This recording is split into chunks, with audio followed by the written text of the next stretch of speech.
you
you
What's up, Node.js developers? Welcome back to our traditional Friday live stream. I really missed going live during the holiday season, but today we're coming back with a fire tutorial. Today we're gonna build a workout tracker, and by doing so, we're gonna learn a lot of cool technologies. There are a lot of workout trackers out there, and in fact, I actually co-founded one of them, Fitinium. You can search it on market if you're interested. But in this tutorial, we're gonna focus on a couple of main and important features that a workout tracker should have.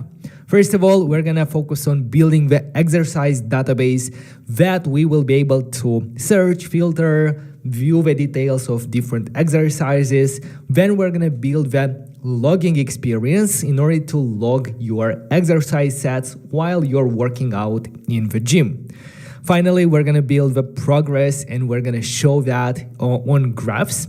And we're gonna do all of this with the following tech stack. On the front end, we're gonna of course use React Native with Expo SDK 50. And for the navigation, we're gonna use Expo Router.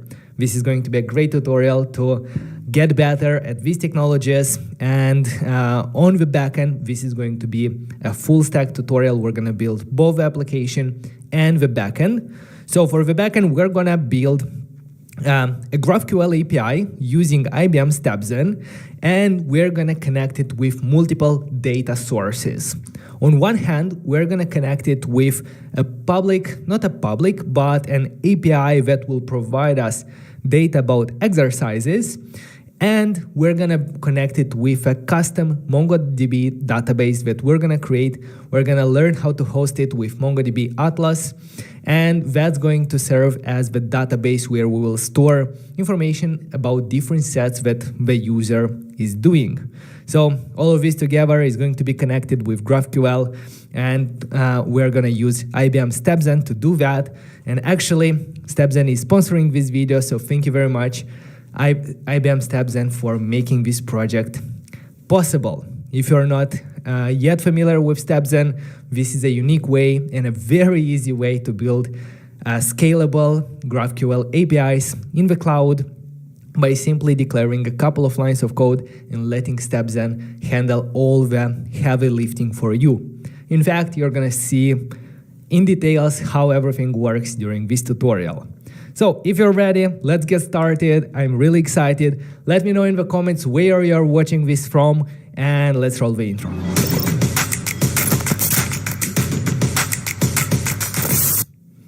As always, I prepare for you the asset bundle. You can download it at assets.nodejs.dev/workouts. And there you'll find this presentation that is gonna help you move along, and also some dummy data and the source code of the final application when we will finish everything. This tutorial is going to be split into 3 parts. Everything is going to be done today in this video by the end. And in the first part, we're gonna focus on the user interface. On the second part, we're gonna focus on the GraphQL API. And lastly, we're gonna focus on the functionalities for the workout logger features. Let me see the live comments, and if you're ready, I think we can get started. Hello, everyone. Faisal is saying that he watched all 24 videos from November. That's exciting. Yes, we did a lot of tutorial in December. Anyway, let's get started, and I'm gonna come back to the live chat throughout that tutorial, but we are limited by time, and I really want to manage to do a lot of things today. So let's go ahead and start by initializing a new project using Expo. To do that, we're gonna open up a terminal window, and we're gonna use the Create Expo App tool to initialize and bootstrap a new Expo project. Let me clear everything. Let me actually go to a folder where I keep all my projects. Somewhere there. Yes, I think it's here. Give me just 1 second to change this one to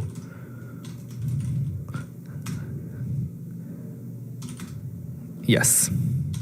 So now when you are navigated when you have navigated to a folder where you keep your projects, let's go ahead and initialize our Expo project. For that, we're gonna use npx. You don't have to have anything installed on your system other than Node.js and npm, and we're gonna use the npx that comes with Node.js, npm, and the other tools, and we're gonna use the create Expo app. This is a little tool to initialize Expo applications. We're gonna specify at latest in order to take the latest version of this tool. And then we're gonna provide the name of our project. The name of the project will be workouts, and -t to choose a template. And I'd like to start with a blank template in order to help you and show you step by step everything that you have to do, including setting up Expo router, because if we start with a template and if you don't know all the things about Expo router, is going to be a little bit confusing to have like a initial project with a lot of files. So starting blank and doing everything ourselves is going to be the best approach, and I hope everyone will understand how to do and follow along and implement yourself. While we are waiting for our project to initialize, let me see the live chat. Volig the guy, hello from Russia, hello. Hello from Sri Lanka, hello Mishan. Let me zoom in a bit like this. I'm still testing with the, how's it called, the teleprompter, so I'm reading the comments from the teleprompter.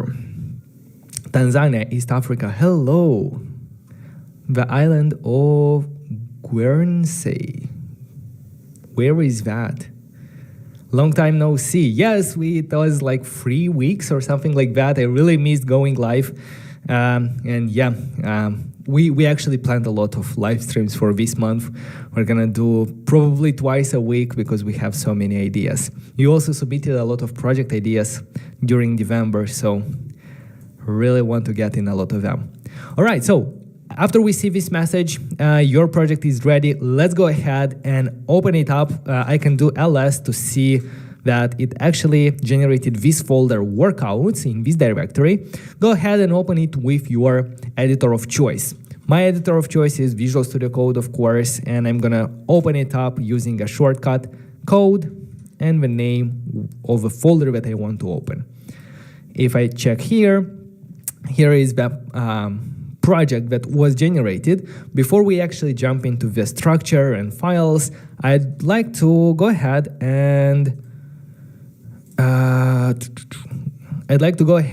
start this project to see it running on a device, and after that we can talk about the project structure. So let's go ahead and open a terminal here inside Visual Studio Code, and let's go ahead and run npm start. npm start, in fact, will run expo start. That will start the Metro bundler. And this is going to be where our application is connecting and taking the bundle, the JavaScript code to run the application. We see here a QR code, and this is going to be the easiest way to run the application if you don't have the environment set up with Xcode and Android Studio. What you have to do is go ahead on Play Market or App Store on your physical device and download Expo Go application. After you have done that, simply scan this QR code with your physical device and you're going to be good to go and be able to see the application running. In my case, I'm going to run it on iOS simulator because I have Xcode set up on my system, so I want for you to also see my simulator. But for this, in order to run on iOS simulator, we press I. To run it on Android emulator, we press A. And for these two options, we actually need a bit of environment setup. To run on iOS simulator, we need Xcode, and Xcode comes with the iOS simulators. To run it on Android, we need Android Studio and the AVD emulators from Android Studio. Where is my emulator? Here it is. Is this the application that is running? Yes, if I press If I double press R, this will reload the application, and we see that it's actually bundling and taking the code from here.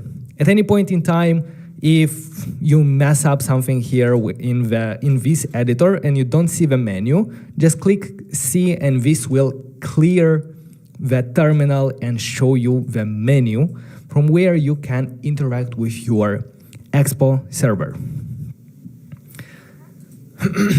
Now, what we see on the screen is open up app.js and start working on your application. Let's actually do that. If we open app.js, this at the moment is the entry point in our application.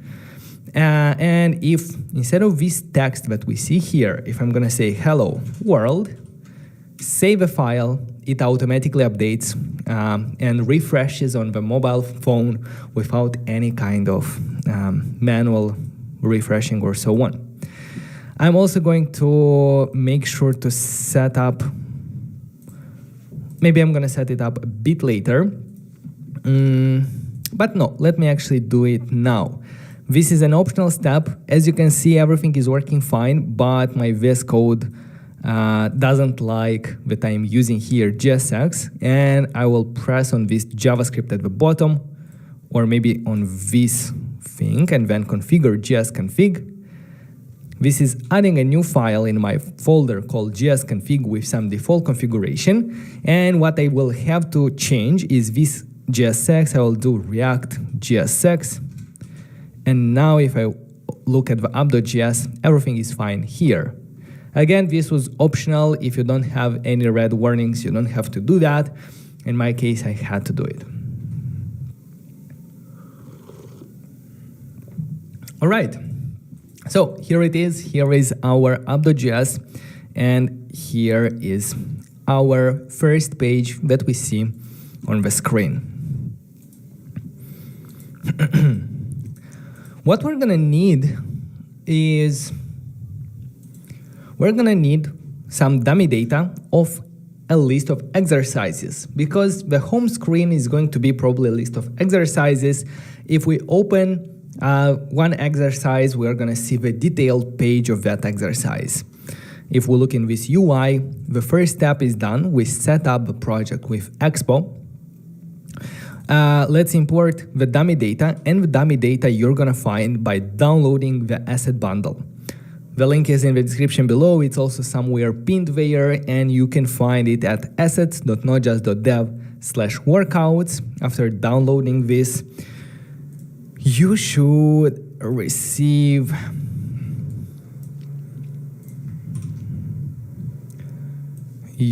have these workout assets with the presentation and the data folder. Let's go ahead and drag this data in the assets directory.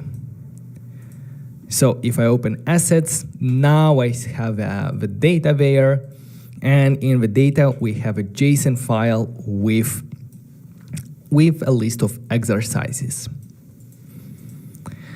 This is an array, and every exercise is an object that has name, it has a type, muscle, equipment, difficulty, instructions, and so on. Let's go ahead and back in our app.js, and let's import our exercises dummy data. Later on, we're gonna query this data from our API, but I don't want to overcomplicate it straight from the beginning, so that's why I'm providing you with this dummy data so that we can focus on the UI first. Let's go ahead and import these exercises from where? We are in app.js, so we need to go first in the assets directory, but the assets is in the current directory. So dot, then assets. After that, we go into the data, assets data, and we take the exercises.json file. Now, if I go ahead and, for example, inside our application, if I go ahead and do console log exercises, where will we see this console log? This console log we're gonna see if we look inside the terminal that is running our application. That's where all the debugging errors, that's where all the console logs are going to appear. So as we can see, If we see this amount of data, it's a lot of data, then everything is okay and we imported actually correctly our exercises data. And here is a good way to explain, like if you want to go back to the menu, just press C on your keyboard and you're gonna go back to your application. From here, you'll see that by pressing R inside here, you're gonna reload the application. And for some reason, it didn't want to reload from the terminal, but if I double press R when focused on the emulator, it's gonna do that. Anyway, here we have a list of exercises. Let's go ahead and only console log the first one, the exercise at position 0. If we check, that should be an object with the properties difficulty, equipment, instruction, class, and name. Okay, let's go ahead and take this and store it into a separate variable called exercise, and let's take exercise at position 0, for example. Now we're gonna work with this exercise to try to render information about it on the screen. For example, at the moment we see that we're using a text element, a text component imported from React Native. It's rendering hello world, but what if we want to render the name of the exercise? You might expect that we will do exercise.name, but that will literally say exercise.name on the screen. So how do we access JavaScript variables inside our JSX syntax? We do that by putting it inside between curly brackets. This is sometimes called a portal, and it offers us access to JavaScript variables and JavaScript syntax for expressions. Just by doing that, we see that the text became incline, hammer, curls. That's nice, that's perfect. And we can, for example, render another text below that with the exercise dot, what else do we have there? Maybe muscle. And we see that this is a biceps exercise. Maybe besides the muscle, we can render some other text. For example, you can say muscle is this one, and after that we can add something like equipment. The equipment is going to be exercise.equipment. So just like that, we see both the muscle and the equipment in the second line here. Perfect, but how do we style these texts? To style the text, we can provide a style property, and a style property is something that most component has. Here we are starting with a curly brackets to open the portal to JavaScript, and inside these curly brackets, inside this portal, we're gonna add another curly brackets for the object that represents the styles of our text component. In React Native, we are styling everything with simple objects, and the objects and let's say the property names of the styling, they are inspired by CSS, but they are a bit different. So for example, if we want to increase the font size, we're gonna use a font size property, and we can do here 20. As we can see, the font size of this one already increased. You can increase it even more, 24. I will leave it at 20, but I will increase a bit the font weight. The font weight can have a value like bold, and it's going to be actually bold, or it can have a value from, I don't know, let's say from 100 to 900, where 700 is bold, 400 is normal, and let's say 500 is a little bit more bold than normal. So I think I'm gonna go with this 500. For the second one, I'm gonna give it a style, and I only want to decrease the color to decrease the importance of this message, and by decreasing the color to, let's say, dim gray. or just gray.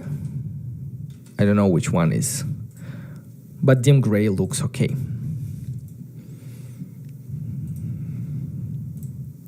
For the exercise.muscle, what I can do is I will leave it like this. So just like that, we are displaying and we are learning how to style a bit our texts. So far, we are styling everything with inline styles.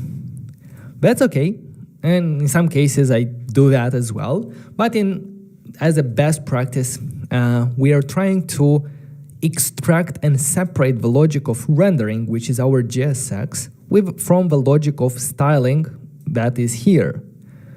To do that, we are using a style sheet that is also imported from React Native, where we store different objects for our styles that we have here.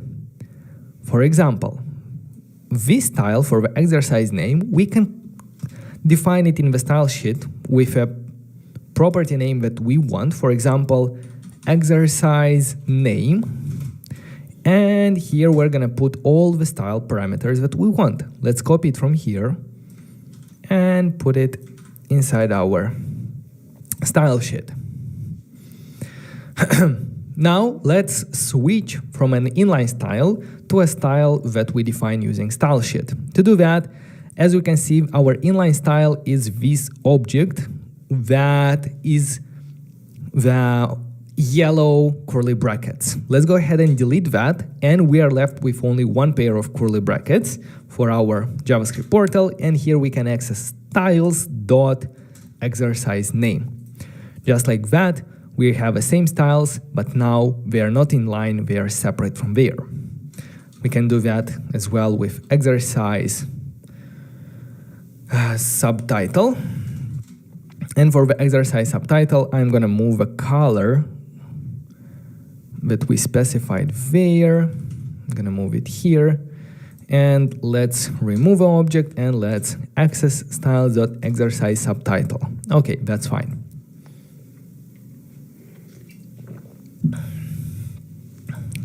Okay, but at this moment, if we consider that this view, a view is a simple container, similar to a div in web development, where the initial view here is, if we consider it the view that represents the whole page, that means that our exercise does not have its own container, so we cannot style it independently. For example, if I want to only add some background color to the exercise or some shadow or something like that, if I'm gonna add it to the container, like here red, like the whole page is gonna change.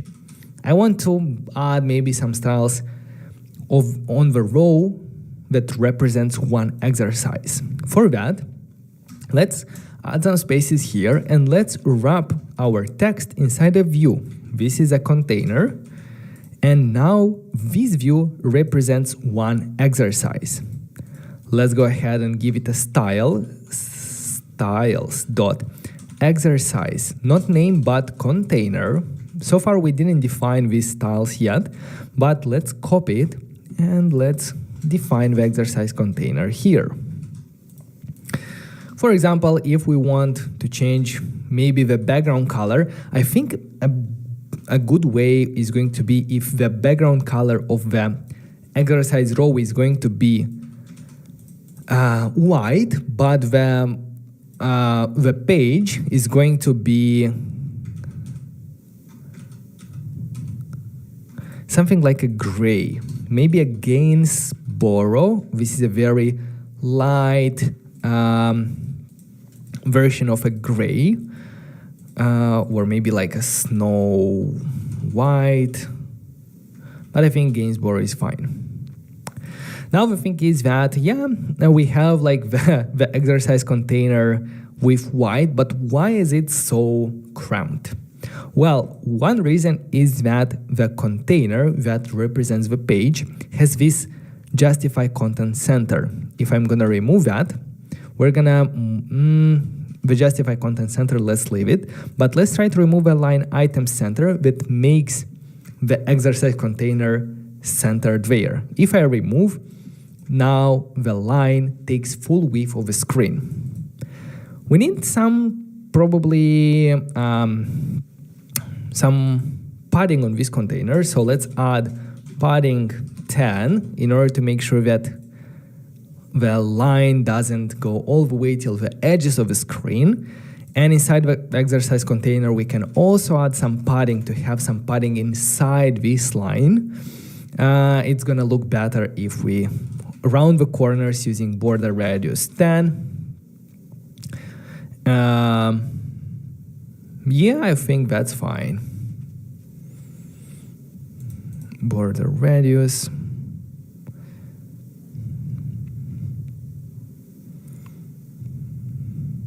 Okay, yeah, I think that's nice.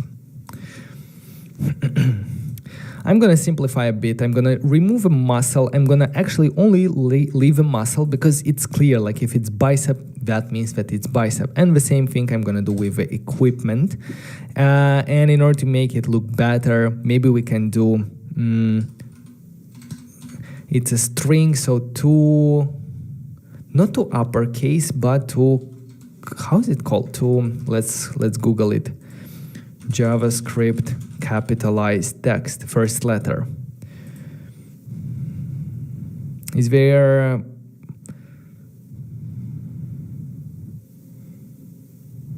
capitalize? Dot capitalize, will it work? Undefined is not a function.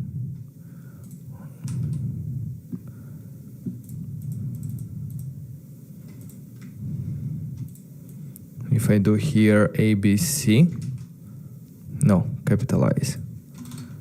To locale to lower, to string, to uppercase. Oh boy.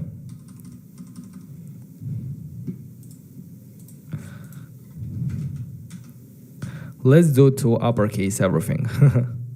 I'm not sure how well it will look, but that should be exercise dot muscle, and the same thing for the equipment, to uppercase. Okay, now I would also like to add a little bit of spacing between these two lines. There are different ways you can accomplish that. Either you can add some margin bottom on the name, like this, margin bottom 5. I think that would work. It adds this spacing. Or if you don't want that, there is a gap property, and if you add it on the container, if we add gap here 5, it's going to add this gap between all the children. So I think this is a more elegant way. Okay, that looks okay. That looks nice. Maybe let me see. Yeah, I'll stop here for the style of one line, and then we can see if we need anything else. Let me check the comments. I think I will also do a commit so that you're gonna have a nice history of all the changes that we have done. Let's do git status, git add, git commit, exercise, or let's do render one exercise.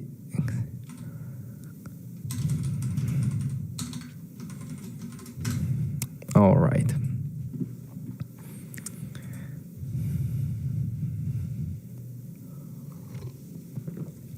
Ignite boilerplate tutorial. That would be nice. I'd really love to check that. Why not Tamagui? I love Tamagui. I think we have to do a separate tutorial as well. Actually, I have a startup that I'm building using Tamagui, and it's nice.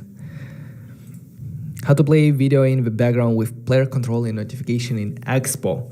For that, you'd have to probably build a native module, or maybe there are some solutions out there. I haven't checked that out yet. JavaScript doesn't have a capitalized string method, sadly. Oh yeah. For some reason, I remembered seeing something. Maybe it's not available in Hermes. Maybe it's because I remember something like that. Or I was using something from Lodash or...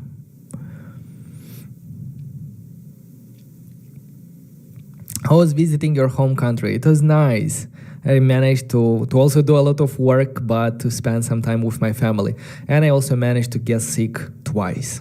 So that's not fun. It was quite cold there, and we managed to get a flu, and it was nasty.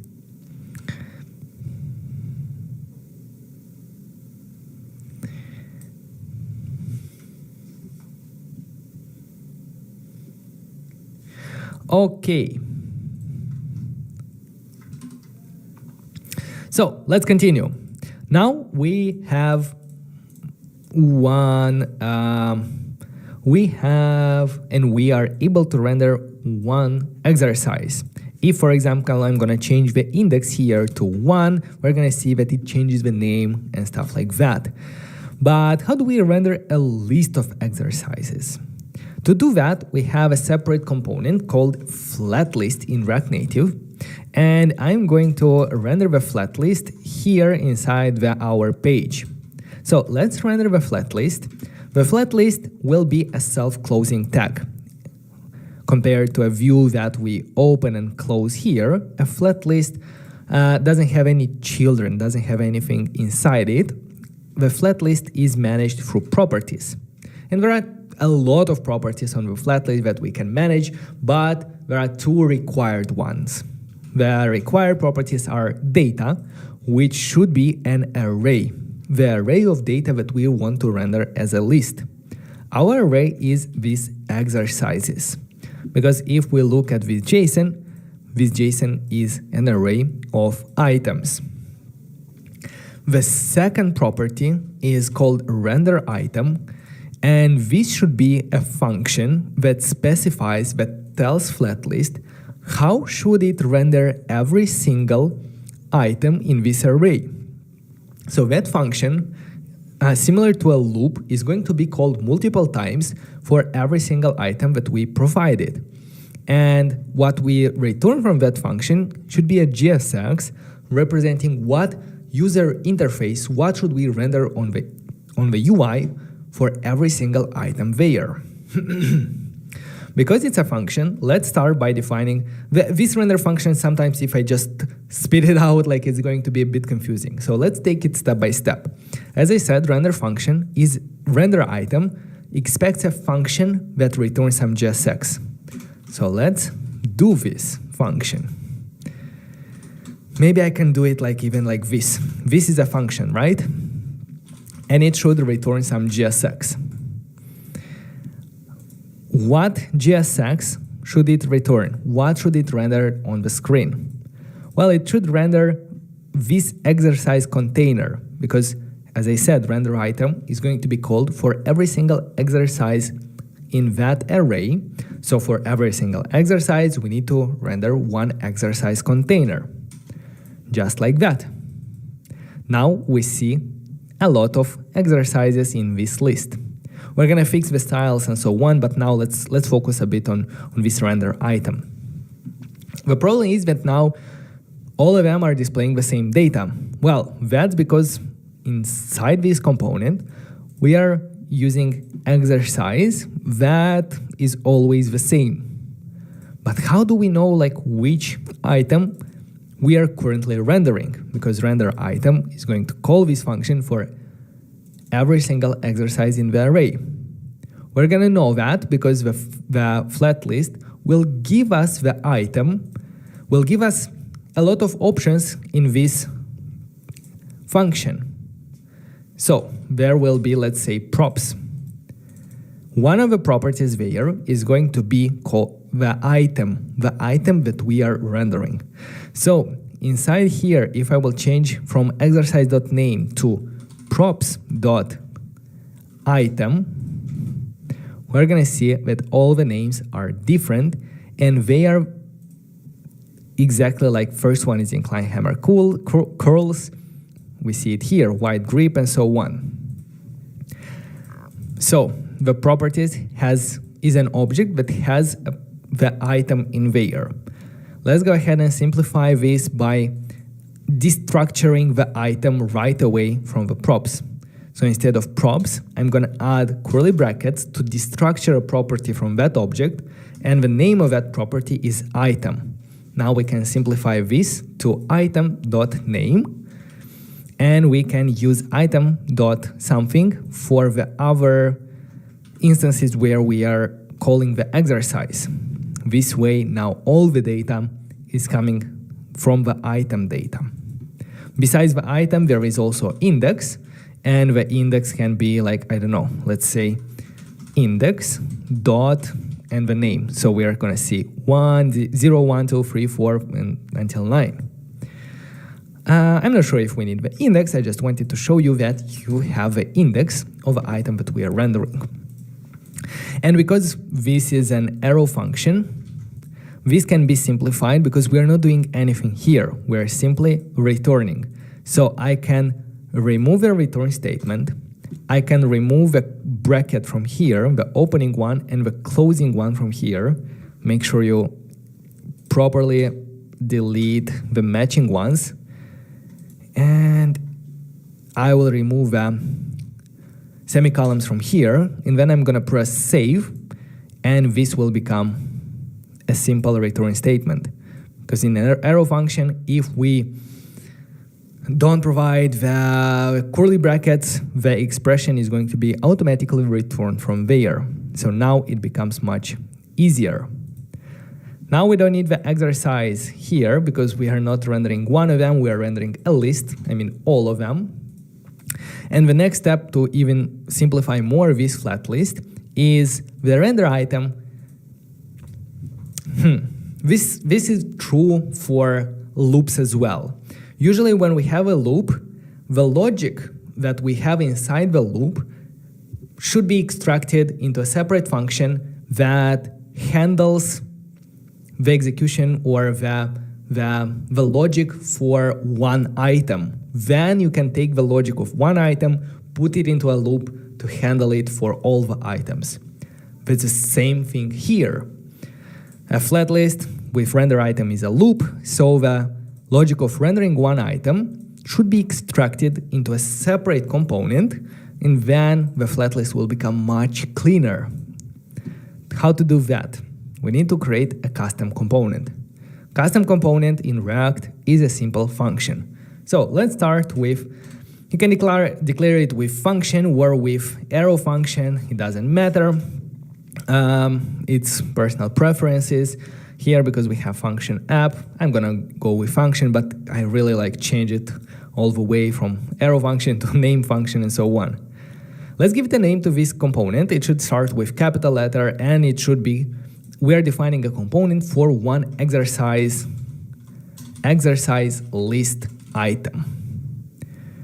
This is going to be a function, and it will return some JSX, something to render on the screen. What it will return? Well, exactly this thing, with view, with style, with item, and so on.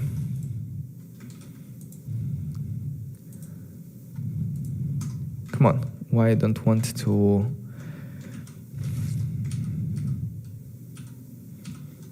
Come on.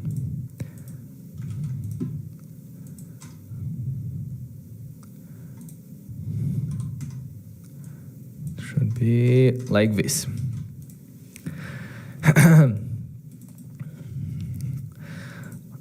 Well, where do we take the item from? The item is going to be a property of our custom component. A property comes through here, through props,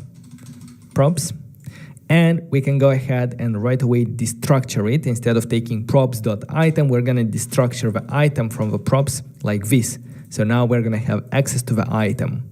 Let's go ahead and render the exercise list item in the render item here, like this. To render a custom component, it's similarly to how we render anything else that we use so far, like a view or a flat list. We are using these brackets. We are providing the name of our component, exercise list item,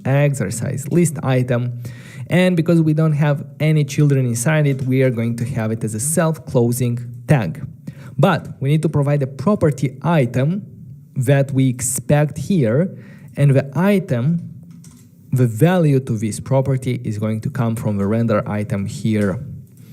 And just like that, our flat list now becomes super easy to understand. When we look, we see that it has data, which is an array of exercises, and it has a render item, which simply renders one exercise list item. The next step is going to be to extract this custom component into its own file. The rule of thumb is to have one component per file, with some exceptions, but yeah, this helps us keep everything clean. Where are we going to create the file for this exercise list item? It doesn't really matter, but I like to keep all the source code for our application inside a folder called src. And there we're gonna create another folder called components. This is where we're gonna store our reusable components. Let's start with exercise list item.gs, or better JSX, to specify that this component has also JSX syntax. The JSX is the syntax that you see here for rendering user interface elements, components. Now let's go ahead and take the function exercise list item. I will cut it from here, from our app.js, and I'm gonna move it to exercise list item here. We see that we also have to import the view, the text, and so on, and when this happens, I usually like to come back and take all the imports from the previous file, move them to my new file, and VS Code tells me which ones I don't need, and it highlights them with a gray color. For example, exercises, I don't need it here. Flat list, I don't need it here. Style sheet, I will need it in a moment. And status bar, I don't need it here. Same thing with the styles. I will go back to app.js. I'll copy the whole style sheet from here, and I will move it to the exercise list item component. And I will make sure to remove the styles that I don't use here. For example, container is something about the application, not something about the exercise list item. Now, the last thing to do here is to go ahead and export default this function to be able to import it in our files. Let's go back to our app.js and let's import exercise list item from source components exercise list item. Now everything is working, we see it here, but let's finish everything by cleaning up our app.js styles, because here we only need styles for our container. So I can remove the styles for exercise. And what else?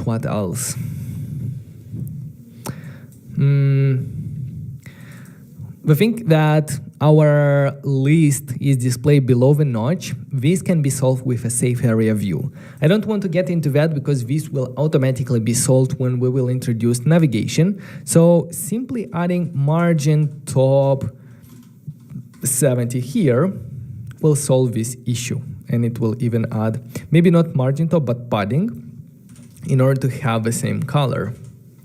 Yeah, padding top like this. Now, how do we add space between these items that we have here? Well, one way would be to add some margin to the exercise container. But as I said, usually spacing between items is better managed using a gap property. We have a gap property, or if we add the gap property on the container, nothing is going to change because the container, even if it looks that it's the parent of our exercise list item, in fact, the parent of our exercise list item is a component inside flat list. So the flat list renders a component, and then it renders inside all the exercises. What we can do is we can provide here a style property, and we can provide this gap here, gap 10. Again, nothing much changes because the style is for the container of a flat list, but there is another container called content container style. And if I add there, only now it will work. So 5 probably is going to be better. Perfect.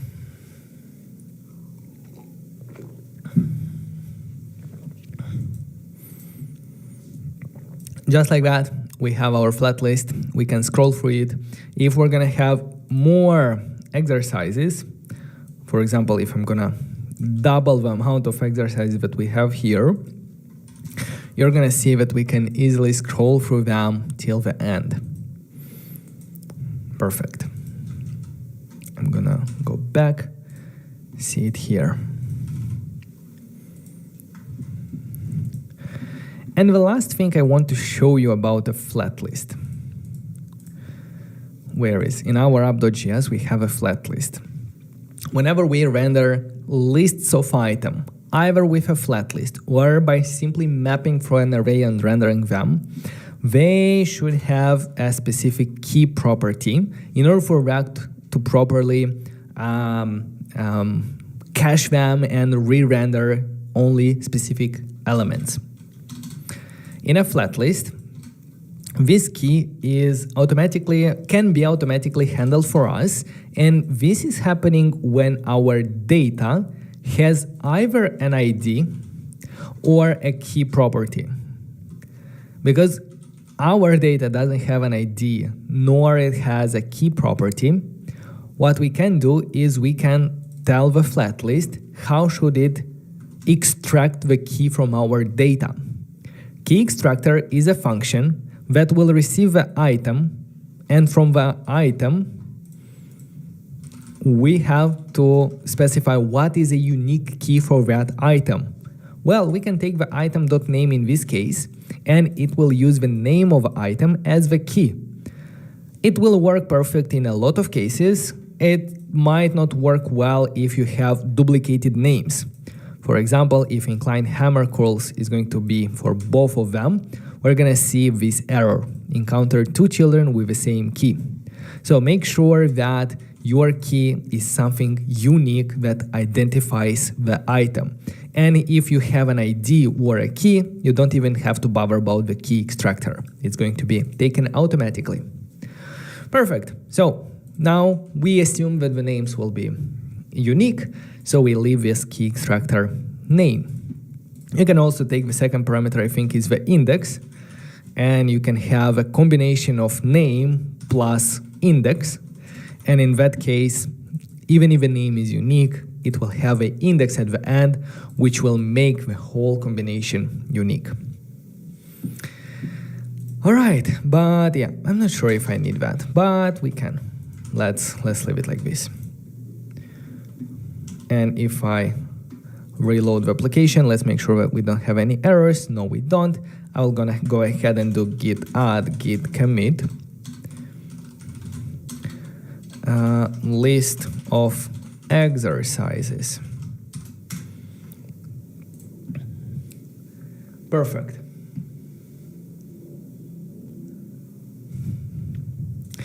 How are you doing, guys? Are you following along?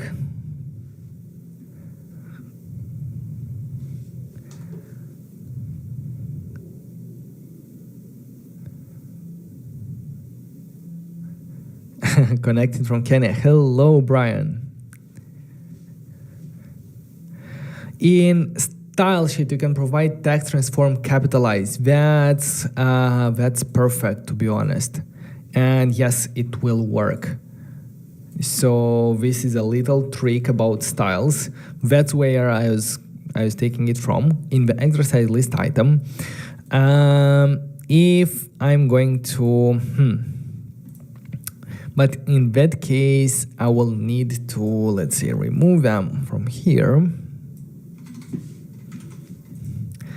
And I will also have to put them inside their own texts to capitalize them independently.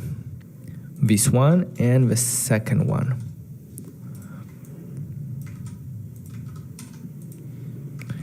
and I will provide here a style, styles dot, I don't need the exercise here, I need, I don't know, sub value, something like that, and I will give it to the second text as well.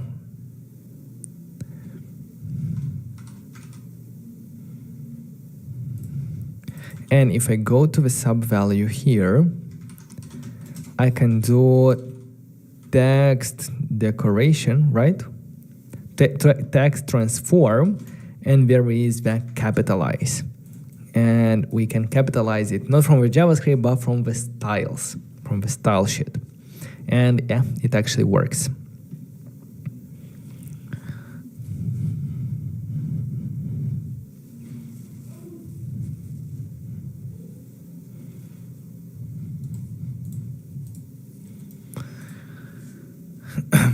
Okay, perfect.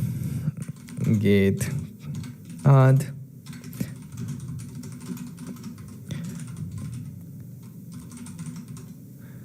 Capitalize. Thank you very much for mentioning that.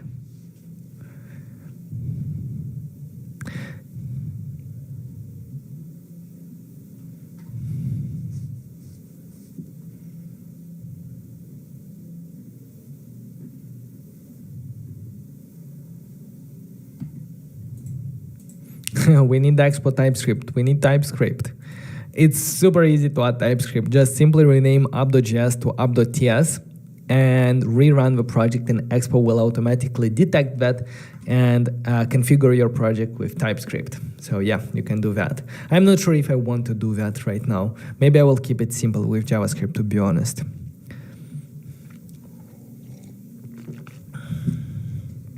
But if we look at our plan of attack, for the UI, we use the dummy data, we render a list of exercises. The next step is going to be to use Expo Router to set up the navigation in order for us to create the exercise details page. That sounds like a plan, and we can get started with that. First of all, Expo Router. What's up with Expo Router? Well, usually our applications have multiple pages. It's rare that we have one-page applications. For that, we need a navigation library. The de facto navigation library so far for React Native application was React Navigation. It provided different types of navigators like tabs, stack, drawers, modals, and so on. But the thing about React Navigation is that we had to create the screens, that's obvious, but we also had to separately configure these screens into, for example, let's say, these tags, and we had to build the navigation tree ourselves. I wanted to show you an example. I cannot find something interesting, but you can imagine. Now, I think 1 year ago, Evan Bacon worked and launched the Expo Router. Expo Router is the first file-based navigation system for React Native applications. How does it work? It works by, as a developer, we simply create files and folders in a specific structure, and it automatically maps them to screens in our application. So we can focus only on building screens and not thinking a lot about configuring them into the navigation tree and so on. It comes with additional benefits like deep linking, and after, yes, initially it's a learning curve, it's something new, it's something different, especially if you haven't worked with other file-based navigation systems. But after you get used to it, it's really simple to add new screens, to restructure them in your navigation tree. However, if you had experience with Next.js, for example, which also uses a file-based navigation system, it's going to make sense for you a lot easier. So that's what we are going to use today. Let's go ahead and find the documentation of Expo Router. And another note is that Expo Router is built on top of React Navigation. It's not different. It only helps us set up the rack navigation. It only sets up the rack navigation for us, and a lot of configuration for different screens where they are coming from rack navigation, and sometimes we actually have to go, for example, to see how to configure a tab navigator or how to change the icon or something like that. But let's go ahead into the Expo documentation for the Expo router, and let's go right away to the installation. The quick start shows us how we can start with tabs, but I wanted to show you how we can start from blank and set up navigation ourselves. So let's scroll until we see the manual installation. In Expo SDK 50, which was released a couple of days ago from at the time of recording this live stream. If you watch it later, it's going to be probably longer. So the Expo SDK 50 works with Expo Router version 3. So let's go ahead, and the first step is to create an Expo project. We already have that. Check. The second step is to install the dependencies. So for SDK 50 and above, let's copy this list of dependencies. Let's go in our project, let's open the terminal, let's clear the terminal, and let's paste the command. It will go ahead and install the Expo router and a couple of other dependencies that Expo routers needs, like Rack native screens, like Expo linking, constant status bar, and so on. Let's wait until that happens.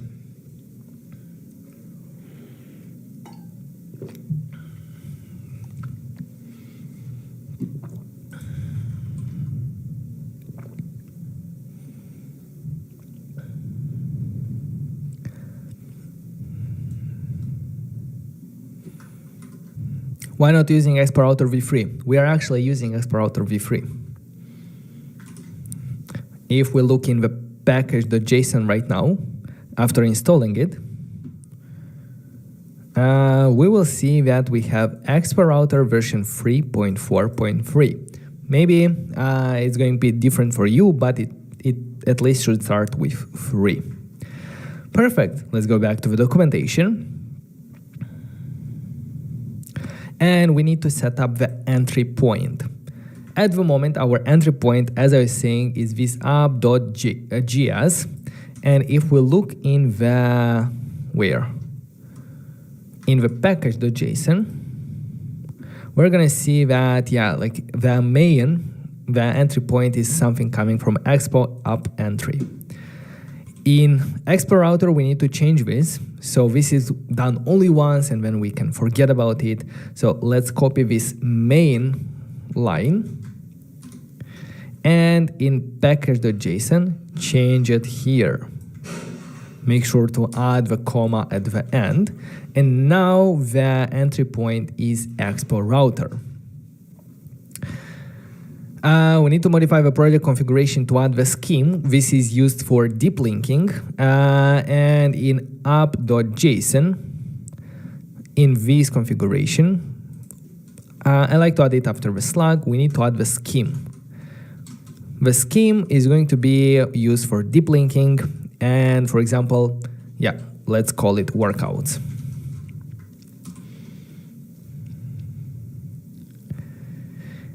We can also install a couple of additional dependencies, and out of the box, our application will also work on the web as well. Yeah, let's do that to follow like step-by-step everything, even though we don't need them at the moment. Let's install React Native Web and React DOM. These two libraries will allow our application to run on the web as well. The only thing that we have to change in app.json is to say that the web bundler should be Metro. Let's go to app.json. Let's scroll down until we see web, and let's add here bundler. We want Metro to bundle the code for web. Okay, the next step is to modify babel.config.js. And what we have to do is we have to add these presets for the Babel preset expo. Let's see, let's open Babel config.js. We have presets, and it actually already is here, Babel preset expo.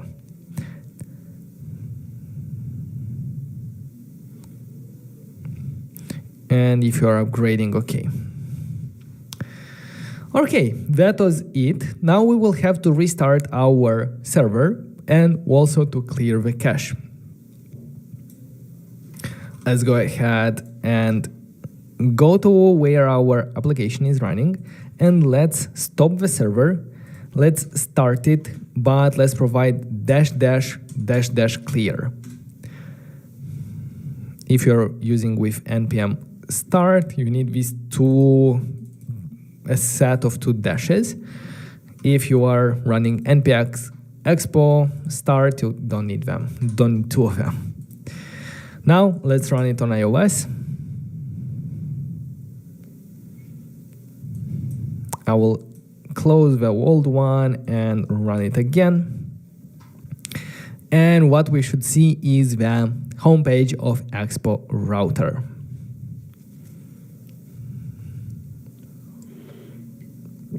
Welcome to Expo. Don't press this button yet. This is the homepage when we have Expo router installed, but we don't have any screens yet.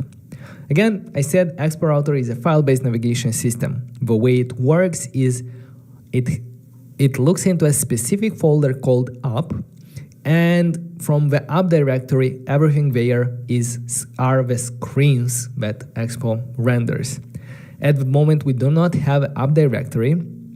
You can either create it in the root directory or also in the source as well. So let's go ahead in source, create our app directory. And this is the Expo router folder. Again, everything in here should be about screens and layouts. Nothing more, nothing less. And the first screen that we're going to define is going to be the home screen. A home screen usually is called index.js. Inside this home screen, let's go ahead and move everything that we have currently in app.js, because that is our home screen. Let's move it to index.js.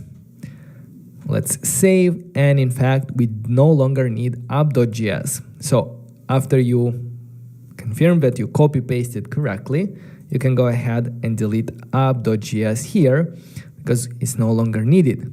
Now all the screens are inside the app directory. Let's go ahead and probably we're gonna restart it again, or I'm gonna reload to see if it sees the new screen that I added. If it doesn't see, just simply, yeah, it doesn't see. So, oh no, it actually sees. The problem is that now that we moved the code, the relative path is different. So assets is no longer in the current directory. It's a couple of directories above, like this. I think so. And the same thing for exercise list item, a couple of directories above. And let's reload. Yes, here we have our application using Expo router. And as I said, the problem with the header above is going to be solved when we include navigation. So in the container, we no longer need this padding top 70. I'm going to remove it. So now it looks like this. Maybe the Gainsborough, this is too dark. What is a lighter version of gray? React native colors. I can take like a proper color, but I'm lazy and I'm gonna use something from here. Very, very, very light gray. Ghost white, I think it's ghost white, yeah. Yes, ghost white. Should it be ghost white? Maybe I should remove it from here, let it be white background, and in the exercise background here, let's use ghost white. I don't like it.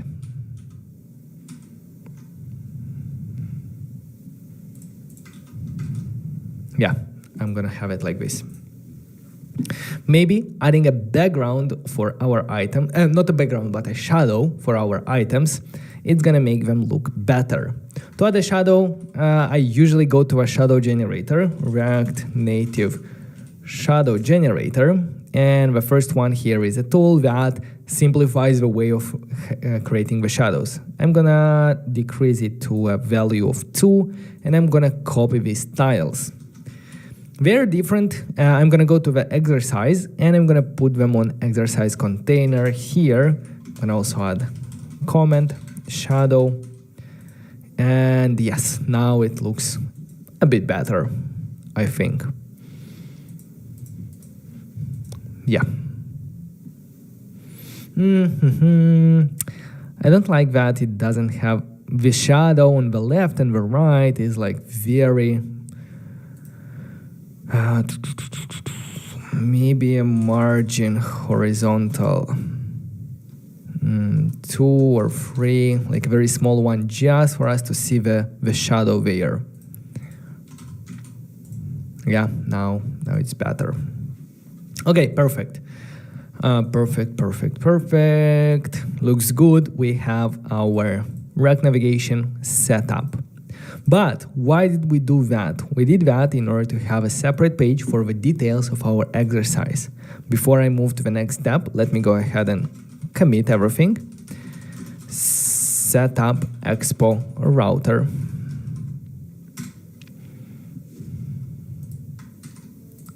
Set up Expo router. All right, so again, why did we do that? We did that in order for us to be able to click on one of these items and open the details page where we will show more information about the exercise and maybe later on like a graph and so on. That is going to be a separate page. A page or a screen in Expo router. To create it, we simply create a file inside our application folder. So let's create a file called exercise.js.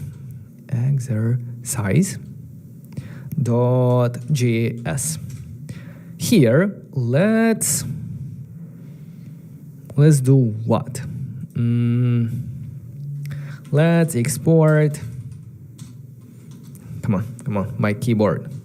Export default function exercise details screen. This is going to return. Let's start with a view that is going to represent the container of our page, and the view is imported from React Native. And let's simply render text here, exercise details. The text should also be imported from React Native.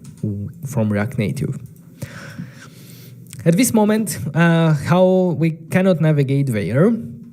If we, however, run this application on the web, here by pressing W here inside, where here you see, press W to open on web. If we do that, we see the list of items, and on the web, navigating to a page is much easier because we can simply change the URL at the top. So at the top, if I simply add to the localhost /exercise, we see exercise details. That means that the screen is automatically created for us by Expo router. Now, I just wanted to show you that by simply creating this file and exporting a component, this component becomes the screen that is rendered when we navigate there. And the path of that screen represents the URL or the name of a file, including the different folders that it is inside. So for example, if it's going to be inside another folder, we're going to have to do multiple / for example, exercise / details. Now, we actually want to navigate when we click on one of these items, right? To do that, there is a component called link. Let's open exercise list item, and let's import a link component from Expo router. Link from Expo router. A link is similar to a text component, so I will start. Maybe you can just watch it for a minute, watch what I'm doing, because I'm gonna end up with a different solution, but now I just want to build towards it. So a link, as I said, is similar to a text component, and I can simply replace this text that represents the name of the exercise with a link here. A link, however, needs a href, similar to how we have on the web, the links on the web, and the href is going to be /exercise, because that's the name of the screen and that's the path of that screen. Exercise like this. Now if I simply press on the name, we see that we are going to the page, and I can probably swipe from here to go back, which doesn't seem to happen. But we're gonna figure it out and fix it in a moment by defining it as a stack. Anyway, to just go back, simply double press R to reload the application and you are back here. The problem is that right now that link only works when we press on the exercise name. If we press on the container, it doesn't work. For that reason, I'm going to go back to having a text component here, because we want to navigate whenever we press on the whole container of one exercise. So what I'm gonna do is I'm gonna wrap the whole view, the whole container inside the link like this. Link needs href. Let's give it href. As we remember, it's exercise. Okay, stuff broke, but at least I can press and it goes there. Stuff broke because by default link is its own component. If we want to render the child component as the link, we simply provide to the link as child property. In this way, the link is only a logical thing there, and at the end, it actually renders this exercise container with its styles. Now the styles are fixed, but when we press on this, nothing happens. Why? Because whenever the link is working as child, the child should actually have the on-press event. The on-press event to handle the press events when the user clicks it. The problem is that a normal view does not have this on-press event. What we should do is transform from a view to another component called pressable, which is very similar to how a view works, but at the same time, it can handle press events. We can simply replace the view with a pressable, make sure the closing tag is also pressable, save, and now if I press on it, it actually redirects, because a pressable has this on press event, and behind the scenes, because the link has this as child, the link will send and set the on press event. When that happens, it will navigate to the /exercise. So just like that, the whole container of our exercise list item is clickable. Yeah, perfect. The next step is in this exercise page, we need to know on what exercise did we landed. Did we click on the incline hammer curls or like easy bar curl, or which exact exercise did we click on? For that, we need to send some data. In Expert Router, the way we do that, especially with these situations where we navigate to one item, we don't want to send the whole data about the item. That's a rule of thumb for navigating to different screens. When we navigate from a list of items to the detail screen, we don't want to send the data about the item. We only want to send identifiers and let the screen handle the data fetching and manage the data for itself, knowing the identifier. So for that reason, going to the exercise, we're not going to send, if I open the data, we're not going to send the whole object like this. We're only going to send the name there, and the page, the details page, will handle the logic of getting the data for itself.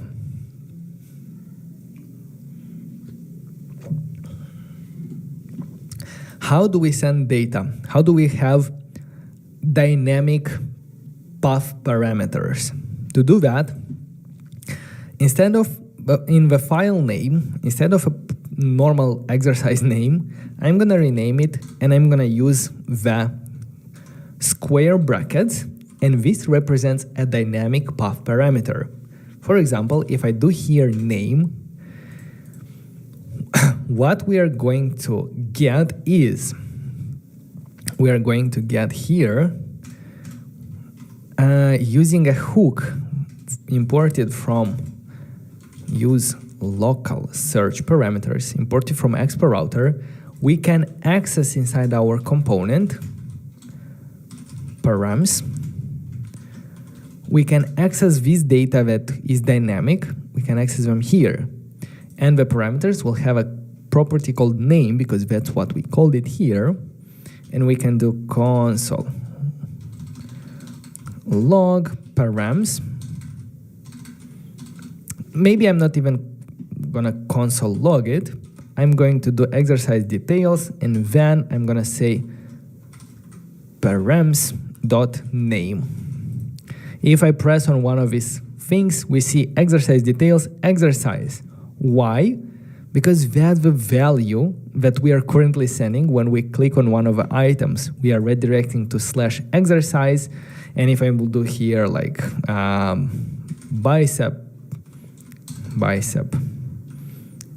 curl, and if I'm gonna press on them, it's gonna have bicep curl here. The fact is that we want this to be a dynamic property coming from the item. So what I'm gonna do is I'm gonna move from a normal string to a template string using backticks. This is below the escape button. And now we can, instead of the static string here, we can provide a dynamic path parameter called item.name. I'm not sure how the spaces are gonna work there, but let's check. If I press on the incline hammer curls, we see exercise name incline hammer curls. I'm wondering on the web how this works. I think that the link automatically URL encodes that, because in a URL we cannot have spaces. I can check that by simply running it again on the web, going here, and if I press on the, for example, incline hammer curls, yes, indeed, in the URL, they are URL encoded. Perfect. So it simplifies a bit our work, because I was thinking already about how will we work with the name, will we have to URL encode it, but it automatically does that for us. And on the detail screen, when we access params.name, it automatically decodes it, and when we display it, it displays as the name of the item. So knowing the name, what we can do here is we can do import exercises from assets data exercises.json, and we can look through, later on we're gonna query it from the database, but now we can simply do the exercise that we want to display is going to be inside that array, and we're gonna find it by doing find, and here if the item.name is equal to params.name, that means that that's the exercise that we want to display. And because in some cases it can be missing, if we provided a different URL, we will check if exercise is null or undefined. We're gonna return here simply a text saying exercise not found. Otherwise, we're gonna return, for example, not params.name, but exercise.name, and maybe even exercise dot something else. So if I do this one, we see the name, but we can also have access to the other things like type, let's say, strength. What we can actually do is we can start from some of the styles that we have here with exercise name and muscle equipment. So let's copy these text components from our exercise list item inside our details screen. And let's replace our current text with these two text boxes. We need a style sheet, so let's import a style sheet from React Native. At the bottom of a component, let's create the styles using stylesheet.create. And here we're going to copy the exercise subtitle, the name, and subvalue. These three styles, let's copy them here. And if I'm gonna go to that thing, well, it shouldn't be item, it should be exercise, right? Because here we're working with an exercise. So now if I will press it, yes, it has some styles already. Yes, it has some styles. And maybe I will add here a style on the view that represents the whole page so that it will be called container in order to add some maybe spacing to the whole page. Come on. Container. The container is going to have a padding 10, for example. Okay, now it's better. So as we can see, not only we can have static URLs, we can also have dynamic path parameters, and this is usually how a lot of web application also works. For example, if you go to Twitter and you go to a user, it's going to be /username or something like that. On YouTube, that's the same. And now we can do the same concepts, the same logic on mobile as well, having this dynamic property.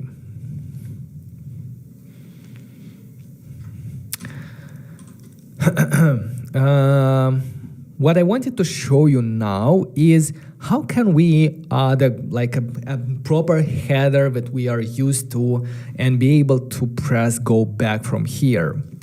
The header that I'm referring to is actually coming from React Navigation, from a stack navigator. If we look for stack navigators here, we see that the stack offers us this user interface where we can go to a screen, then we can go back to it, and it also provides us with a header. I'm not sure why it doesn't show it here. Usually it shows. So how do we say that our application should be a stack navigator? To do that, we are using a special file called layout. Let's start by creating the _layout.js. I think I will move everything to JSX to stay consistent. Yeah. And back to our layout. The layout is the file that is wrapping around our different screens. So the layout inside the app folder is usually called the root layout, and this layout is going to be rendered on every screen in your application. Usually, the root layout is where we, for example, also set up global providers, but for now, we only need to set the navigator that we want to use for our application, for these two screens that we have. So let's first export a default function called root layout. And if we return nothing, then we will lose all our screens. Because as I said, the app layout is wrapping around the components that we are all the screens that we are rendering. So by returning null, we are basically overriding the screens. If you want to simply render the screen that we are on, we are going to render a slot imported from Expo Router. So by simply rendering a slot, we are saying that, hey, simply render the screen. And everything works. We lost some styles, but that's fine. A slot is simply saying like, hey, render the screen. However, if we want to put this slot inside a navigator, like a stack navigator, a tab navigator, a drawer, and so on, we can do that by importing here a stack component from Expo Router and rendering the stack here. Just like that, we have a header, we can go there, we see the name, we can go back, and we can navigate through it properly. Nice. And I think now we can even remove this ghost white because the stack has some background, the default background that looks better than my ghost white. Your question now might be, okay, but how can we adjust some of the stuff that we see here in the header? For example, I don't like the title here. The title by default are taken from the name of our file. If we want to change it, there are a couple of ways. One way would be to, instead of rendering a self-closing stack here, we can render, by putting into this, we can render a closing and an opening and a closing stack. And inside there, between the opening and closing stack, we can provide stack.screen components where we can adjust settings for our screens. The way it works is we provide a name, and the name should match the screen name that we are targeting, for example, index in this case, and then we're providing options. Options, this is coming from React Navigation. So options, screen options, where is it? Stack Navigator, options. Here are all the options that you can provide to a Stack Navigator. For example, we can provide a title here. So if I provide here title,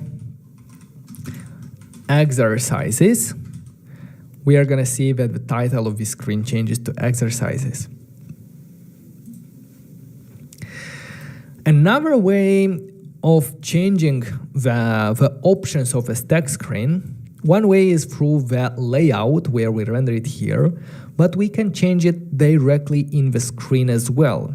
So for example, I'm going to go in the name, in the details page of an exercise, and here what I'm going to do is I'm going to import the stack component from Expo Router, and by simply rendering this text somewhere in our UI, stack.screen, the benefit is that here we don't need to provide the name because it knows what screen we are on, and we can simply go to the options and give here a title, where title, hello. We see that the title automatically changes. Another benefit of changing it directly from the screen is that we have access to the data here. For example, we can use, for the title, we can use exercise.name, and we're going to see white grip barbell curl here, the name of the exercise at the top. So, just like that, we saw how we can how we can set up a different navigator. In this case, we set up a stack navigator, how we can change some options for different screens from the layout, and also how we can change the options directly from a screen. Now we have a two-page component application that we can navigate from one to another, and we see different information here. On the details page, besides that, the name and so on, I think a details page is where we display more information about the things. For example, we can display exercise.instruction or instructions. Yes, instructions like this. We can give it a style like styles.instructions. Instructions, let's give it here some styles. Instructions. Let's do font size 16. Let's do line height. I want to increase a bit the line height to make it more readable.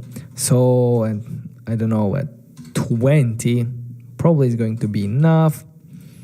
You can also increase the letter spacing and so on, but I think I'm gonna leave it like this. I can also add them in different containers, like to make them look better. For example, I don't know, for the exercise name and the subtitle, let's put them together into a view like this and give it a name here, styles dot panel, I don't know, panel, something like that. That will simply have a background color white, some padding 10, maybe border radius 10 or 5. Yeah, I think that will look nice. And we can put the instructions also in another panel for them to have also white background.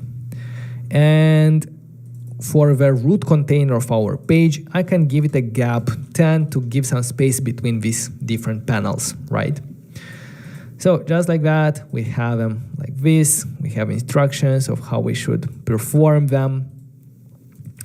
Yeah, looks good. But if we see this screen with a lot of data, we cannot scroll through it. We cannot scroll through it because we didn't specify that this should be scrollable. Well, it's not that complicated to make it scrollable because we can use a scroll view imported from React Native, and we're gonna replace the root view with a scroll view to say that the whole screen here should be scrollable.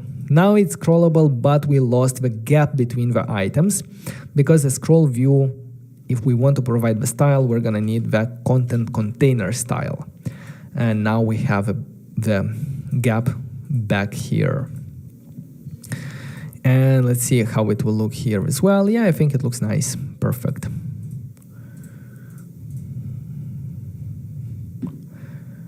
Maybe for the panel, like above the panel, should we add the text here, instructions? But I think it's clear like what it means.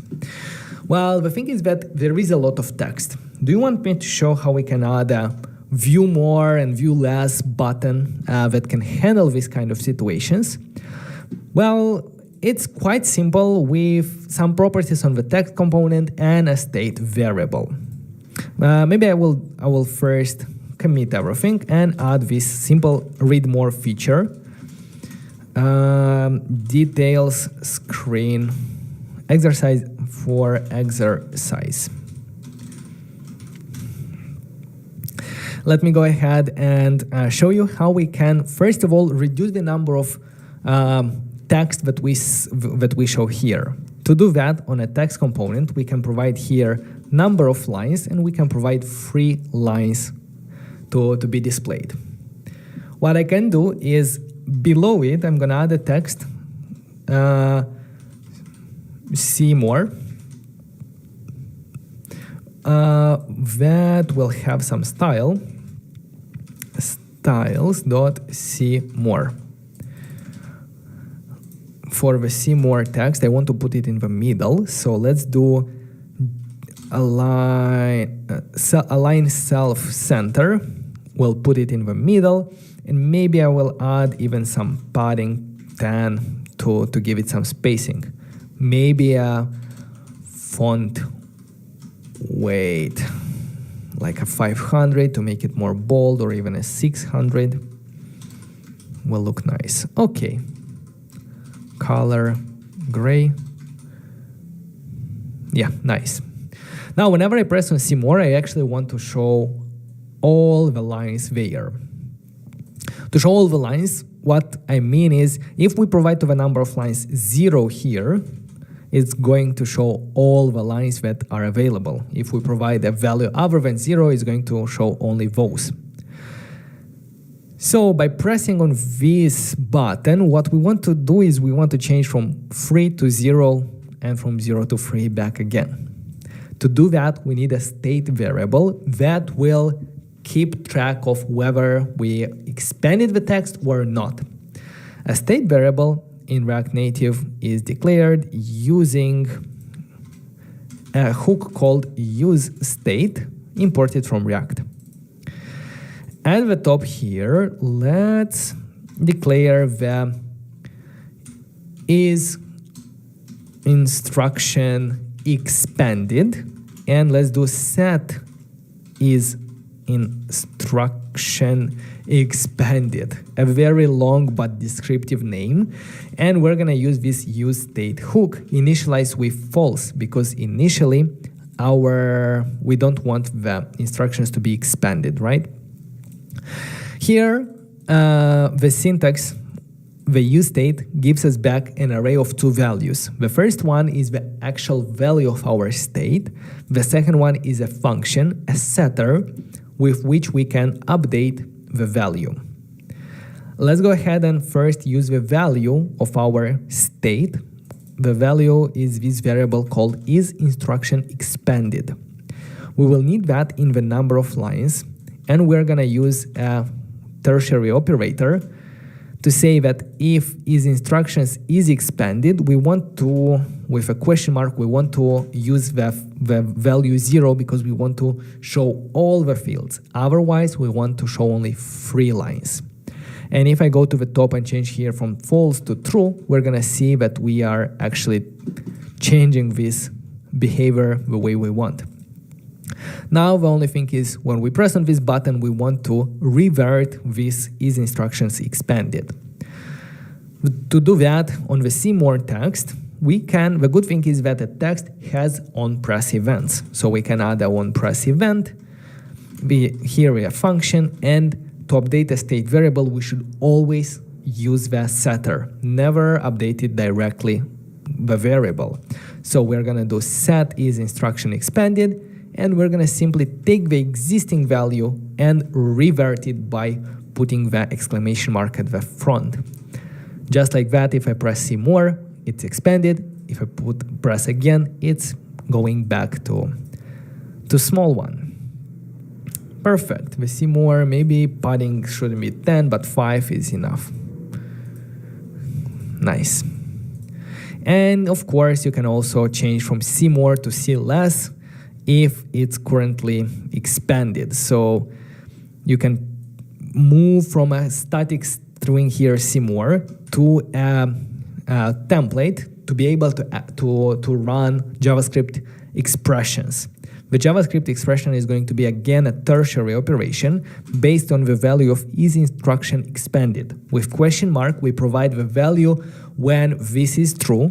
So when it's expanded, we want to say see less. Otherwise, we want to see more. Now here we see more. When we press, we see that the label changed to see less. This is another conditional that is very useful to know how to use. And just like that, we have this logic, and we also learned about state variables with a very simple example. Git commit expand instructions. Perfect. How are you guys doing? Are you following along? I think we are ready. Actually, we are ready, and we are finished with the first part of the tutorial related to the user interface. We have set up a project with Expo SDK. We used the dummy data, we rendered the list, we used Expo router, we learned about it, and we've also created the exercise details page. In the next part, it's going to be where the fun begins.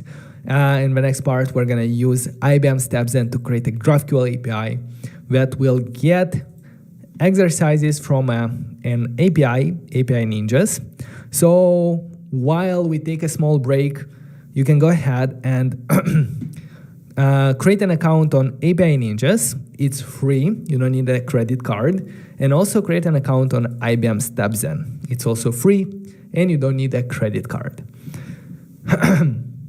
let me put this in the comments because I really want to go to the toilet. And while you do that, while you create your accounts and get ready, I'm gonna be back and we can continue. So yeah, I'm gonna be back in 1 minute.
I am back, but I need a coffee. So, coming shortly.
No.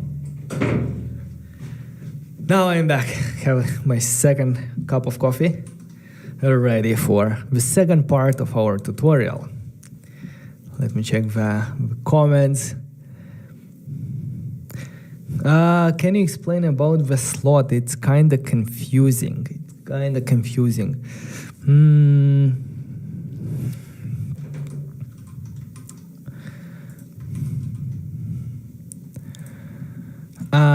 So the way, okay, let's see.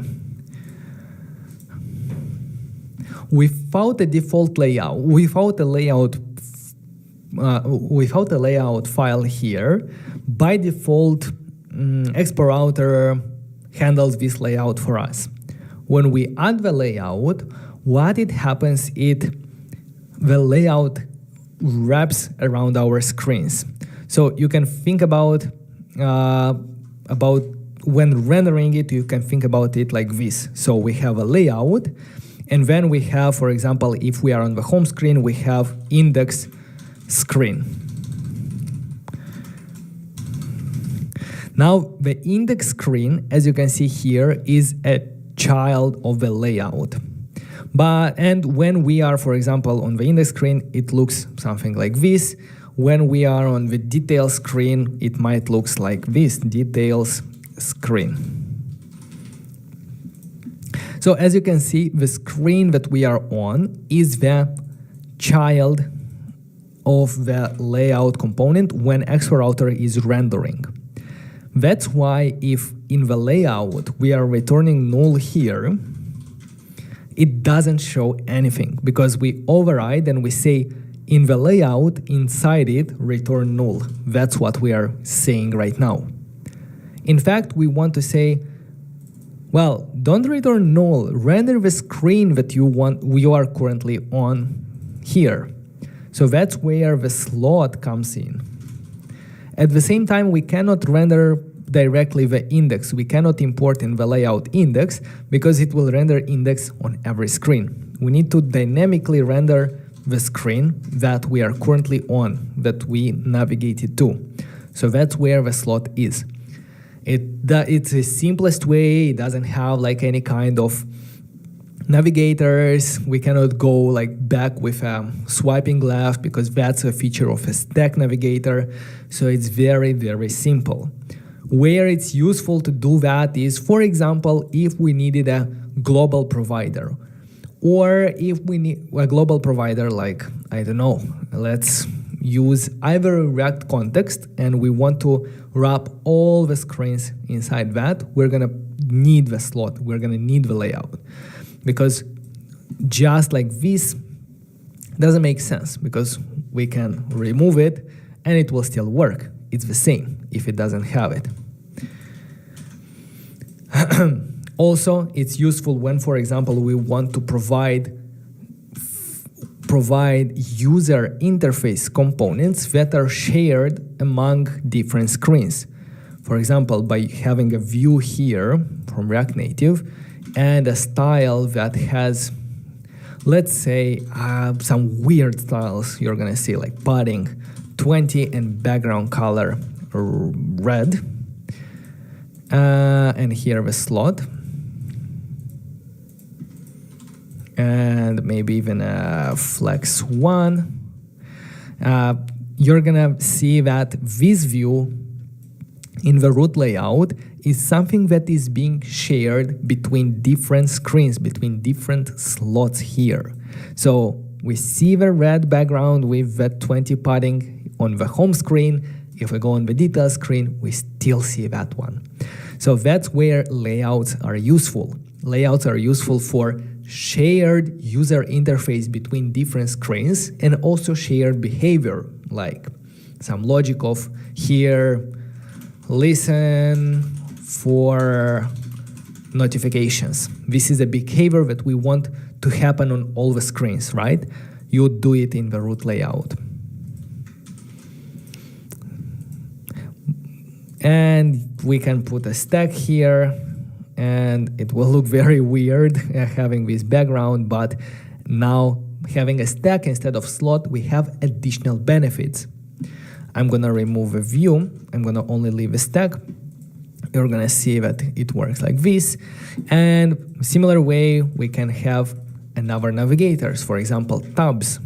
If we simply change from stack to tabs, we're gonna see that we have two tabs at the bottom, the index and the name, the two screens that we have here. So let me move back, or maybe even let me get status. Hopefully this makes a bit more sense. A slot we use when we don't need any navigators. We only need some kind of shared logic or maybe shared UI, like custom view or a pop-up that you want to be shared among everything. And in any other cases where we actually need a proper navigator, like a stack navigator, a tab navigator, we're not using a slot, we're using a stack here. Because behind the screens, the stack is rendering the slot for us. Yep. All right, let's see if we have any other questions. Do you think about updating Uber Eats? About Uber Eats. Uber Eats is a food ordering application. Actually, we have been working very hard during the last 2 months, and we prepared a pre-recorded, let's say, course that we are going to publish directly on YouTube. That one is 8.5 hours, 0 to hero tutorial that is going to come up real soon. It's 8 hours here, and it will help you build, it will help you build food ordering application similar to Uber, full stack. It's very in-depth, like it covers both front-end, back-end. It's built with Supabase and React Native and Expo. It also has notifications, deployments, two-sided marketplace where we have admins managing dishes, users. When users are completing, it automatically sends, it updates in real time. So it's a huge tutorial. If you're interested in that, make sure to subscribe to the channel right now, not to miss it in the future. And yeah, we're gonna publish it in the following weeks.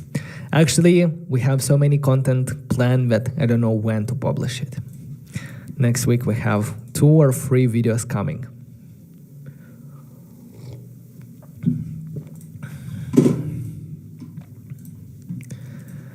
Okay.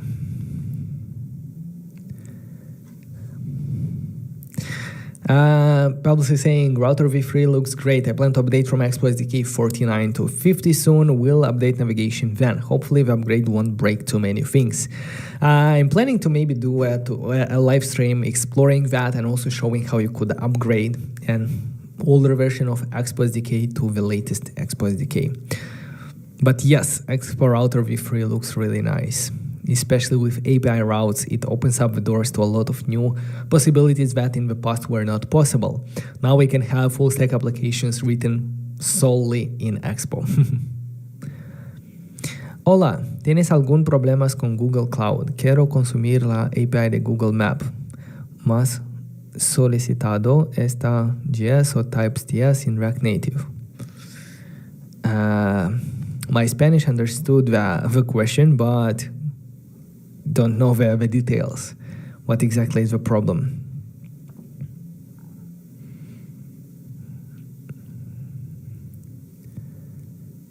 Any teaser about the upcoming premium course? Mario, thank you very much for asking.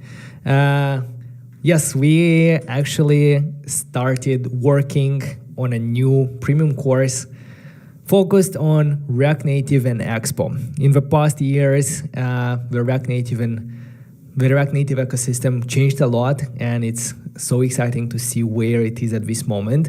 So many applications out there are using Expo, and in the top lists, more than 1,600 applications are using Expo. That's from the research made by Evan Bacon. You can find it on his blog. But yeah, nowadays a lot of things changed, and I really want to upgrade and create a new course focused solely on React Native and Expo that will teach you everything that you need to know to build applications, mobile applications with these technologies. At this moment, we are at the stage of planning the content and starting recording it. And I sent on your email a survey that you can help us shape the course. If you haven't seen that one yet, I'm going to share the link here with you in the chat. It has some questions. We have already almost 200 responses.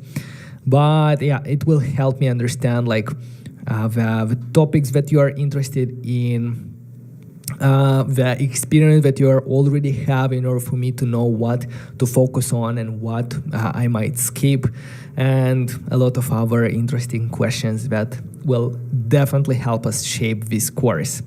So yeah, if you're interested, let me paste the URL here in the chat. I would appreciate your help with this survey.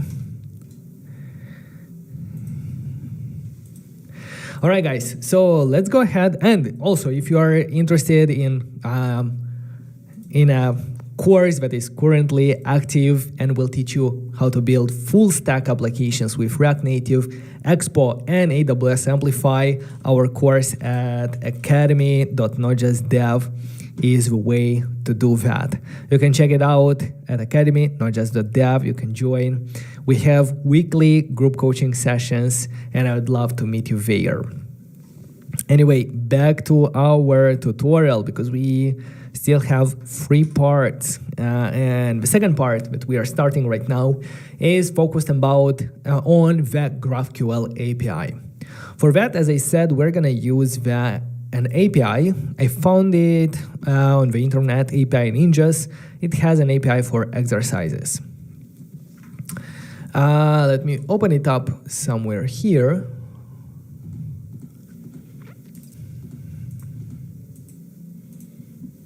API Ninjas.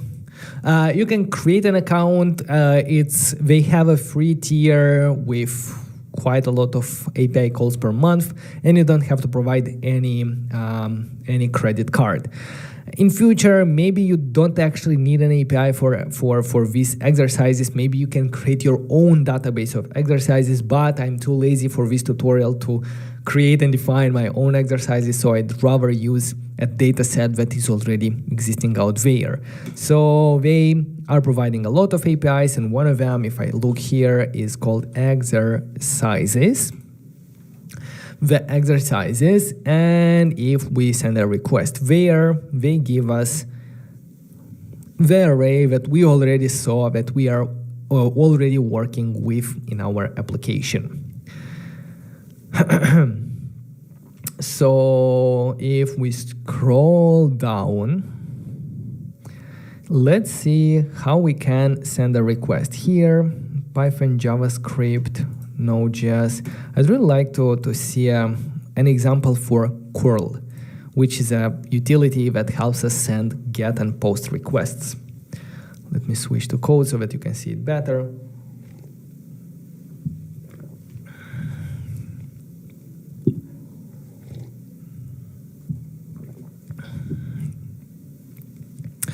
But yeah,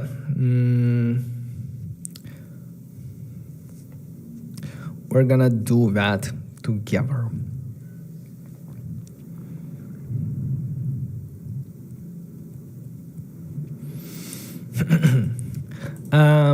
From the architecture perspective, how everything is going to work. As I said, we are going to build a GraphQL API where we will combine different data sources. For example, the exercises we're going to get from this API, then we're going to connect it to a custom database for our own data, and so on. To do that, the best way and the easiest way is to use IBM StepZen, because it simplifies a lot of things to bring and create GraphQL's API, especially when we have different data sources. So the GraphQL API is going to be created with StepZen, and we are going to connect API Ninja's API to StepZen, and then from our React Native application, we're going to simply consume a GraphQL API. We're gonna do everything step by step, so don't worry. It's going to make a lot of sense as we move along. So let's go ahead and also open StepZen.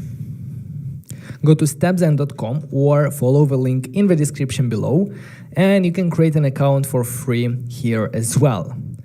Let's go to, we don't need to go to the dashboard, we need to go to the documentation.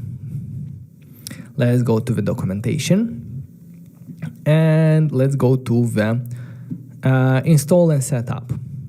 What we need to do is, first of all, we need to install the CLI command called StepZen. For that, we're gonna run npm install -g to install it globally, StepZen. Let's go ahead and do that in a terminal. I'm gonna open it here in Visual Studio Code. I'm gonna make it full screen. So let's start by installing StepZen CLI globally on our machine.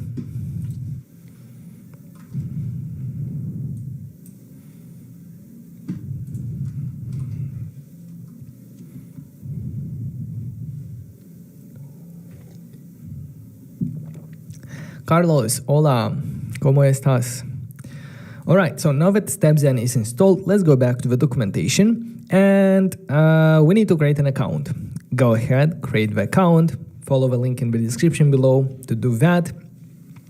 We're gonna need the admin key and the API key, and the next step is going to be to log in inside our CLI with our credentials. So let's go ahead back in our terminal, do StepZen login. And here we need to provide the account name that you can find by opening the dashboard.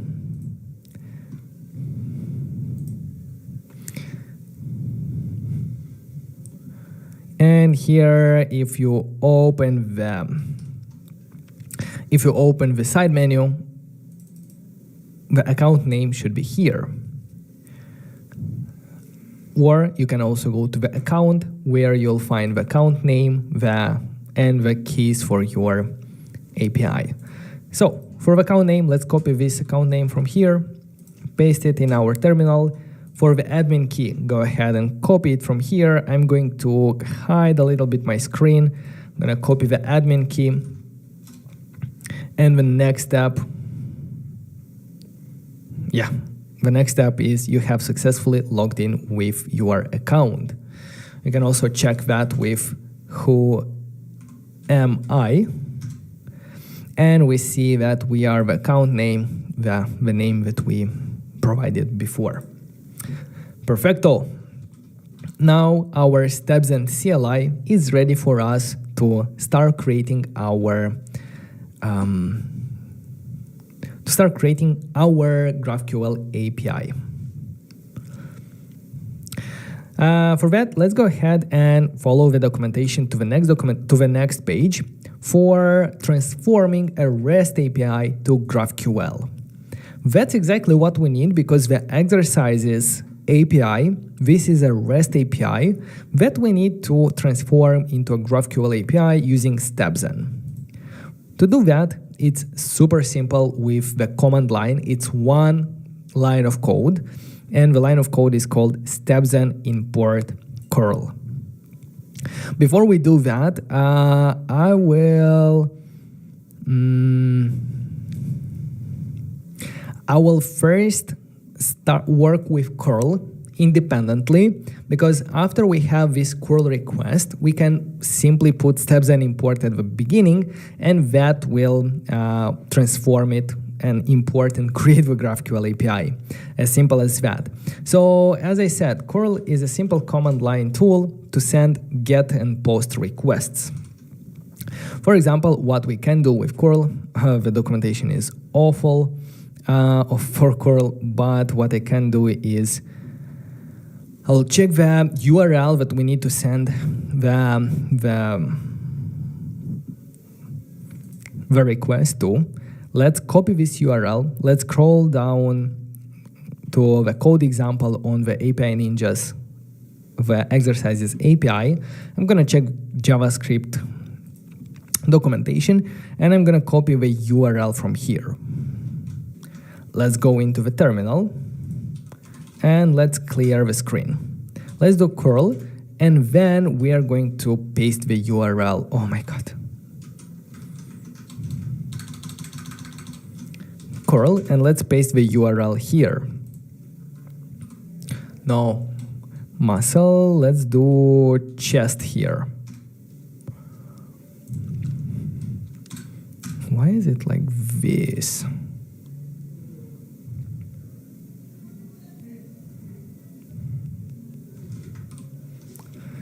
Where I can take a curl request example. Curl request example.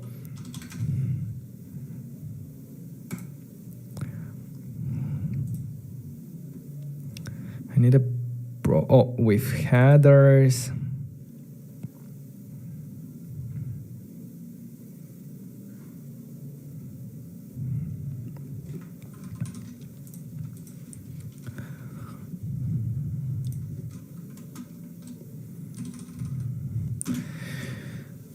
So again, let's start from the beginning. We need curl, and we need a URL that we want to request. Going back to this one, I don't even know which one, to JavaScript. V1 exercises. Yeah, it's basically not that complicated. It should be HTTPS API ninjas.com v1 exercises, and then we will be able to add variables like muscle and so on. So let's simply do to the exercises, to this simple URL. We see that we are missing the API key. The API key, if we look in this example, this is a header with a name X API key, and here we need to provide the API key. The header for curl is being sent with -h, and here we are going to the -h. We are going to provide this header with the name X API key. Inside a string should be X-API-key.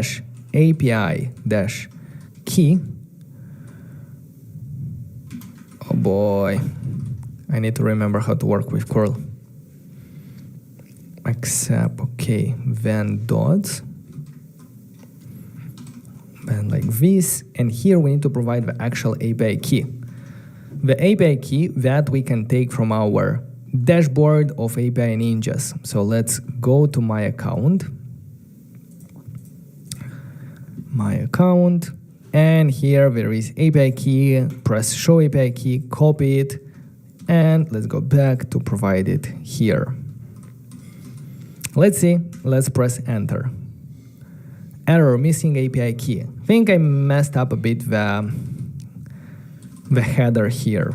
So let's go ahead, let's scroll to that one. Oh my god, it's so complicated to do it in the terminal. Change this one, try it again, and yes, now it works. So it's better to copy it and move it to a file by creating a simple text file here and pasting this curl command. If you want to make it multi-line, you can put the headers from a new line, but in that case you need at the end to put a backslash to make sure that this command is multi-line. Now I can copy the curl command, open the terminal, clear, paste it, and it should work. Yes. Test it and make sure that it works.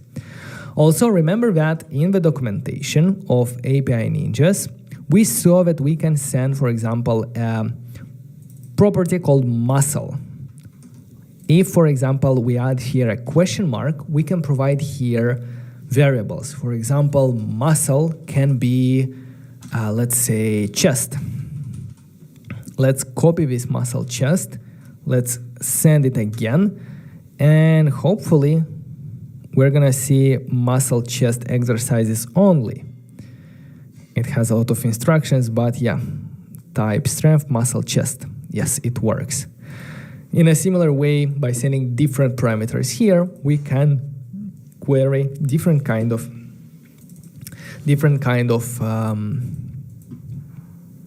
exercises. I think that's it. That's a valid curl command. Once we have a valid curl command that we can copy, paste, and we receive back the results that we want, in that case, we can transform it into a stepzen import command to transform this REST API into a GraphQL API. And look how easy that is going to be. First of all, before we get started, I will create in my folders. In my project, I'm going to create a new folder called API.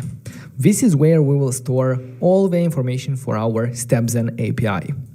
Let's open back the terminal, and let's make sure to cd into the API folder to work there. I will do clear. And when we have a curl command that we want to use, all we have to do is prefix it with stepzen import, and that's it. Now let's copy this same command with stepzen import at the beginning. Let's paste it in our terminal by making sure that we are in the API folder. Let's press enter. Stepzen will ask, what do we want our endpoint to be called? You can give it a name. I will leave a default one that it's suggesting. And we see that in just a second or even less, we successfully imported the data from this one and created the GraphQL schema. If we look at in the API folder, we see two files and a folder. The first one is the configuration, and it specifies the name of our endpoint. The index GraphQL is where we combine different subgraphs of our API. In this case, it only includes the file from curl index GraphQL. if we go there in the curl index GraphQL, we see that it created a query that, when executed, will send a REST request to the endpoint exercises. It has the muscle property, and it also has some headers for our API token. Well, maybe it doesn't make a lot of sense now, but let me show you in action how everything works. With one single steps and import command, we define the schema. The next step is to deploy and run our API. To do that, again, it's as simple as running steps and start. And this is going to deploy our schema to GraphQL, to steps and cloud. After that's done, we can press on this API to explore our GraphQL endpoint.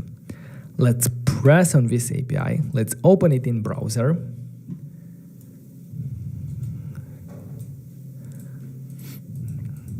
And here we have it. Maybe I'm going to put it at the beginning. And if I simply execute this query, we see some data, but we don't see anything returned. Why? Because here in the variables, we're going to see that we have a variable called muscle that we need to provide a proper value, for example, chest. If I do that, we see that we get back the data from the API. But the good thing is that compared to the REST API, this is a GraphQL API. And we can, for example, design the data that we want to return depending on the page. For example, in our mobile application, on the home page, we might only need the name, muscle, and equipment. Let's leave name as the first one, muscle as the second one, and equipment as the third one. That would be the design of a query that we would need on the home screen. If I run that one, now our API only gives us the data that we designed and that we asked it to give. And we see that it actually contains the only exercises that we asked for the muscle chest. How simple was that? It's always impressive for me how easy it is to create a GraphQL API using StepZen. It literally was 2 commands. Yes, we needed to make sure that we created this curl request, and I had to remember how to work with curl. But after we have a curl request, we simply add the StepZen import at the beginning. What's happening behind the scenes is that StepZen is sending a request, is analyzing the data that it receives, it's introspecting this data and parses it and automatically creates a schema for us. The schema in GraphQL, the schema is what powers the GraphQL because it represents the data structure and the queries and the mutations that we can run. So we see that every exercise has a difficulty of type string, equipment string, and all of this information we didn't have to create ourselves. StepZen automatically parsed and created it based on the response from the API endpoint that we provided. And now when we send a request to our GraphQL API hosted on StepZen, behind the scenes StepZen is actually sending this request to the API ninjas, and the result is coming back to StepZen, is being optimized, and is returned back to us. Then with StepZen start, this schema that was generated is transformed to an actual GraphQL API that is hosted and deployed to StepZen in literally seconds. That's super powerful, and also it's very extensible, like it's very flexible. Because yes, we can do that with a couple of commands, but at the same time, we can adjust this schema the way we want it. For example, instead of my query, I might want to change this to exercises to make sure that this query is called exercises. Without doing anything, StepZen automatically deployed it in 2.4 seconds because it saw that the file has changed. Now, if we go to the dashboard, and if I will refresh this one, in this interface, we can press on the docs, we can press on the query, and we see the query that we have called exercises. So we manually updated how we want our query to be called. Also, muscle here should be chest. Now we can query the exercises and it makes more sense. Similarly, if we look in the docs, we see that, let's open the docs. Let's press on the query type to see the query type. And we see that the exercises query returns back an array called root entry. Not sure if you can see it properly. I'm gonna do it like this, but as you can see here, it's an array called root entry. Why? Because we didn't specify the name of that property. The good thing is that we can always change that directly in the schema. So if the type root entry, we will rename it to exercise, and the return type here in the exercise query, we will also rename to exercise to access this type. GraphQL will automatically redeploy. We can go back to the dashboard, we can refresh, and we see that the query now returns an array of exercise. Now makes more sense. What else? Another thing is, what if we want to add other parameters to our query? If we look at the documentation of our exercises API, besides the muscle, we can also provide a name that can help us search for data. to add it to our GraphQL as a parameter is as simple as adding it here as a parameter to this query. Name of type string. If we go back to our dashboard, maybe here, if we refresh, we see that our exercises query has two parameters, name and muscle. If it's the first time for you working with GraphQL, let me show you how it works. For example, right now we can, of course, query the chest, but what if we are looking for a specific, like, let's say, I don't need all of them, I need only the name. What if we're looking for a specific, the push-up exercises? How can we look for it? Well, first of all, because our query has a parameter called name, that means that here in the exercises query, we can add a parameter called name, and we can hard code it to, let's say, push-ups. If I search, we're gonna see that we have 3 exercises that contain the word push-ups in it. Push-ups, bench push-ups, and bench push-ups. The thing is that we don't want to hard code it. We want to be able to send a variable, and this will make a lot of sense later when we integrate it in with our user interface, because we want to send a dynamic variable. To do that, we need to declare a variable on our query at the top, and the variable here in the query should be prefixed with $sign. Let's call it name. We need to provide the value of the type of this variable, and it's going to be a string. Now, to the name property of our exercise query, instead of hard coding it, we're gonna send the variable name. So that's where we have that's why we have here name without $sign and here name with $sign, because name with $sign is coming from here, and here it only specifies the property name that we expect in our GraphQL query. Now, if I run it, it's gonna give me all the chest exercises. But in the variables field, if I will do a comma here and add the name push-up, the name is going to be passed to this name here, This name is going to be passed to the exercises parameter name, and we are going to send it all the way to our REST API, and back we're going to receive only exercises that contains your push-up name. Whew. Any questions so far, guys?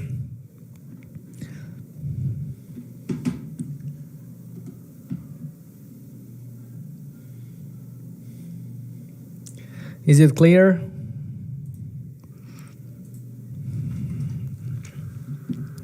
If yes, we can continue, right? Because yeah, let me check.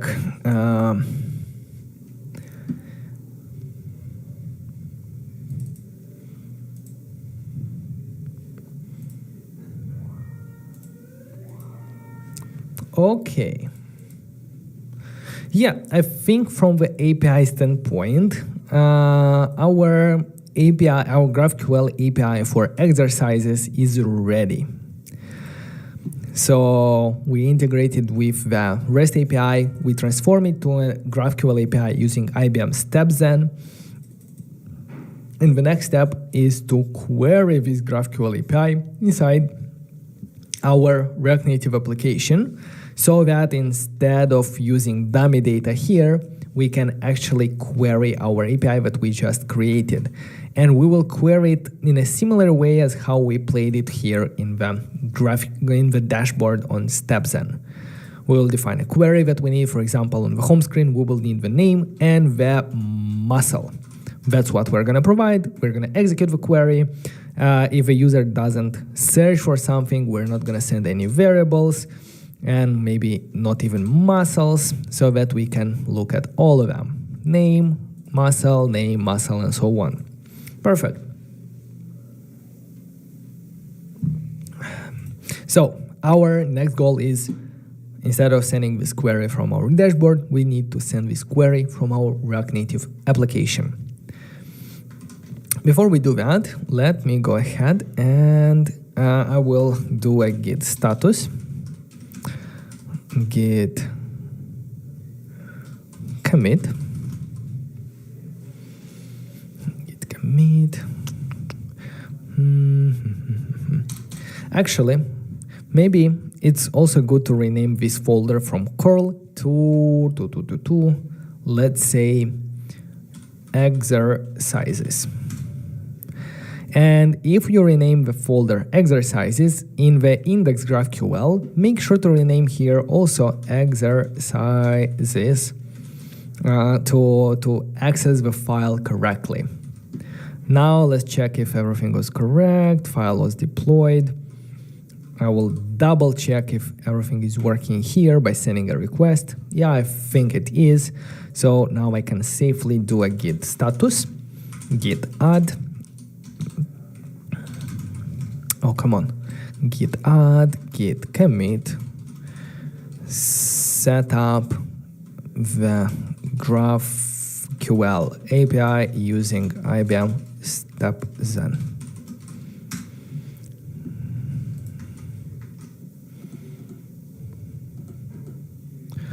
And we don't need this one anymore.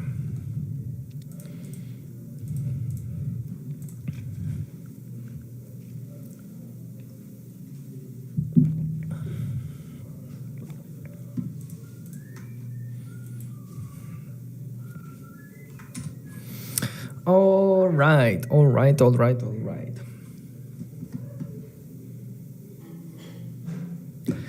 So the next step is for us to query the GraphQL API from React Native. To do that, we're going to use the React Query library. Let's open up the documentation of React Query.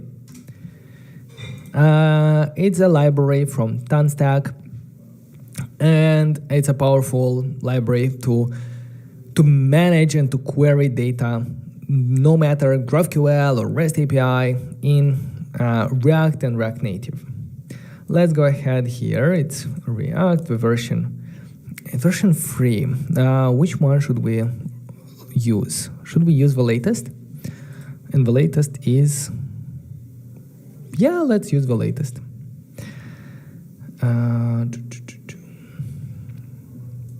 GraphQL.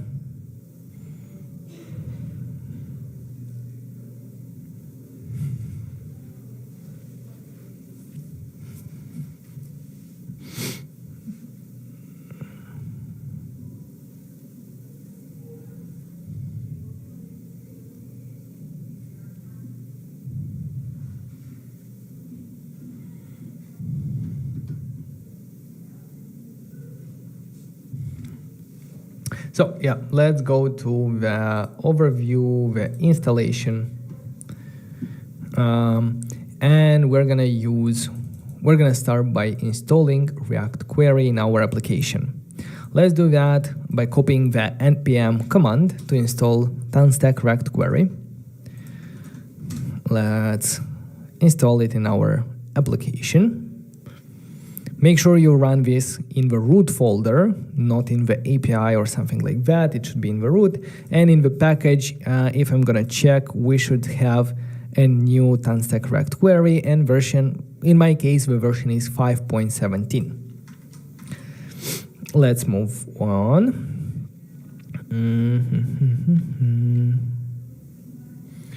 The next step, let's go to the quick start.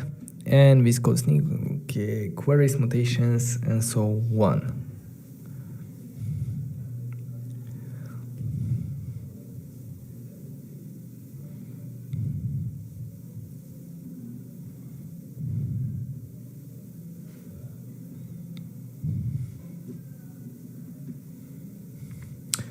In the React Native, let's check the documentation of React Native.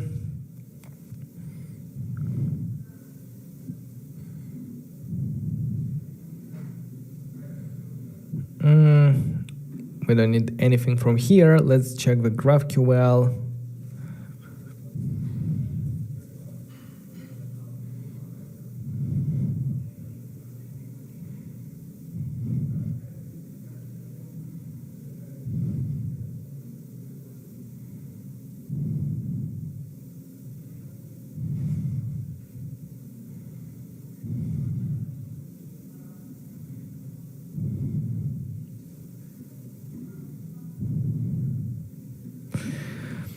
Their documentation around GraphQL, I remember it was better. I used also like Apollo client in a lot of my projects, but React Query is also really nice. So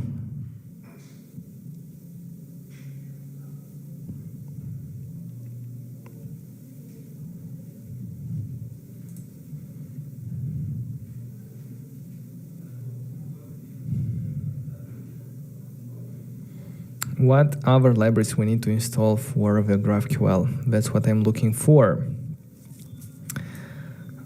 Basic with GraphQL request. Probably GraphQL request we need.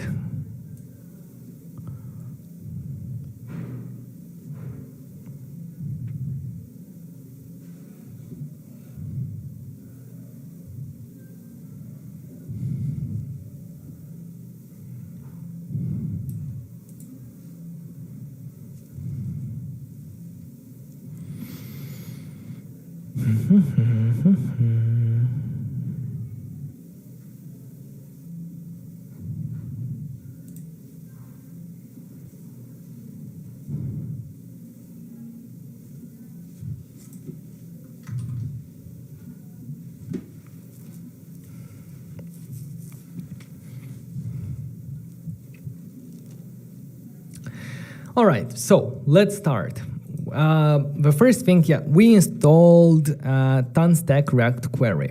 The first step is to create a client and to wrap it around all our screens to provide this client to the other screens and other components in our application.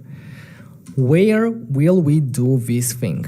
We're gonna do this inside, because we need React Query in all the screens. This is something that we need to provide globally. If you remember, I said that these things should happen in the root layout. The root layout is where we create global providers, because root layout will wrap around all the screens in our application. So let's go ahead and start by importing some stuff from Tanstack React Query. We're gonna do the query provider, query client provider, and the query client. Query client.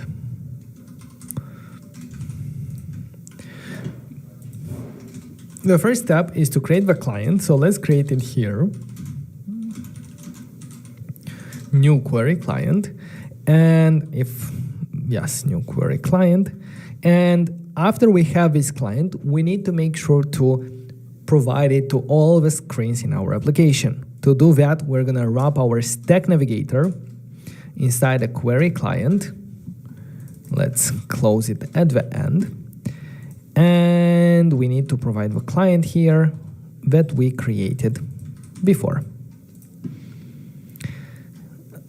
Is not supported attribute because it does not provide props property. What? Query client provider here. Query client provider. I messed up the name. Now that means that every screen in our application, including for example the index, will have access to the query client and will be able to request stuff to run queries. Okay, let's run a query. For example, where do we need to query things? We need to do that on the home screen where we render a list of exercises. At the moment, this list of exercises are coming from the dummy data, but we want to query it from our GraphQL API. To do that, we are going to use a hook called useQuery from Tanstack React Query. And let's go ahead and do const data equal useQuery, and here we need to provide some options. Because let's rename it from application to exercises screen. So yeah, because our exercises screen is going to be rendered inside the layout, the useQuery hook will have access to the query client provider, to the client that we define here. The useQuery, what does it expect, the useQuery? It expects a query key. Our application closed, but yeah, we're gonna figure it out in a moment. It has a query key, and the query key should be an array that identifies this query. For example, it can have, in this case, it will be, for us, exercises. The second option here should be the query function. The query function is the function to be executed when we want to get the data. So it's a function that should return some data. Let's, for now, simply return the exercises that are coming as well from the dummy data. Now, the thing is that in our flat list, we can go ahead and use the data here, just data. The cool thing is that the useQuery can also have is giving us a is loading property that we can check here. If it's loading, let's simply return an activity indicator component from React Native. Activity indicator from React Native is a simple spinner. Let's go ahead and restart our server to see what's going on here. Let's open it on iOS. And we see that if in the query function I'm going to return an empty array here, I expect to see nothing. If instead we are returning the exercises from the dummy data, we see the exercises because we are using the data in the flat list coming from the useQuery. So yeah, that's the query function.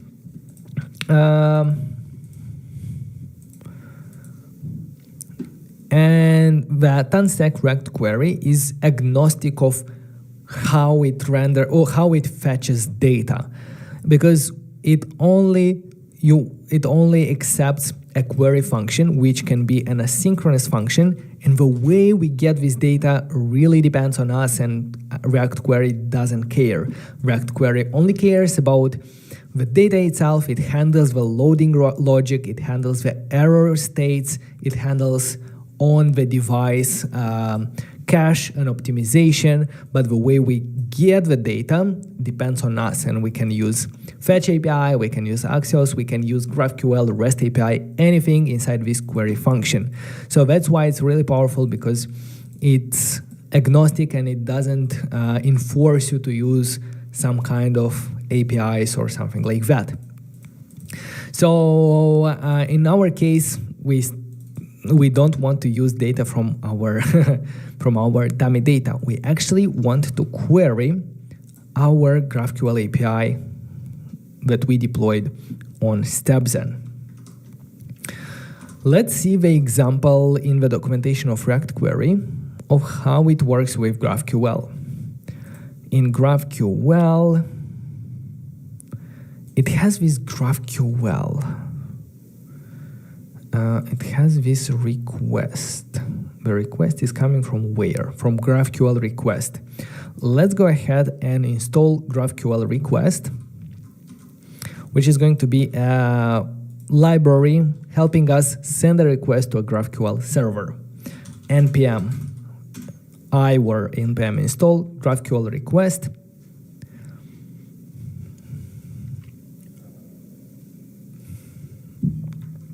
Let's open up real quick the npm GraphQL request to see.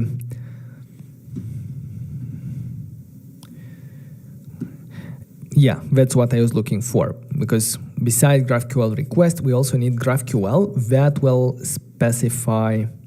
Yeah, let's also do the npm I GraphQL simple. It needs GraphQL and GraphQL request. Okay, now we are going to import in our index screen two things. We're going to first import the GQL, which will allow us to define the query string, the structure of our query with the fields that we want to get. We're going to import that from GraphQL request, and we're going to define our const query, or let's call it exercises query, equal to, using this GQL that stands for GraphQL, we're going to follow it up with a backtick, and we're going to press enter, and here is where we will put the query that we want to execute. The query, usually we copy it from here. So let's copy the query from our dashboard StepZen and make sure that when you execute, it's working properly. After that is happening, we can copy it in our GraphQL query, and we are going to be using it to send the request to the server. To do that, in the query function, we're going to use the GraphQL request. We're going to look at the Tanstack query API. In the query function, we need request, we need the URL, we need the query document, and the variables. Okay. The request is imported from GraphQL request, right? Let's check again the documentation, GraphQL request. Yeah. Let's destructure request from GraphQL request. And inside the query function of our use query, we are going to return request. And here we need some options. First of all, we need the URL. Let's define the URL here at the top, const URL equal to something. I'm gonna put it in a moment. Besides the URL, let me check the documentation. Yeah, request URL, and then the document. The document that we define here at the top, exercises query. URL. Let's find the URL that we need to send the request to. That's going to be, if you go to the steps then, that's going to be here at the top. You might not be able to copy the full URL right here, but what you can also do is you can check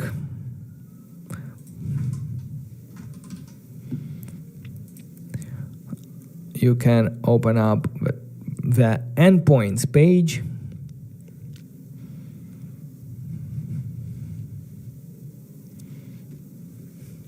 And the one that I'm working with, how is it called? Soft something.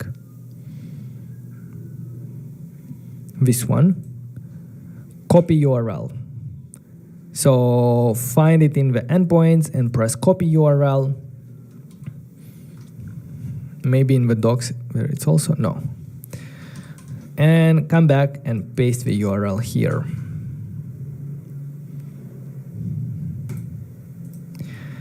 Cannot read property name of undefined. Let's see why. That means that the request gave us an error. The error is handled by React query, so we can check we can take the error here, and we can do another if statement here. If it's not loading, but if it's error, let's return a text failed to fetch exercises. This is the error handling. What happened? Data. Let's console log the data. Oh yeah, I think I know why. If I console log the data and look in this one,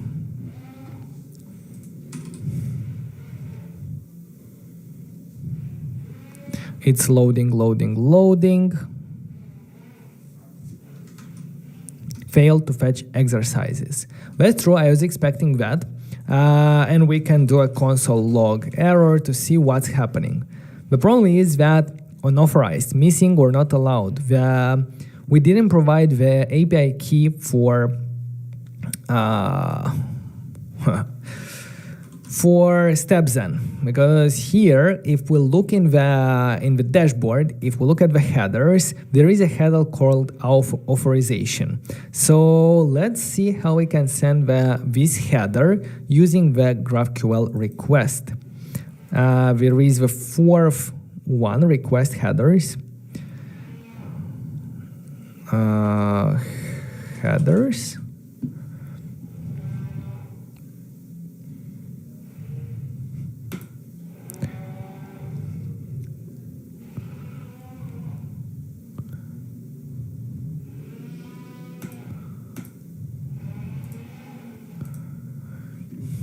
Do we have a home page? Let me check.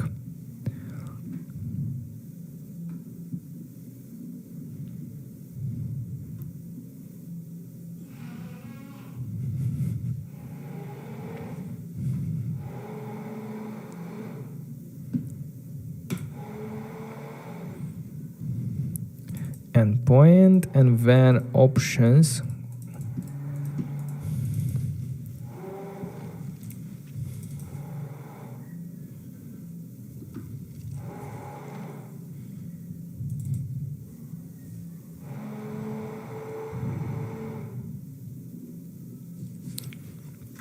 Yeah, let me do that here. So I think in the request, the next parameter is variables, but we don't need any variables yet. And the fourth one, I think it's headers.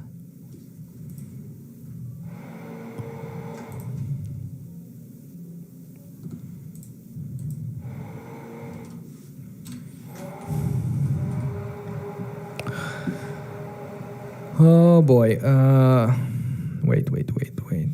Headers, request headers. Well, in that case, we need to put them into an object with URL, document variables, and request headers. Yeah, so let's put this into an object, URL. Inside of this one is going to be called document. Document. And we are gonna also have header headers, something like this. Request headers, right? Yes, request headers. And the request headers, we need the authorization header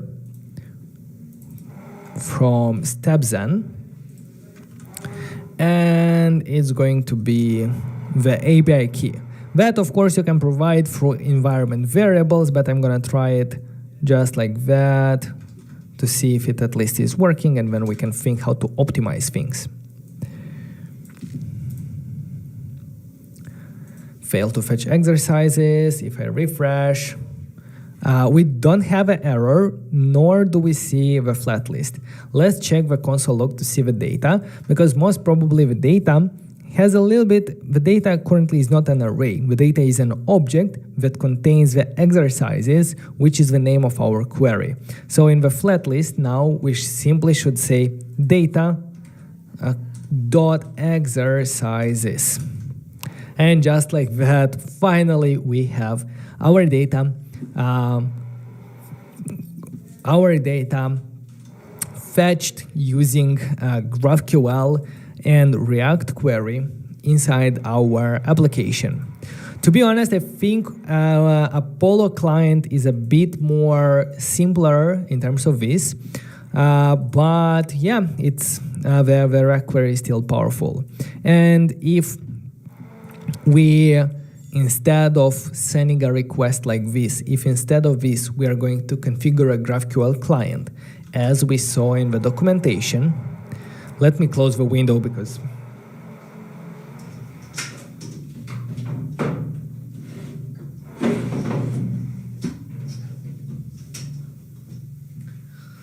now it's better. As I was saying, in the GraphQL request, for now, what we did is we simply use the request method to send an ad hoc request. Another way would be to create a GraphQL client, to create an instance of GraphQL that we pre-configure with the endpoint and with the let's say,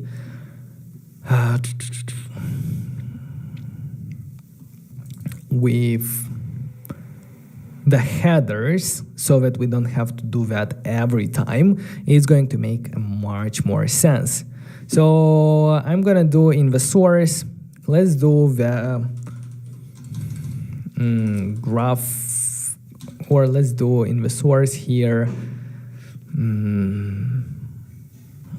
GraphQL client.js, and here we're going to import the GraphQL client from GraphQL request. So let's import GraphQL client.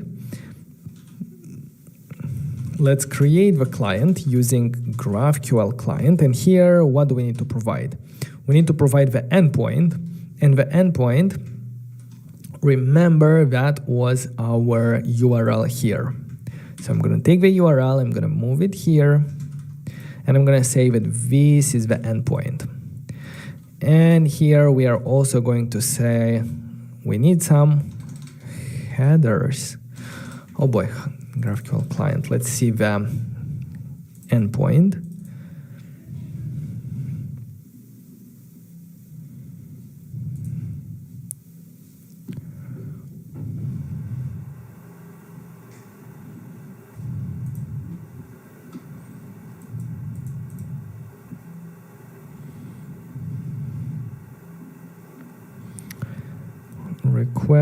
Request, we need the client, and the client is endpoint.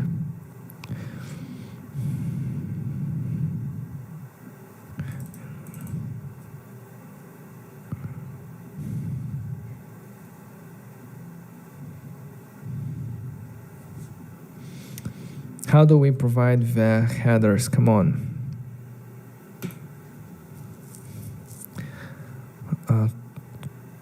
Increment, no.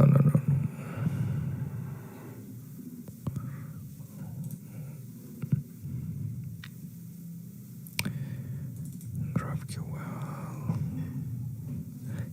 yeah, it's in the headers. Here in the headers. And we need to provide the headers that we had here. For example, authorization and so on.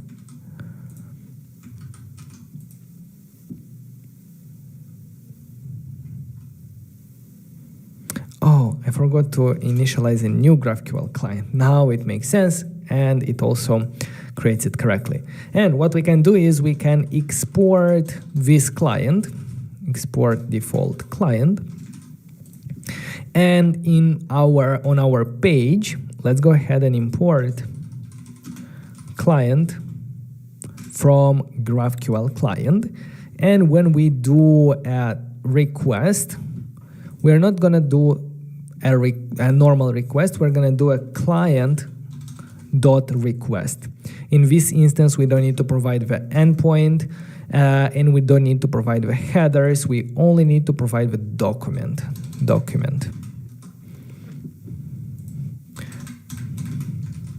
Because we have configured it once. And in fact, we can simplify this by just right away sending the query itself. If I'm gonna refresh, it still works, and the query itself is much simpler. And in this situation, we can remove a URL from here, we can remove a request, and yeah, now it works better. And the dummy data is already not used.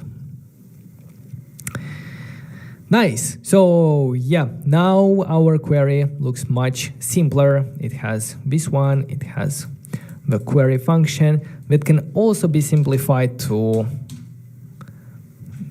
this one.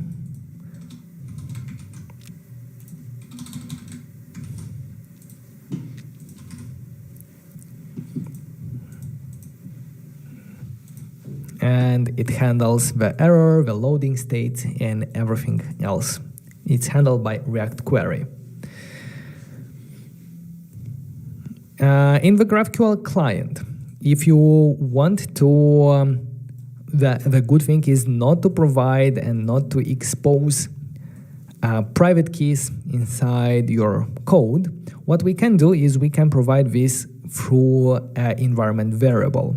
Environment variables are working in Expo from the recent versions, and what we have to do is we have to create the .env file, and we have to create an environment variable that, if we need it to be available in the client-side code, we need to prefix it with Expo public and then the name of the variable. For example, GraphQL API key equal, and let's provide it with this API key. This is the API key that I'm going to put in our environment variables. I might not actually need those codes. And back in our GraphQL client, I can take the const API key equal process .env dot and the name of the environment variable, Expo public GraphQL API key. Now this API key we can provide here by either doing a plus API key or by doing a template string with backticks like this. And now it will fail to fetch because we need to restart our server for the environment file to take effect. After we have done that, we can refresh, and if everything is working, the query should execute and we should see the list of exercises back here. Yes, we have that. If something is not working, make sure to console log the API key and make sure that it's available. Because if it's undefined, it's gonna fail, and you're gonna see, yeah, basically if the value is going to be undefined, it's going to fail to fetch.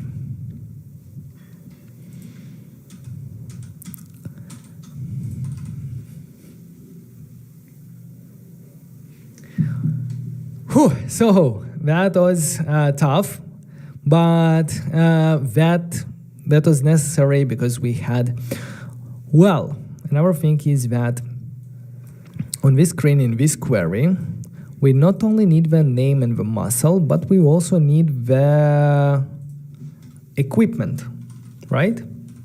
So let's add the equipment because we see that something was missing on our screen. So the equipment, by simply adding it to our query string, we see it here in the equipment. Oh, perfect. All right. What else? The next step is going to be to query a specific exercise on the exercise details screen. So if we go to the name here, at this moment we are still using dummy data on the details screen to find the exercise. As I said, the rule of thumb is to go ahead and use the identifier, for example, the name of exercise, to query the data about that exercise. The downside of this API actually is that the data does not contain ID. So we can use the names to search it, but I'm thinking that in some cases only the name is not gonna do it, but we're gonna see. So let's go ahead and first of all, open the details screen, and here let's go ahead and remember what steps do we need to take to send a request to the server. Well, the first step is to import GraphQL from GraphQL request and to define our query document. Let's say exercise query. To define it, we're going to use GraphQL and we're going to open the backticks to provide that document for the query itself here. The rule of thumb is, we go ahead and we design our query in the editor. Here, in the builder, you can visually add the fields that you want. For example, we might need also the instructions on the detail screen and also the equipment. So name, muscle, instruction, equipment. That's everything that we need at this moment. From the variables, we're gonna need the name only. So I can remove a muscle from here and I can remove a muscle from here. We're gonna use the name to send a request. For example, if I'm gonna provide here name, let's say push-ups, but I'm gonna do some more. You see that if I search push-ups, we see 3 results. But if I'm gonna do a bench 300 push-up, it's going to be an exercise with, again, 2 exercises. A bit weird. But anyway, this is the query that we're gonna send on the details screen to get the details for one exercise. So let's copy the query document. Once we are happy with the structure of it, let's put it in our GraphQL document here. And in our component, we are going to need the use query hook, use query from Tanstack React query. And also we're going to need the GraphQL client that we created in the GraphQL client. The GraphQL client that has the endpoint and all the configuration needed to send a GraphQL request. Now, we're going to get the data and the is loading and also the error by using the use query. In the use query, remember we need to send an object with some parameters. One of them is the query key, and this identifies and is used for caching the result and for invalidating the result when something happens. A query key, remember in the previous screen we called it, where is it? Exercises. For the exercises detail, I recommend using a combined query key where the first part is still exercises,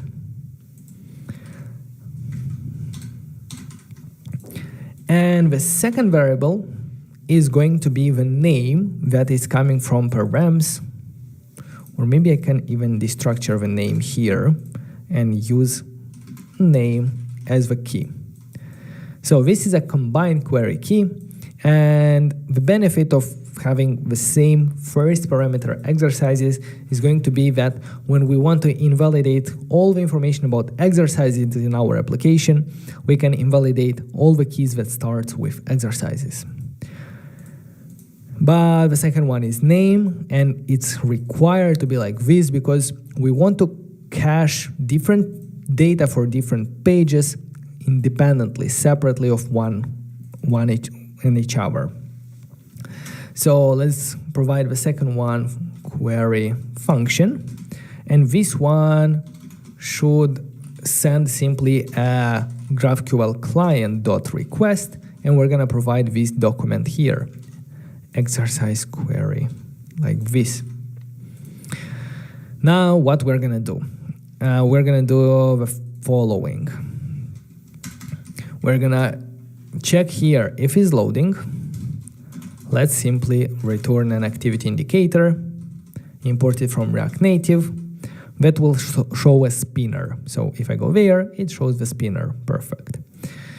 Where do I have params? Oh, here. Well, on this line, we actually don't need it anymore because the const exercise is going to be something from the data, from the response that we got. The data will be an object with a property that has the same name as our query, in this case exercises. So let's do data.exercises, and that is going to be an array, so we can take the exercise at position 0. Now if I'm going to go here, we actually see it and it actually works. Not sure why it's the first one. Weighted pull-ups.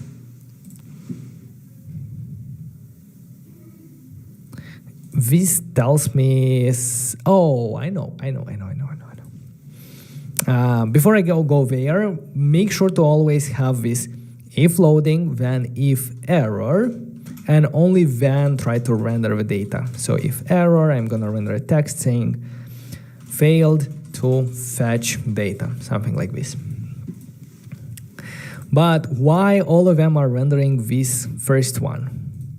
Well, because we are sending this request, but we are not providing the variable name. Don't confuse the name here. The name here is for the query key, which is related to React Query. This is how it handles caching on the device. The request that we are sending to our GraphQL client is happening here, and we need to provide it as variables, right? And we're gonna provide it as name. Now, if I'm gonna press on single press, yes, now it works. And let me actually refresh because it will make more sense. If I press on the first one, it loads, it shows. If I press on the second one, it loads, it shows. If I go back to the first one, it doesn't load anymore because it caches and it remembers that this data is already on the client. It doesn't have to send a request again. If we go to something new, it will do the loading state. It will do the querying. If, however, we are going to something that is already in the cache, because we are providing here the name, it works perfectly fine like this. And yeah, that's how we have a details page there. Perfect. We are not done yet. We want to do searching, maybe pagination. That's also important. So first, let me go ahead and do a git status, git add, git commit -m query or React query, or yeah, let's do query GraphQL API using a React query. Perfect. So yeah, we are 3 hours in. I really want to stay below 4 hours, but we still have a lot of things to do. What I'm gonna do, to be honest, is should I do? Well, we have still a lot of things to do, and we don't have a lot of time.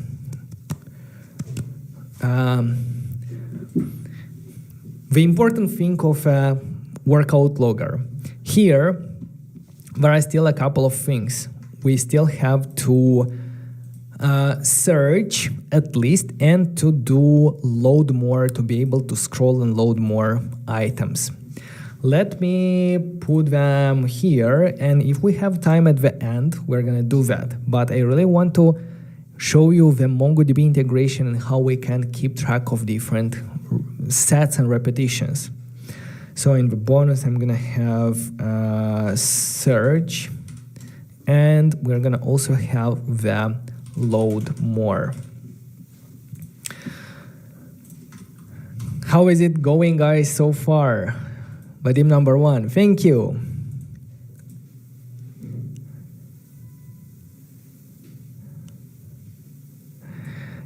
The question, someone is asking when the food ordering application is dropping. It's gonna come soon, guys, in the following weeks. We just need to finish like the thumbnail, the description, and post it. Right, guys, so let's move on to the third part, and let's implement the workout logger features. What we want to do is we want to be able to log different sets of exercises and store them in a database. For the database, in this part, we're gonna use MongoDB. If you're not familiar, MongoDB is a great NoSQL database working with documents. When I was working at Fitinium, I actually used Fitinium. I built Fitinium on top of MongoDB, and I don't know, it works really well for these kind of applications because the schema is flexible. We don't have a strict schema. We can provide different documents with different types on the go, and it's quite powerful. Together with MongoDB Atlas, we can host and create a database really, really quickly. But actually, before going into the database and so on, we still have to do some user interface in order to add a new, to be able to add a new, how it's called, a new set, right? So we're gonna do that on this screen. To add a new set, let's go ahead and on the details screen, right after the instructions, let's create a separate component that will handle the logic of adding a new set. In the components, let's create a new file for new set input.gsx. I'm going to define a default component here that will simply render a text. And on the details screen, let's go ahead and after we render the view, the panel for our instructions, after that, let's go ahead and render the new set input that for me was automatically imported at the top here from our components folder. What we see is we see the new set input component there, and let's go ahead and also start working on this component that will handle adding a new set of this exercise. I'll import the style sheet to define the styles using stylesheet.create, and here I'm going to have a container that is going to be the styles of a whole container for this thing. It probably needs a background color white to match the styles of the rest of the containers, and a padding of 5, or how much did we set there? Let me see the panel. The panel has padding 10 and border radius 5. I'm gonna copy them from here to have the same style. Nice. So what do we need? Well, we need 2 inputs for the repetitions and for the weight, and we need a button to insert it. An input in React Native is rendered using a text input component from React Native. I'm gonna remove a text here, or maybe let's do add a new set or record. Let's do simple log set. Below that, let's add a text input with a placeholder reps, and another one with a placeholder weight. We see them here, and we can go ahead and add some styles.input.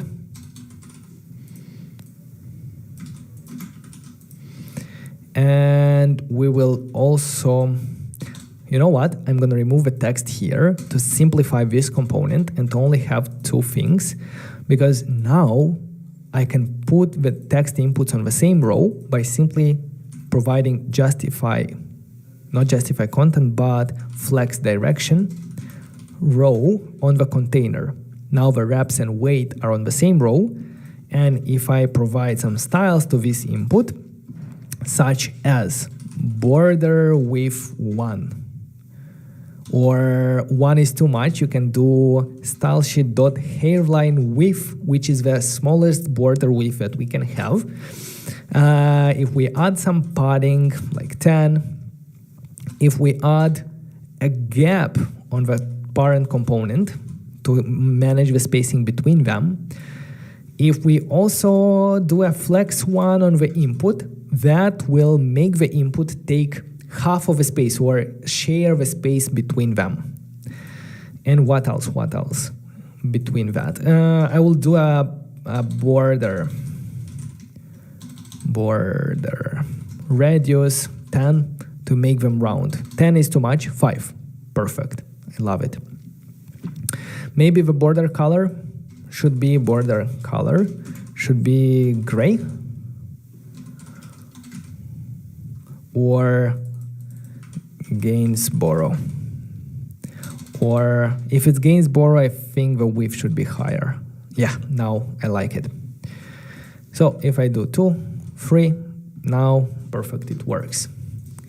Besides input, we need a button there. So let's use a component from React Native called button.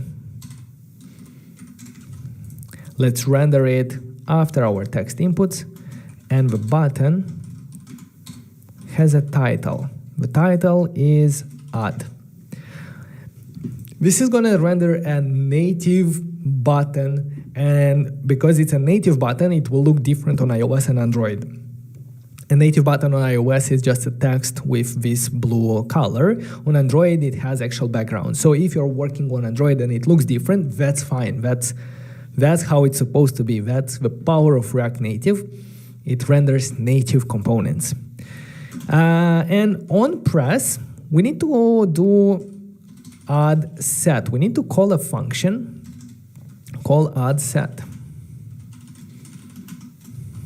This is going to be an arrow function where we will do a console warn add set.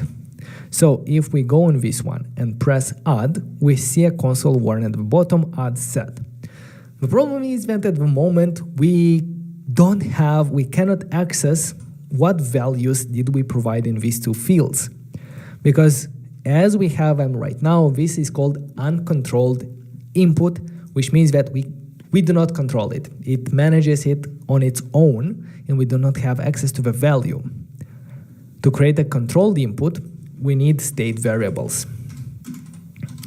For that, we are going to import USDT from React, and we're going to define two variables, one for the reps, set reps, USDT, and another one for the, how's it called, weight, and set weight, use state. The state is going to be a string, and when we submit it, we're going to transform it to a number. Now, let's go ahead and bind the state variables with our inputs. To bind it, we need to provide two values. One of them is the value of a text input should match the value of our state, and the change text.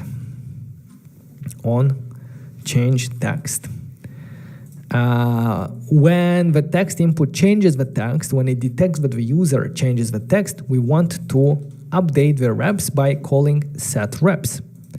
The similar way we're gonna do with the second one for the weight, but in this case we're gonna provide the weight and set weight properties.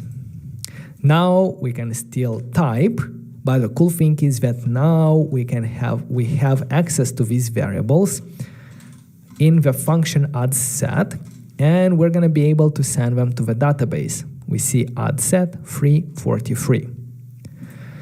I'm not sure here we're gonna do a send or save data in the database, but at the end we're gonna set the reps back to empty string and set weight also back to empty string. So after we press add, we reset these values. Nice. Okay. Another thing is that when we open the keyboard, at the moment it has not digits, it has letters. We can specify what type of keyboard that this text input is. So keyboard type is going to be number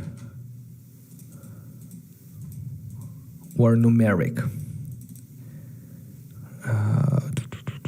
Should be numeric. Yes, now it's numeric, and the same thing for the weight. Okay. So both of them have numeric values. All right, okay. So that means that now we have a UI. When we press on the addSet, we want to save things to the database. For that, we actually need a database. Let me go ahead and do git add, git commit -m, new set input UI. And let's go ahead and see how we can create and set up, configure our database. As I said, we're gonna use MongoDB, and we're gonna use MongoDB Atlas to host our MongoDB server in the cloud really easily. Let's go ahead and you can try it for free. It's free, it offers a free solution, so everything that we're doing here is free. I'm gonna sign in my account. Let me remember my credentials.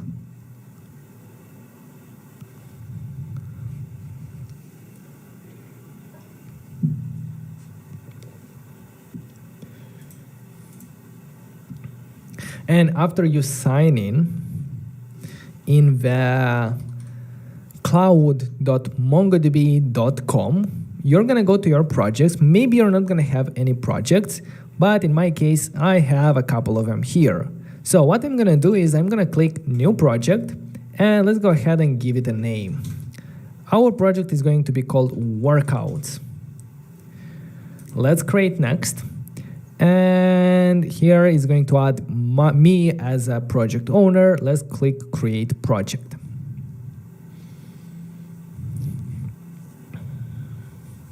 After that is done, we need to create a deployment. We need to deploy our a cluster for our database. Let's click create. And on this page, we can choose how do we want to deploy it. Go with the M0, which is a free version. It's perfect for learning and exploring MongoDB in cloud environment. My cluster 0 name is already used, so I'm going to use cluster free. And I'm going to use AWS. And let's just simply click create deployment. Now, this one will automatically add our AP as a whitelist so that only we can connect to it. And it will also allow us to create a database user. It automatically pre-filled the username and the password. This is going to be important. So let's go ahead and let's either open some notes or open a file, and let's provide here the username and the password. Remember them because we might need them later. Just note them down, and let's click create database user. Now let's go ahead and choose a connection method. For now, we don't need to connect anyhow. We're gonna access our data from the browser. So let's do Data Explorer here and press review setup steps and press done. Our data is being deployed, so it might take a bit of time. If I'm gonna go to the deploying your data, cluster free, I'm gonna reload this page. It should take around a minute or so to set everything up and configure our cluster. Sample data set successfully loaded, which means that if I'm gonna go to the deployment database here, we're gonna see our cluster. It's being deployed. I think it should be deployed. Let's click on the cluster itself. And here we're gonna be able to go to collections. Collections are database tables. In very simple words, a collection is a database table. It's called different because it's not a table, because it doesn't have a structure. But anyways, the collection here, we have different databases in our collection, and we have different tables here. We have some sample data, but what I'm going to do is I'm going to create a new database specifically for our use case. The database name, let's call it workouts. The collection name, we're gonna log sets, right? When you go to the gym, you perform a set, you want to record that. So let's call the collection sets. And additional preferences, we don't need anything. Let's do create. And now under the collection, we're gonna see a new database called workouts and a new collection called sets. It doesn't have any data, but we can insert a document. Let's press insert document, and here we can specify key value fields for our document. Well, we need the exercise name, exercise, for example, push-ups, or how is it called? Do we have something like chest, send request? Yes, the exercise name push-up. I'm gonna use it here to say that, hey, this is going to be, we are logging a repetition for the exercise called push-up. Let's press on this plus sign to add a new field, and the new field will be reps, how many repetitions. The reps is not a string, so let's change here from a string to an integer, because repetitions will be an actual integer. For example, 8 repetitions. I'm gonna do a plus sign here for the weight. Again, it's not gonna be a string, but neither is gonna be an integer. I think it should be a double, because you might do like, you might add some weight, like, I don't know, 35.5. So you can have 7.5 here, for example. After you have this, let's press insert, and the document is going to be inserted, and we see it here. Maybe I can duplicate it or clone it and say I'm gonna do another one with only 6 repetitions, but in this case I'm gonna increase the weight and I'm gonna insert it, and now we see that we have 2 documents here. So yeah, now that we have a couple of documents, let's go ahead and continue by integrating this in our application, in our GraphQL API. If we look back at our deployment and our architecture, we know that our GraphQL API is already connected with the exercise data source, which is coming from a REST API.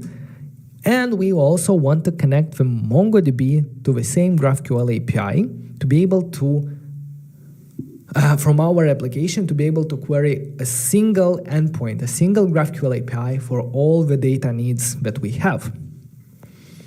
With StepZen, that's actually the power of StepZen, because StepZen allows you to connect different data sources in the same GraphQL API.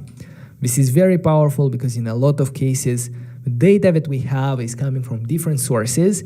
And as you can see on this diagram, we have a GraphQL built with StepZen that is created from different building blocks. It can be connected with SQL backends from some data, with REST APIs from some data like a REST or NoSQL backends, or even with other GraphQL APIs. So that's the power of StepZen. I'm gonna show you a StepZen MongoDB blog post on the IBM website created by Carlos. And here he shows step by step how we can integrate MongoDB with StepZen.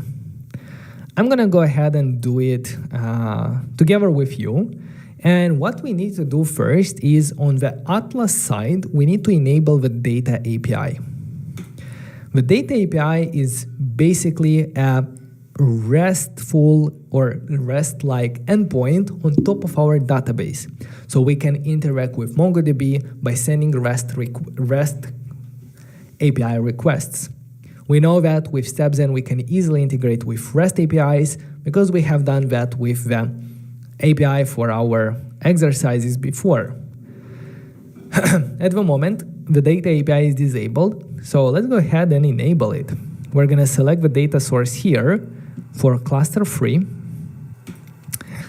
And that's it. Let's enable that data access. Restricted API. Why is that? Let's refresh. Let's select cluster free, enable. Restricted AI API access. That access manager. Project access. Maybe I need to change. No. What's going on there? Let's go to the Atlas. I'm gonna go to the workouts. Data API.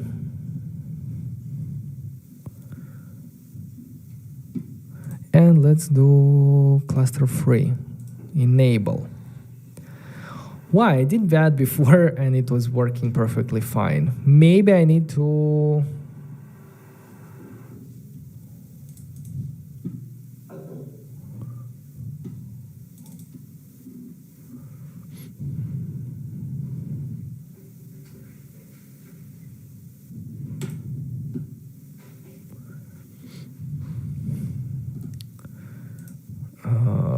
this one, advanced options.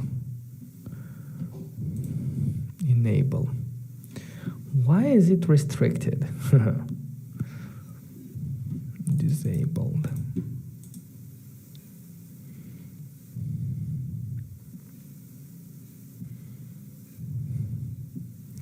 Ask the organization owner to add your IP address to the IP access list for the Atlas UI.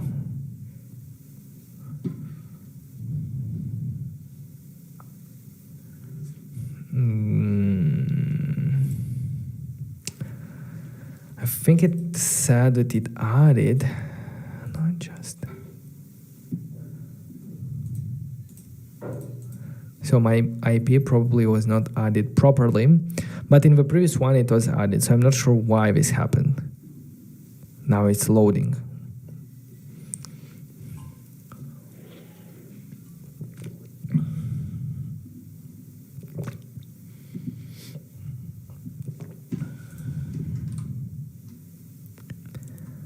You need to configure IP access list. If I'm not mistaken, it should be added automatically, but I'm gonna see maybe it failed to add automatically when I created. By default, it's adding like the IP that you're accessing from automatically.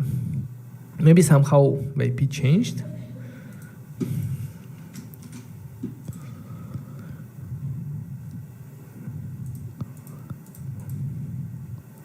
No, but where do we add this IP? Learn more.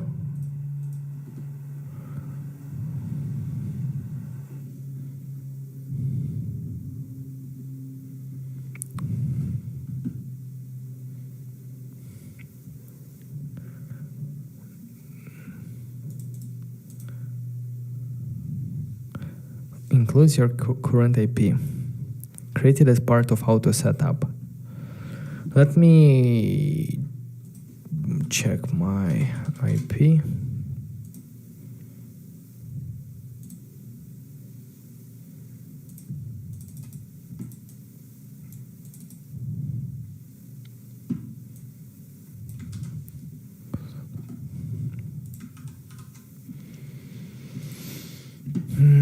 Database access.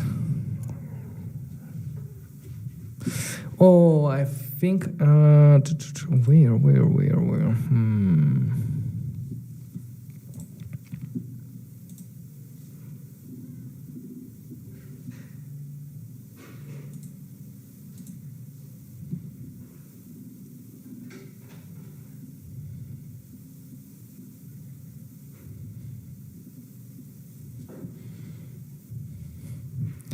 Let's try through quick start to add our IP. Add entry. Yeah, it's already there. I think I need to specify what it has access to. Cancel, edit.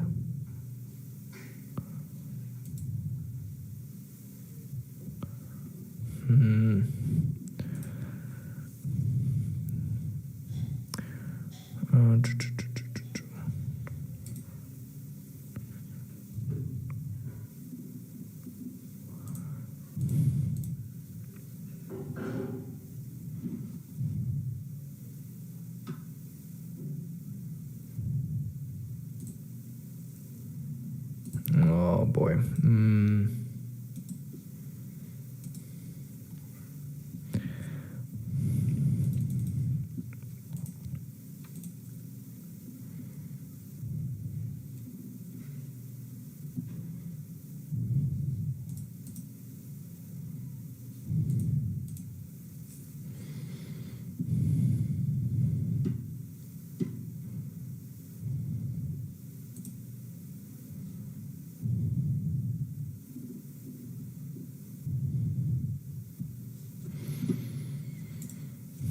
Where was that one? I remember I had to change search.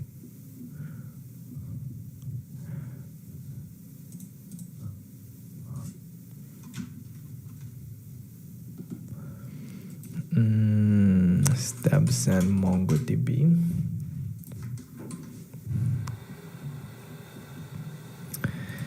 Maybe in the blog post it's gonna showcase.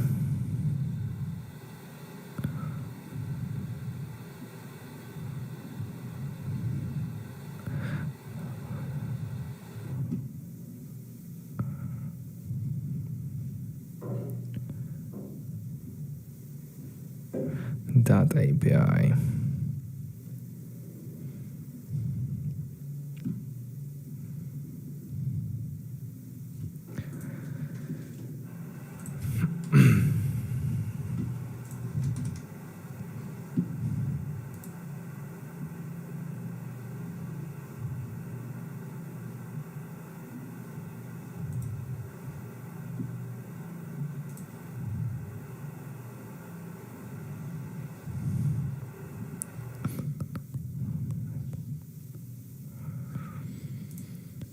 Boy.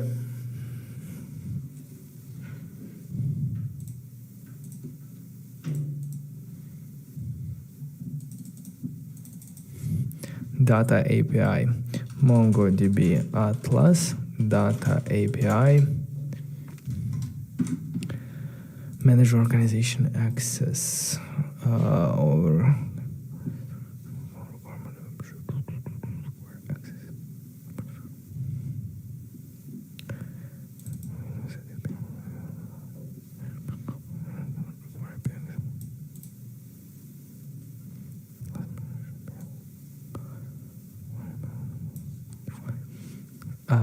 require app.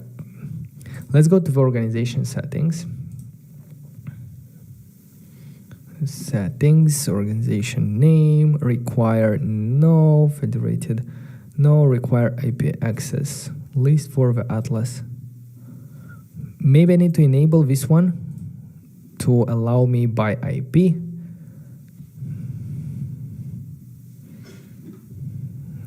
Is this saved? Yes, and let's go now back to our workouts and try again to enable it. Oh, the maximum number of hubs for product data API is 1. Okay, have another project that I was testing with API. Okay, that was test 2. I'm gonna go ahead and leave project. I need to delete the previous one.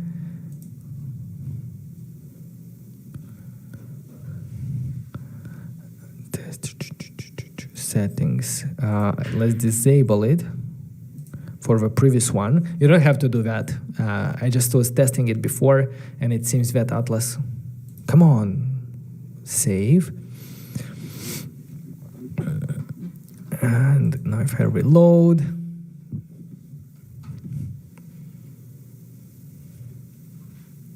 Yeah, it's saved, and I can go ahead to our workouts project, going to the data API. Hopefully now it will work. Let's error fetching restricted. Please refresh this page. Let's enable it. Not again. It is working. No.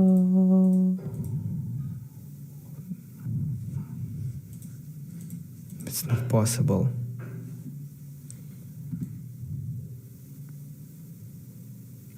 Well, guys, I think I'm gonna work with a previous API that I created because I just cannot enable it here, but it should work for you if it's the first one. So my previous one is completely the same, but it has this data API. Hopefully I will be able to enable it in the settings, enable data API, save. So after that has happened, we will have a URL endpoint that will allow us to interact with our MongoDB API through this URL. In the database here, I have the same as we created in the previous one. The only thing that's different is this is called cluster 1, and in the collections, I have workouts and I have sets here with the same data like reps and weight. So let's go to the data API. And let's see how we can send a request. Let's press on this test your API and we need to create an API key. Let's give it a name, and the name is going to be StepZen because we are going to interact with this API from StepZen. Let's generate this, and let's copy it and save it in a file.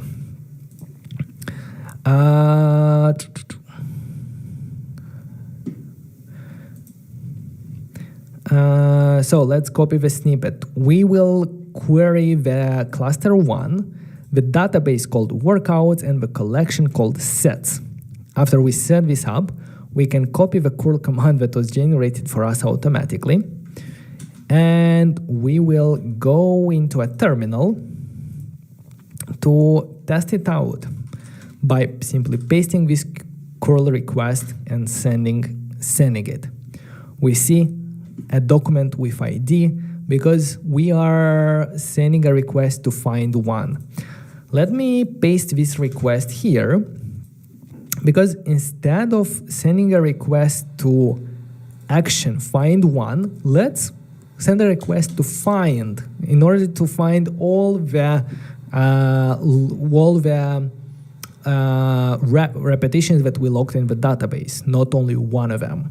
And I'm going to delete the projection here, because the projection is specifying what fields we want to return. In fact, we want to return all of them.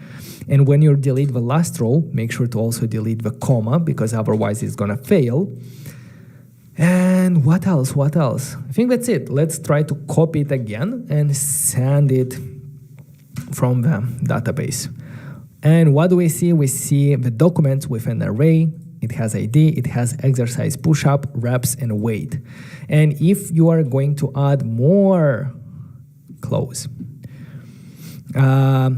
Also, if the API key is not working on this data API, you're gonna see the data source cluster. Make sure to change here from no access to read and write.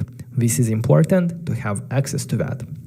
Now I'm gonna go to the database to actually create one more item in our collection of workout sets. Let's duplicate this one and let's save it. 10 reps with 5 weight. Insert.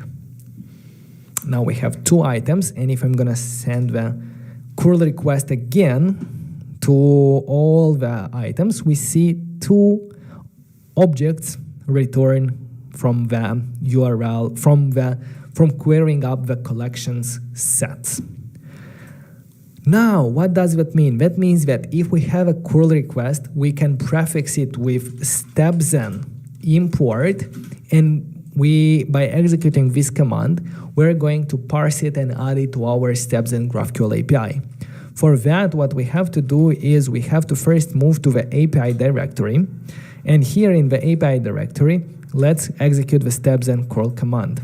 I'm gonna press enter, and we see that there is an unsupported flag location. This location, let's delete it from the curl command. We don't need it. And I'm going to copy it again and paste it here. Starting, done. That's it. Now, if we look in our API, we see another folder created called curl that has the index, and here in this one we see our query for my collection that sends the request to the endpoint and so on. If our StepZen start is still running, then it will automatically work, but if not, we can run again StepZen start. I see that it's working and it automatically deployed, so I can go to the StepZen dashboard and I can do a refresh here. What I'm gonna see is I see a new query called my query, where I can provide the collection here. The collection is sets, the database is workouts, and the data source is cluster 1. And for the documents, I can do ID, exercise, and reps. Let's try to send the request. I don't need the variable name here. unexpected empty in query exercise my query sets and so on. What? Database workouts. Let me check the request where. Collection sets. Oh, I know what. I don't need here the parentheses if I don't have any variables. I always have a push-ups and all of the other stuff. The thing is that I don't want to have to set up the collection, the database, and the workouts and so on. What I want is for it to automatically be enabled for us. We can do that by setting it up in our schema that was generated for us. First of all, instead of my query, I want to set sets. Then instead of having variables for collection, data source, and so on, instead of that, I'm going to provide after the headers, I'm going to provide the post body, which should be a string, and a string with triple codes, triple codes. And here we need to provide an object where we have in codes collection, and the collection should be sets, and not with one set of with double codes. Then we have data source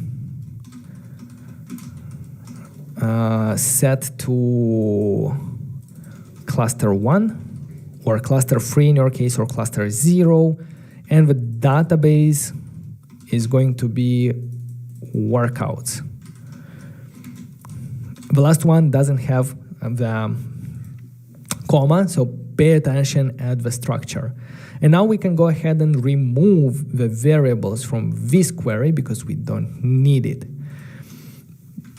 Now let's see if StepZen deploys it successfully. Yes, it does. I can go back and I can refresh to see, and I can go to the builder.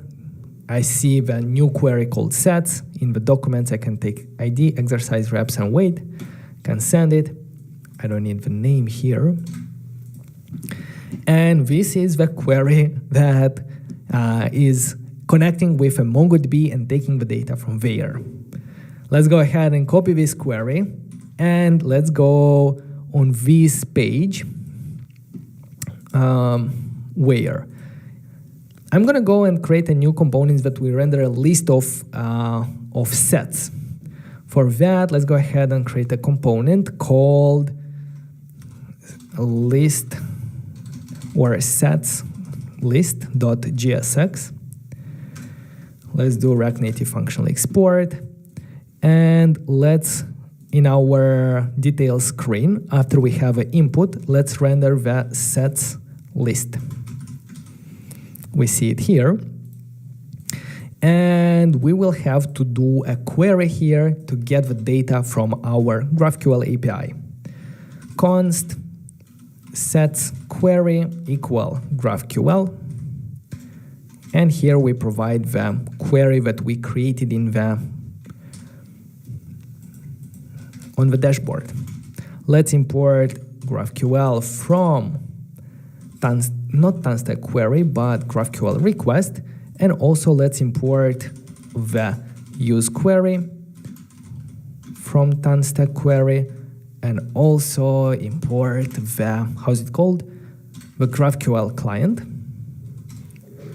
from GraphQL client. In our component, let's go ahead and do the query.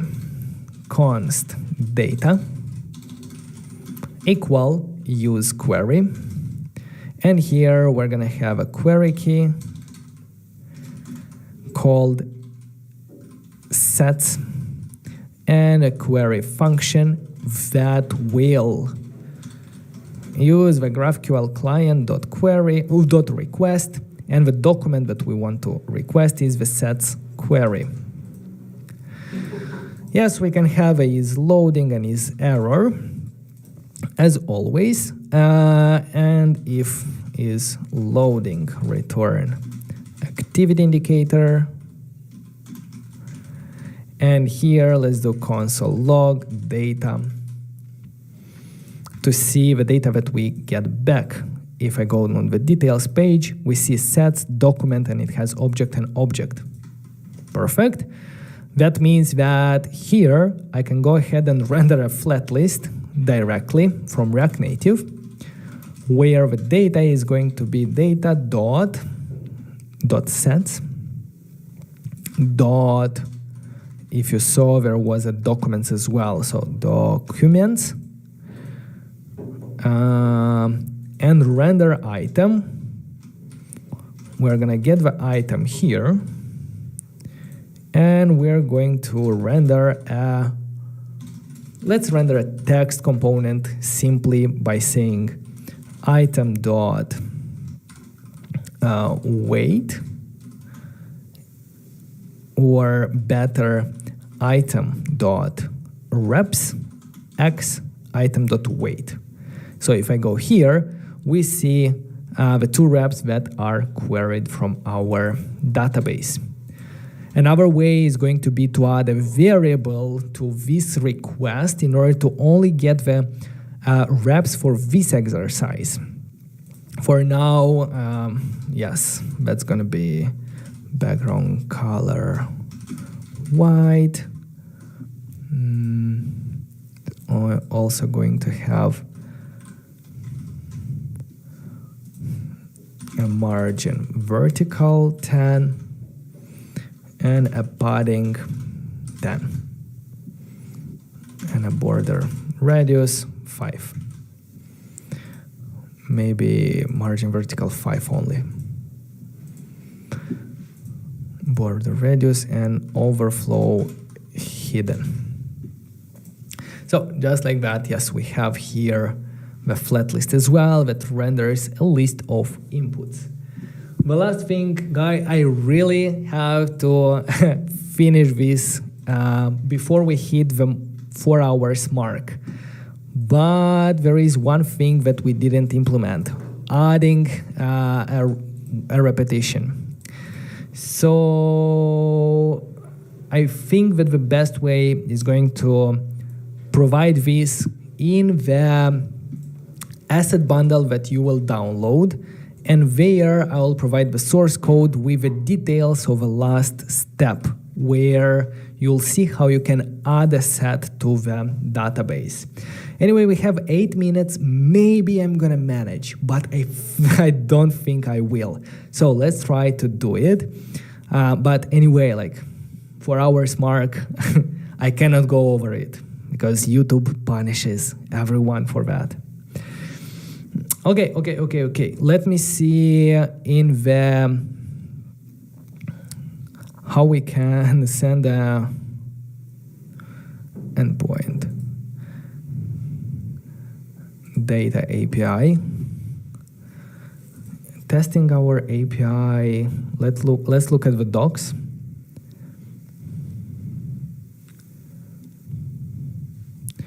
And in the docs, custom HTTP endpoint,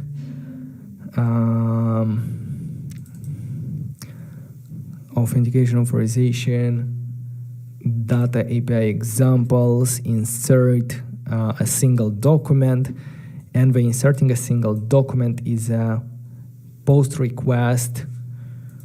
Let's try to copy it from here. Let's try to move it here, and we see what's the API looking like. I'm gonna zoom out a bit. So I'm gonna copy the API URL from the previous one until the action, and I'm gonna switch it with this one to have my API. And after action is going to be insert one. After that, it's post request API key. API key, I'm gonna use this one. API key, this one, content type, accept, and data source, cluster 1, collection sets, database workouts, Document is gonna be exercise. Push. Wait. 2, 4, and reps 2. Let's try to send this curl request to see if it's working. I'm gonna do it like this. Inserted. Yes, it's working. That means that I can do steps and import.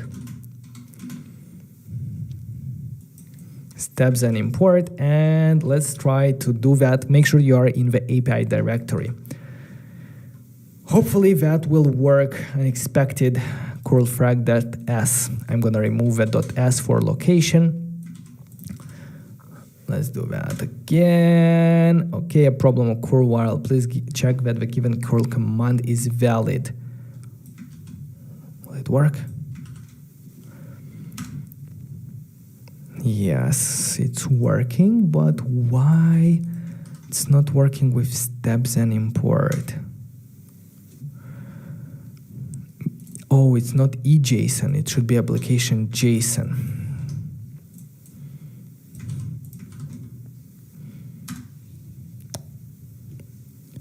Inserted, okay, and let's check on the dashboard that if I refresh, we're gonna see that if I refresh, it should be a mutation, right? API, curl1. Why is it a query? It should be a mutation. For that,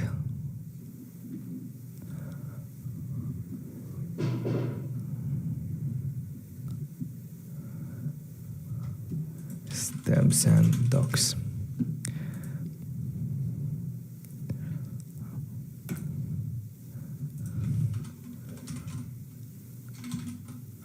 Generating a mutation. When using the default graphical operation type is query. To change the above, import into a mutation, manually update the schema to mutation. Okay, I can do that manually in the curl 01 from type from query to mutation. Okay, and the type here shouldn't be root, it should be insert set response, and I'm gonna use insert response in the instead of root here. Okay, now it's deploying, and I can check in here if I refresh. Besides the query, I can add a mutation as well, and the mutation here is going to be called my query. I can add inside the collection called, how is it called? The sets. Database workouts. What's the other one? Data source, cluster 1. And the document is going to be, the document is not going to be a string. Or is it going to be a string? The document, input document. Here it's tricky.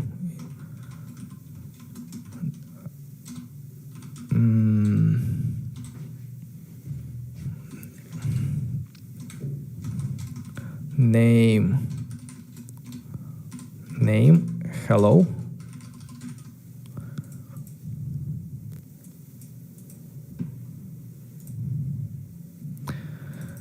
Yeah, we actually need this one, the document. Anyway, guys, I'm going to provide some information in the asset bundle, so make sure to download it again in a couple of hours. I'm going to provide that. I really have to close this one at the moment. Also, the source code you're going to find in the description of this video, so everything is going to be there, so you can check it out and finish the last steps. Anyway, we have managed to do a lot of things. We integrated with a REST API. We created our own database. We created the GraphQL API. We learned about Expo, React Native, we Expo router, we did a couple of screens. So it's really a lot what we managed to do in these 4 hours. I hope you enjoyed, guys. If you did, make sure to subscribe to the channel. Thank you very much, StepZen, for sponsoring this video. And I have to shut it off at this moment. All right, I'm gonna see you next week with more tutorials. Make sure to stick to both. For the tech stack, for the front end, we are using React Native, and of course, we are using Expo, and we're using the latest SDK 50 version, and also Expo router for managing the navigation between different screens. On the backend, we are building a GraphQL API using IBM StepZen, and this GraphQL API that we are building is connecting and is pulling data from different sources. On one hand, for the exercise data source, we are using an external REST API called API Ninjas, and for our custom database where we store information about sets, we are using MongoDB, which is a very scalable and performant NoSQL database. This project is sponsored by IBM StepZen, and if you're not familiar with them, with IBM StepZen, you can easily build a GraphQL API in literally minutes by running a simple command. We're using it in today's project, so if you're interested, you'll be able to see IBM StepZen in action. Before we start, I want to mention that this is actually part 2 of a project. Today we are doing part 2. If you're interested in following the part 1 where we have built the user interface, we set up the GraphQL API, we are pulling the exercise database, and we are also reading data from our MongoDB. Check out the first part, which is on our channel on YouTube, or you can follow the URL that you see here. The plan for today is going to be to, previous time we didn't manage to build everything, so I decided let's do a part 2 of this one, and also let's do some more advanced things like pagination, a lot of other interesting things that you're gonna learn today. So the plan is following. We're gonna start by saving new sets in the database, because we implemented reading sets from the database, but we need to also save them. We also want to link sets to a specific user, because if you're building a multi-user application, you want to link somehow the performance and the set to a specific user. We're gonna implement charts to see the feedback. We're gonna implement searching and filtering, and finally pagination to be able to scroll and load more exercises from our API. So a lot of interesting and cool stuff. I'm pretty excited. If you are also excited and want to follow along, make sure to download the updated version of Asset Bundle following this URL, assets.nodejs.dev/workouts. And if you want the source code to start from the same point, there are 2 options. You are either gonna check the GitHub branch in following the link in the description below. There is the workout repository, and there is also part 1 branch that will contain the code that we're gonna use to start today. Also, the second option, if you don't want to go through the GitHub, if you don't want to do that, you can simply download the updated asset bundle, and there I'm actually including the source code and the repository from part 1, and that's probably gonna be the easiest way. And I'm gonna show you how we can run and update our API keys to make it work. So, if you're ready, let's get started. Hello everyone who is joining us live. Let me also pop up the chat so that I can see your messages. Let's put it here. Let me know where are you joining us from, and let me know if you're actually following this tutorial yourself. Hello Vladimir, hello Julio, Rodrigo, how are you doing? Jagdish, Navin, and Rogelio. Rogelio, how are you doing? Yes, we're gonna have let's get started, and let me actually go here, and this is going to be the initial repository that you're gonna get from the source code, and it contains everything that we have done in part 1. I didn't do anything behind the scenes because I really wanted to show you step by step everything that we are doing. So after you get this repository either from GitHub or from Asset Bundle. Let me actually go ahead and stop everything. Clear. Go ahead and install the node packages by running npm install. This will check the package.json and it will install all the dependencies in the node modules directory. The next step is going to be to deploy our API. For that, we're going to have to update a couple of API keys because the ones that we have right now in the repository will be deleted, of course, not to be overused. So open the API folder and let's see what will we need to change. The first step is in the steps and config file. Here is the endpoint of your project. There is something wrong with my stream. Now the connection seems to be excellent. Let me know if everything is fine from the technical perspective, if you can see everything. Vladimir is asking, hi Vadim, do you still work out in the morning? Great question. Actually, I just got back to the gym yesterday. So yeah, I had quite a long period of vacation. And now I'm excited to get back to it, and all the muscles are sore today. Yeah, not sure if everything is fine with the streaming software. It tells me that it's not very smooth, but hopefully everything is going to be okay. So anyway, back to our API. In the previous live stream, we have created and deployed our StepZen endpoint, or our StepZen API. The StepZen endpoint will have a name. So here in the endpoints, go ahead in your account, check the endpoint name. For example, in my case, I'm working with API soft manatee. Go ahead and change it here in order for StepZen to know to which project to connect to. That's going to be the first step. Then let's check the other parts. In index, we don't have to do anything. And I'm going to start with exercise folder. Exercises folder is the API, is the steps and configuration that connects with API ninjas. There, you also need an API key.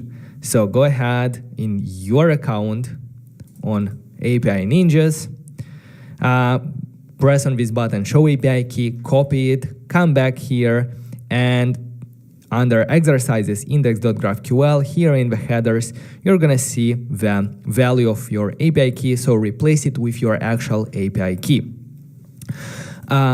At this point, we can go ahead and start our GraphQL endpoint, or let's say redeploy it. So for that, I'm going to open a new terminal. And here, what I'm going to do is I'm going to simply run stepzen start. This will look through the configuration and will redeploy, if there are any updates, the API to stepzen. In fact, our API is always running. So even before running stepzen start, it was running because it's running in the cloud on stepzen platform. Now we simply said like, hey, check if there are updates. And redeploy it, and every time we're gonna do actually some updates, for example, if we're gonna change something and save, you're gonna see that stepzen will redeploy this. I'm gonna go back, and then let's go ahead and open the dashboard. Here you're in the console, you're gonna see the URL for the dashboard stepzen. Let's go ahead and copy this URL. Let's open it in our browser, and here we're gonna see some queries. The sets query might not work yet because we didn't update the MongoDB API, but I want to just make sure that at least our exercise API key is working. So let's press on the builder, and here I'm gonna close the sets and I'm gonna open exercises query. Let me simply query the name, and let's run this query. All right, we see some data. That means that our API, that means that if we go here, the connection from API Ninja to our GraphQL API built with IBM stepzen is still working correctly. If that's true, let's follow along and also make sure that our connection from MongoDB to GraphQL API is still working and then we're gonna have everything ready to start implementing the feature for today. For MongoDB, if you remember, we used the MongoDB Atlas, which is a way to easily host your MongoDB databases in the cloud. So here we have our project. Go ahead, log in your account. And if we go to, let's say, overview, I'm gonna go to database. Let's select the cluster that you are using. After selecting the cluster, we're gonna select collections to see the list of, let's say, databases that we have in our deployment. Here is the sample, but below it, we have a workhouse database that we created previous time. In the workhouse database, we have a collection called sets, which you can think of as a table. It's not a table, it's called a collection because MongoDB is a NoSQL database, and we are adding here documents or unstructured data. So yeah, we see already some exercises that we have added previously, and every exercise contains, every set contains the exercise, the number of repetitions, and the weight. All right, we also, in previous live stream, enable the data API. So if I go to data API, we should have a URL endpoint. Let's go ahead and copy this URL endpoint and go to our project. There are two folders, curl and curl 0.1. The first one, which we're gonna rename in a moment, let's not do that now, but let's open curl index GraphQL, and this is the configuration for our GraphQL endpoint that will connect with our MongoDB database and will read the sets from the database. So in this, we have an endpoint. So make sure that it's the same endpoint that you see in your data page here. So simply copy it, come back, and do a search. It should start with this endpoint, and at the end, it should have action find, because we are trying to send a find request to our collection. The next step to make sure that this is working is to go ahead in the users and make sure that you have API key. Here, if you don't have any API keys, go ahead and create an API key, give it a name, for example, test, generate, copy this API key, come back and replace it in the API key of our curl index GraphQL for the query sets. Go ahead, replace it here, save, and also let's do the same thing for the second folder, which is going to be responsible for creating a new set and inserting it in the database. Go ahead and make sure to update the API key here and double check the endpoint to match the one that you have. And at the end, we should have action.insert1. After you do that, open the terminal and make sure there are no errors deploying the API. Because if you have done, like, I don't know, some typos, you're gonna see the error here and the GraphQL API is not gonna be deployed. So if you see that deploying and then done in 2.4 seconds, then we are sure that the API that we updated here, the configuration of StepZen, has been taken into consideration and redeployed on our StepZen dashboard. So we can go here, we can press refresh to make sure that we refresh the schema. And what we can do is we can open the next query called sets in the documents.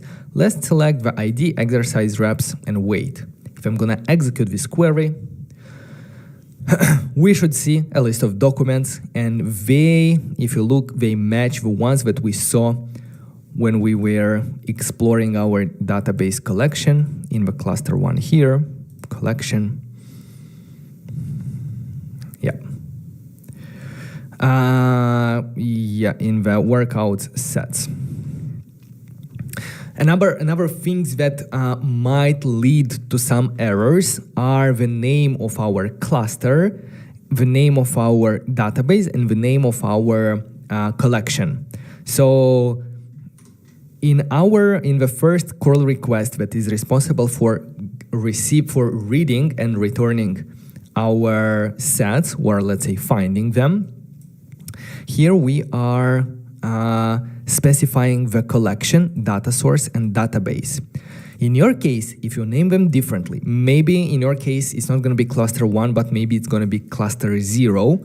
Make sure that this cluster 1 matches your cluster name. Make sure that the collection sets matches the name of your collection here, for example, sets, and workouts, this is the database. So double check that. After you deploy, this is going to should connect to MongoDB API, and it should work. I don't know, another thing that might cause some issues is if you go to database data API, make sure that the data API access is read and write, because by default it's going to be no access and you're not going to be able to access your data. So select read and write and test again. All right, so at this moment, what do we know? At this moment, we know that our API works correctly. So the backend configuration from GraphQL API that we created using IBM Stepzen, it's connecting correctly to the API Ninjas to get a list of exercises, and at the same time is connecting correctly to MongoDB to read the list of sets from the database.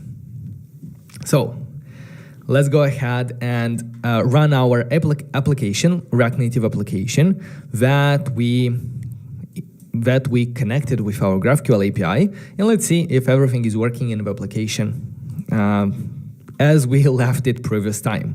So what I'm gonna do in the first terminal, or in a new terminal, go ahead and do npm start. This will start the development server, and we can press from here I to open an iOS simulator, or you can scan this QR code using the Expo application on your device.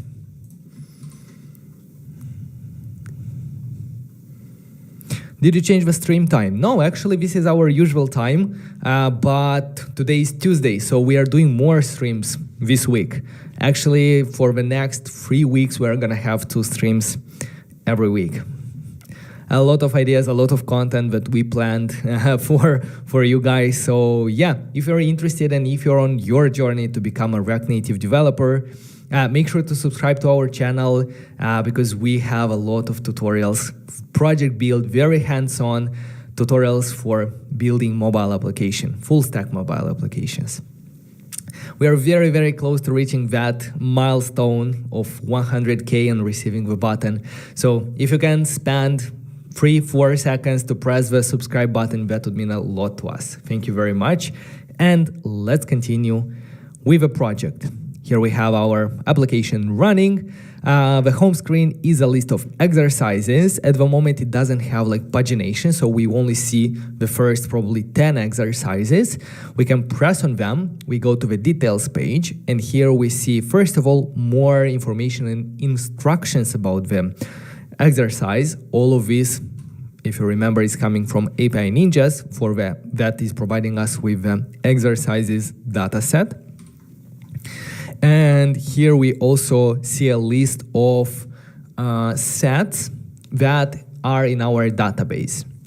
At the moment, these are all the sets in the database, so probably we're gonna have to filter them by the exercise name and also by the user ID. But before we do that, what we actually have to do is go ahead and make sure that we are able to add things here. At the moment, adding is not implemented, and this was the last feature that we stopped at during the previous live stream. And this is going to be the first thing that we are gonna do now. So if you're ready, we can get started.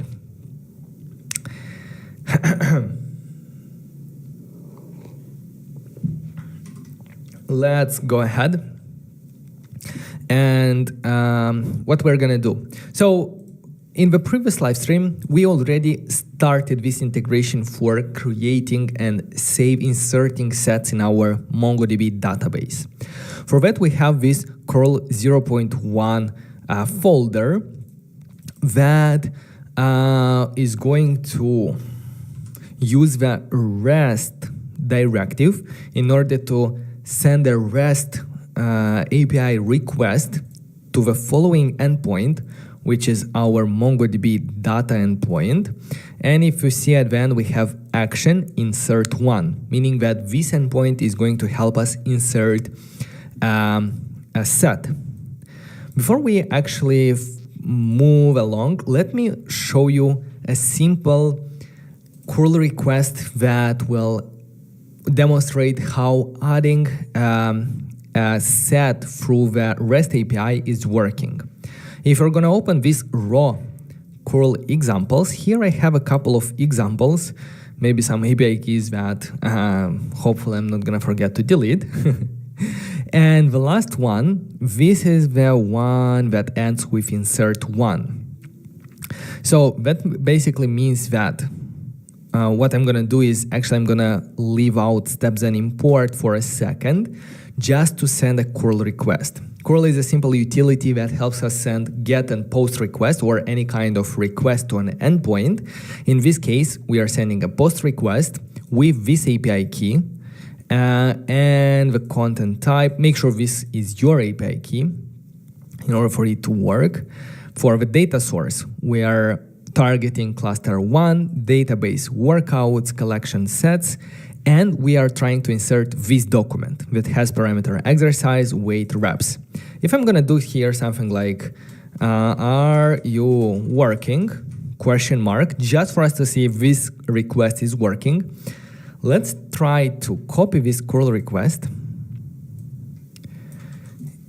open a terminal, a brand new terminal, and paste this curl request. Oh my God, here it is.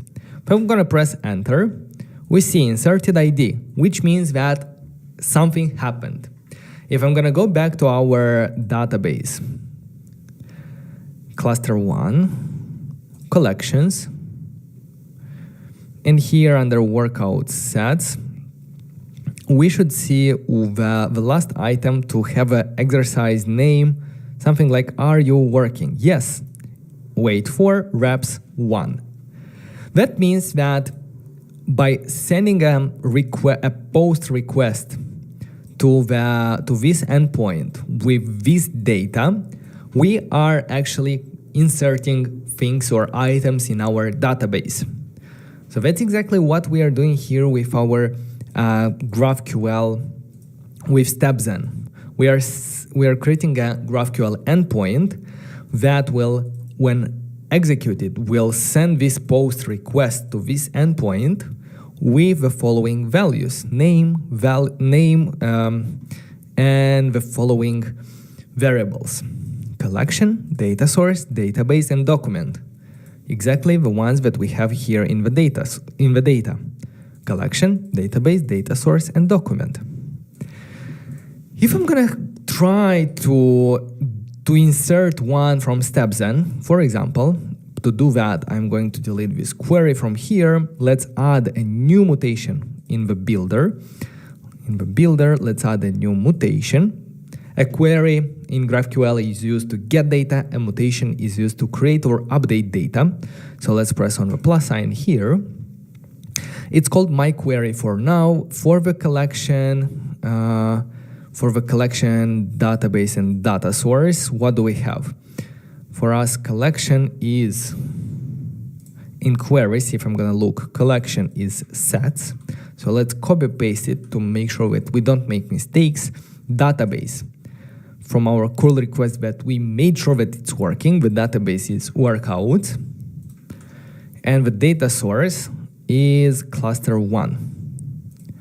But what's up with this document? Like, how can we write something here? As we see, GraphQL at this moment thinks that this document should be a string. If we look in our queries, we know that our document should be an object because our document that we want to insert is an object. So if we are simply gonna replace it here like this, And then if we're gonna get back the inserted item ID, we're gonna see that we cannot execute this because it's unexpected name and string and so on. Why? Because the document in our index GraphQL, the variable document is of type input document. The input document is a simple scalar, which does not specify that, hey, this should be an object with this kind of inputs. Let's rename it from scalar to input document, and let's here provide the parameters of this input document. What do we have there? Exercise, weight, and reps. So exercise should be a string, and we add exclamation mark to mark it as required. The exercise should be a required string. Then we have sets, not sets but reps, right? This is an integer, so it's going to be an integer, also with exclamation mark. And then we have weight, which is float, but maybe it's not with exclamation mark because there are some exercises that you can do without any added weight. So now, if I'm going to check where the console to see if Stepzen deployed it correctly, it did. Now we can go to the dashboard and we can refresh.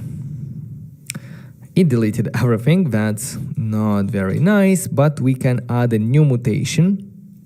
My query, again, collection. What do we have here? I'm gonna have to remember.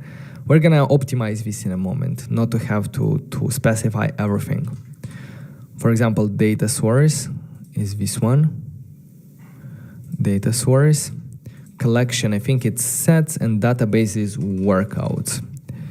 And for the document, already here we see that the document has reps, exercise, and that's it, because these are the only two important, the required one.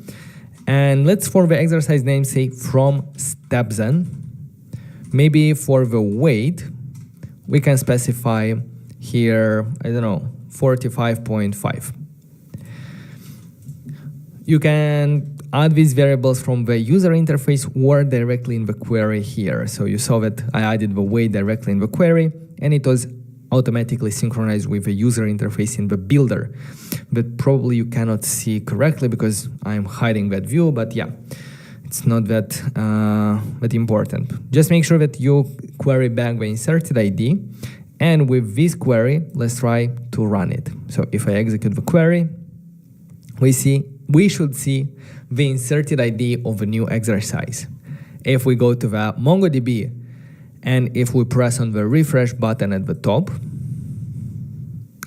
we should see that we already have 8 documents in our database, and one of the last ones should be from Stepzen with the values that we specified here, reps, exercise, and so on. Well, that means that now from our Stepzen, we can send a mutation and create something in our database. Not only read things from the database, but also create them. I want to go back to our Stepzen declaration, and I want to hard code these 3 fields, the collection, the data source, and the database, in order for us not to have to specify them always. Because I will also rename the my query to insert set. The mutation, which in fact is a mutation, is going to be insert set. Then I'm also going to rename this input to set, let's say new set. Let's copy this name and replace it here under the document from input document to new set. Now I will take these 3 and I will move them here after the headers as body, how is it called? I'm gonna look in the previous example. Let's open the previous curl folder, and here we have the post body. The post body that hard codes the collection, data source, and database. Let's do the same for our headers. We actually don't need a comma. We just put the post body, string with triple quotes. And here we specify collection, data source, and database. Now that we have hard-coded them in the post body here, we can safely remove them from our variables, not to ask them from the user or from our front end. Now, if we save, and if I check everything to be deployed without errors, I can go back to here. Let me select all and copy my mutation, because after I press refresh, most probably it's gonna reset to sets, and I can go back and set it here to this one. Right away we see that there is no mutation called my query, because now it's called insert set, and the insert set doesn't need all this collection, data source, and database, because we have hard-coded them, and it only needs the document for the reps, and so on. Whew, that's nice. The next step, while we are here, for us to be able to send this request from our user interface, we should not hard code the values of reps, exercise, and so on here, but rather add it on the mutation. I'm gonna rename this mutation to insert set, and I'm gonna add here a variable. The variable is going to be $ new set, and the type should be new set, and it should be like this. This new set type is coming from the input that we specified here. So now I can remove from the document, I can remove everything here, or maybe not remove, but let's copy it. We're gonna need it in a moment. Let's just simply put the variable new set here, and in the variables, we're gonna need that object, but here it's JSON, so we need to wrap our keys in a string as well. For the weight, let's do it like this. And what's happening? Actually, we need to have an object with a value new set that is an object. So at the end, I'm gonna have to close another object. I hope it's, or maybe I can do prettify, yes. So now from variables, we can send this information. I can send it, and we see don't generate a remote URL specification. Okay, that's interesting. Something is wrong there.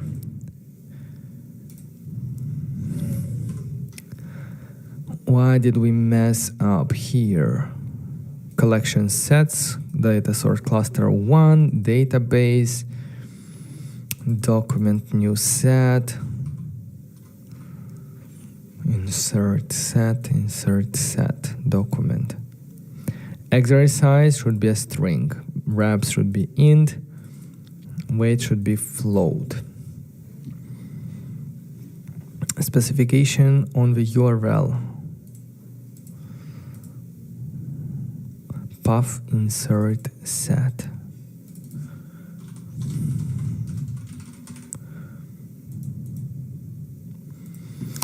If I'm gonna take this object and hard code it back here, I just want to try to understand if the problem is with the object or if the problem is with something else that we have created. So let me just do it like this. No, it's still an error. Document. What did I do wrong here?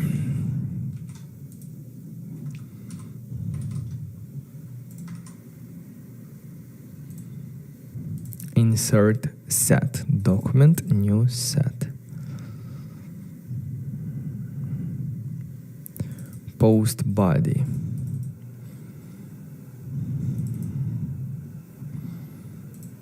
Here we also have this post body.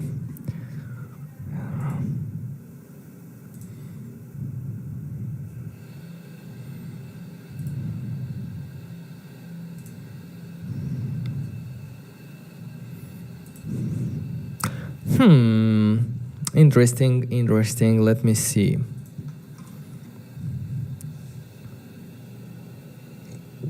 How many more parts are you making for this application? I think this is going to be the last one.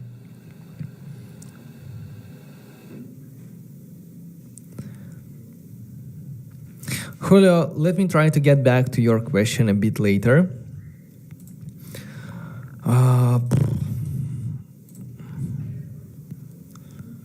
The endpoint. Post body.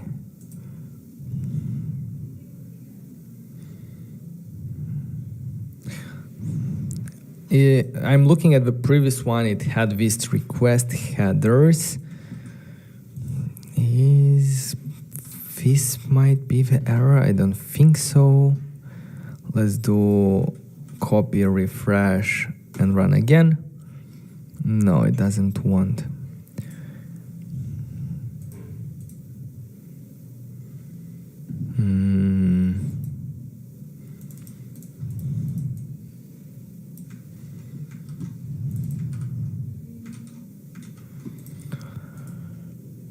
Headers, variables.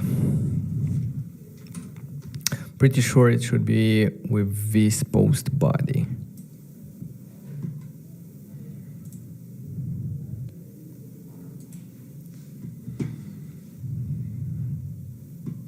Because if I comment it out and then add back this collection, string, data source, string, and database string, and then if I go here,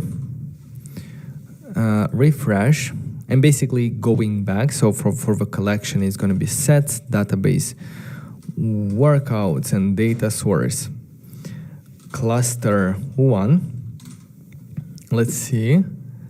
Yeah, now it works. Why the same way of post body is working in our sets request? Let me see if it actually works. I'm gonna copy this mutation and I'm gonna try a sets query.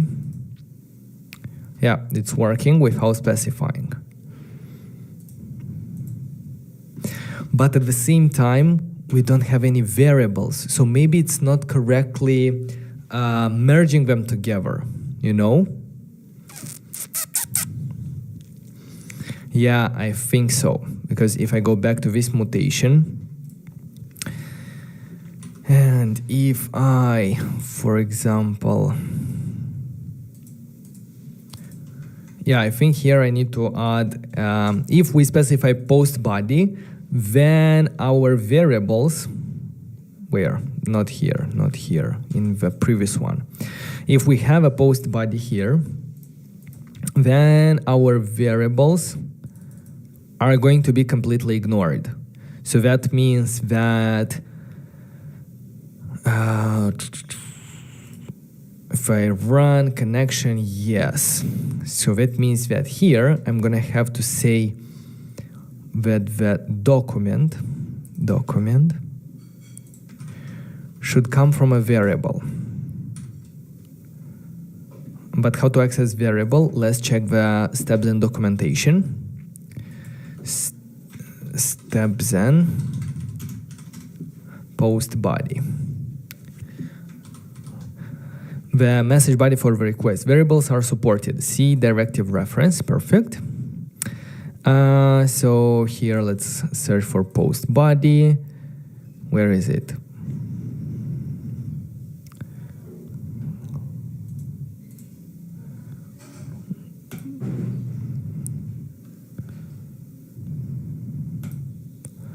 Here, post body.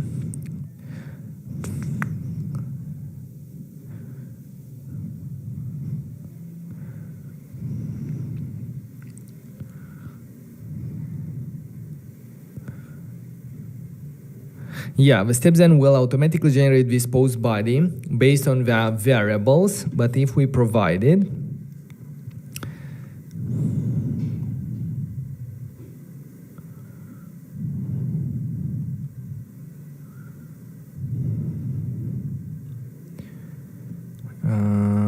Yeah, it's this syntax.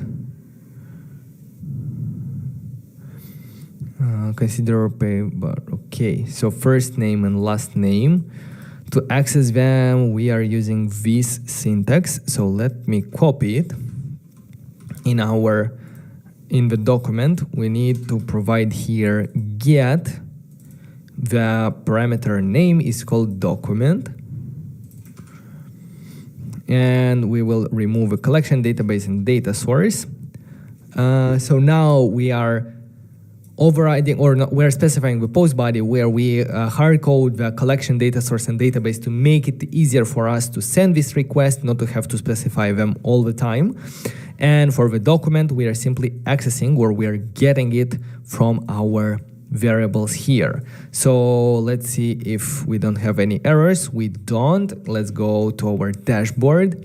Let's copy, refresh, remove a collection database because we remove them, run the query, and again, it's not working. It's not working again.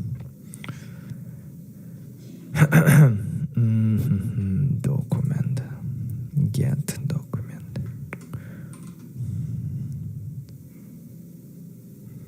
New set.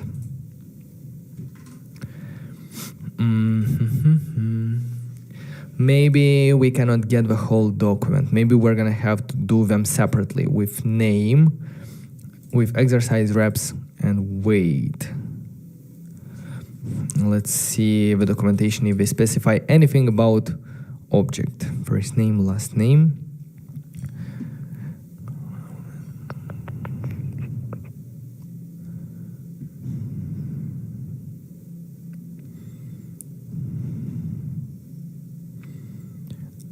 Badge without a post body.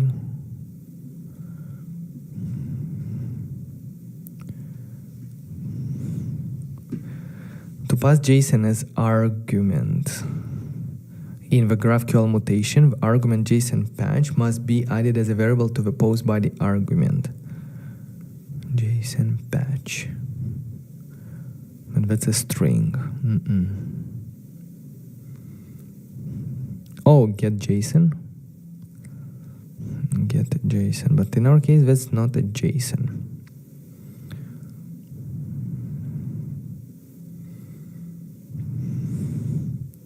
So I think, you know what we're gonna do? We're gonna simply say that document. How can we create an object here? Can we do it like this? Just simply overriding them like exercise, test, reps 10, and weight 10. Will this work? Send or refresh and then send.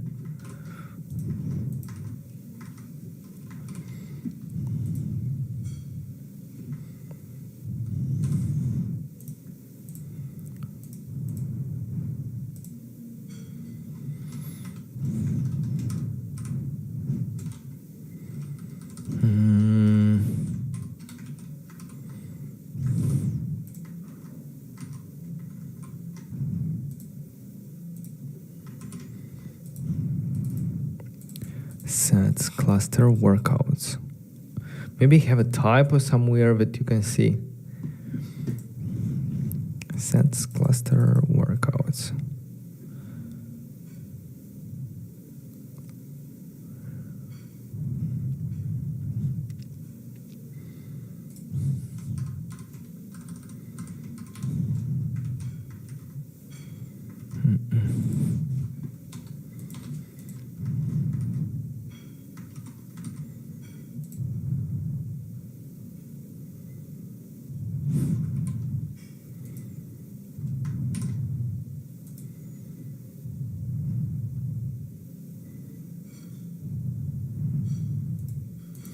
Okay, so there seems to be some issues with this one.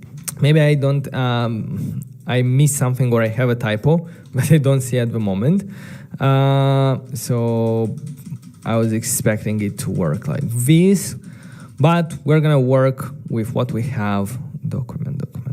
We're gonna work with by commenting this out and by having the collection as a string here. Collection as a string. Can we maybe hard code it here? No, we cannot. Collection string. We are gonna have a data source string and database also string.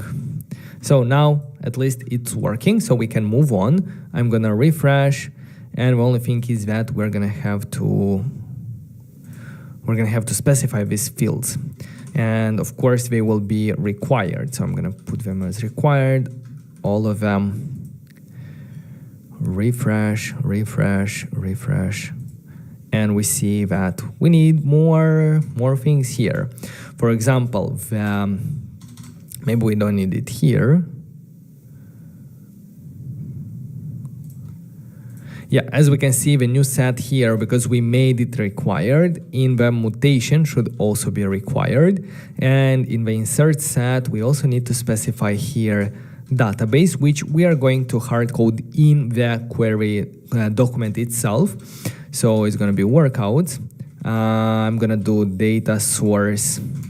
It's going to be cluster 1. And for the collection,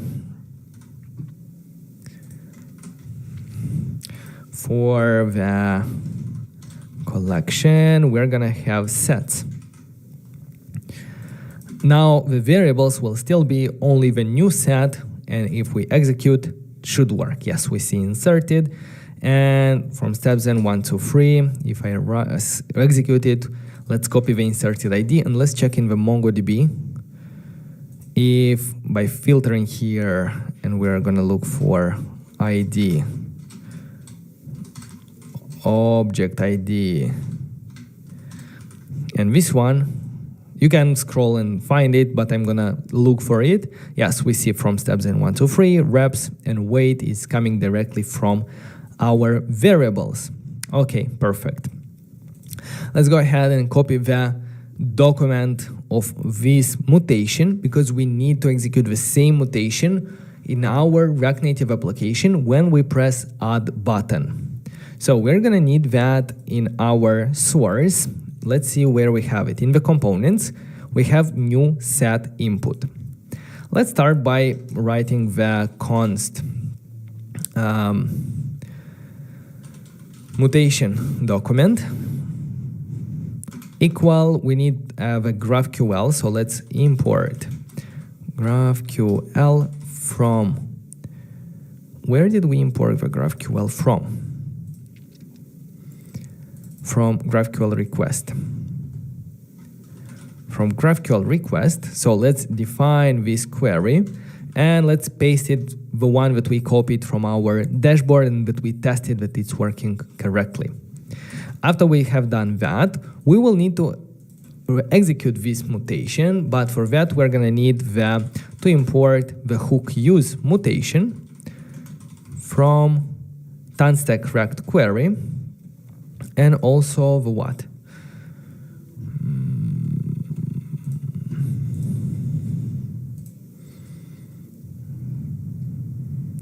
And the GraphQL client. We're gonna also need the GraphQL client from the one that we have defined with configuration on how to connect with our StepZen. It's in this file GraphQL client. Simply adds the authorization with the API key. And this API key, make sure that in the environment you have your own API key from StepZen.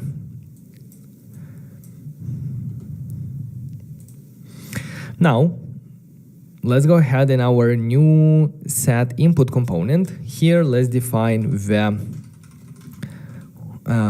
use mutation hook.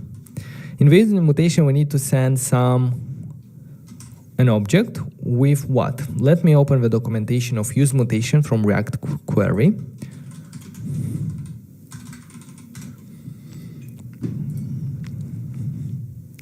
We are using the latest version, the version 5, and let's go to the documentation. From here, let's check where mutations.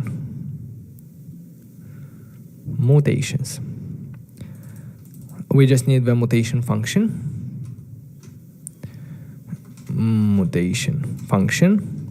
which is an async function that will receive some data. For example, new set, and what it will do is it will use the GraphQL client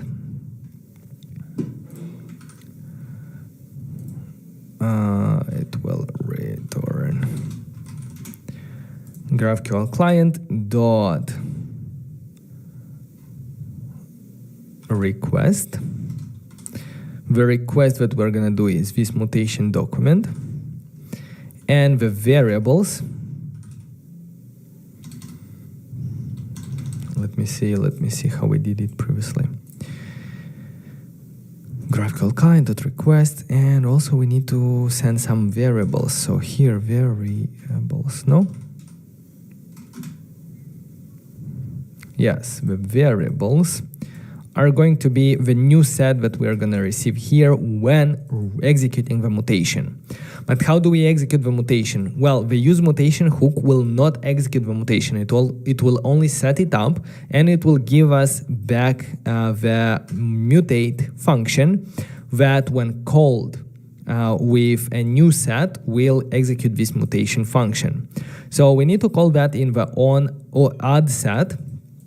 And here, let's do that by calling mutate, and we need to send the variables that will be the new set. For example, exercise is going to be from up, reps is going to be 10. Let's just test it out to make sure that it's working, and weight is going to be 10 as well. Not sure what it says, but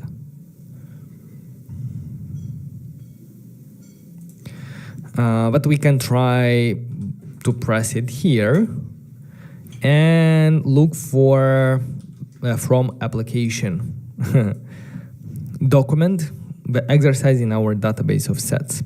So let's reset it here, the filter. Let's refresh. And we have 12. If I look at the last one, I hope to see from up. We have 12. Maybe there are more pages. If I'm gonna press one more time and go ahead and refresh, will we have 13? No. That means that there is an error. The error handling in a mutation can happen in a couple of ways. Mutation here. Mutation.isError.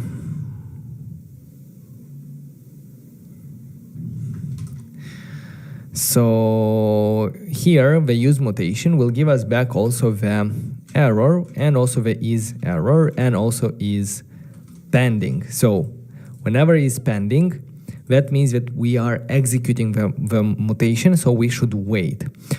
I could change the title of our button to a conditional, like if is pending, question mark, I'm gonna do adding.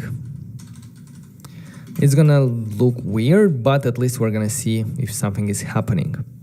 And after the button, I'm gonna have to put another view, because after the whole row that we currently have in the new set, I want to, let's put a new view. I want to write here a text where we will say some error. Failed to add the set. And in order for this text to be inside the container, let's move the styles from here to the top view. And the styles that we're gonna have to this view are only going to be styles.row. row, like this. So let's go in the style sheet. And the container will not have flex direction row. That's the difference. Only the row style will have flex direction row. And the gap also from here, we're gonna move it here. Maybe there as well, because we need some gap between the lines.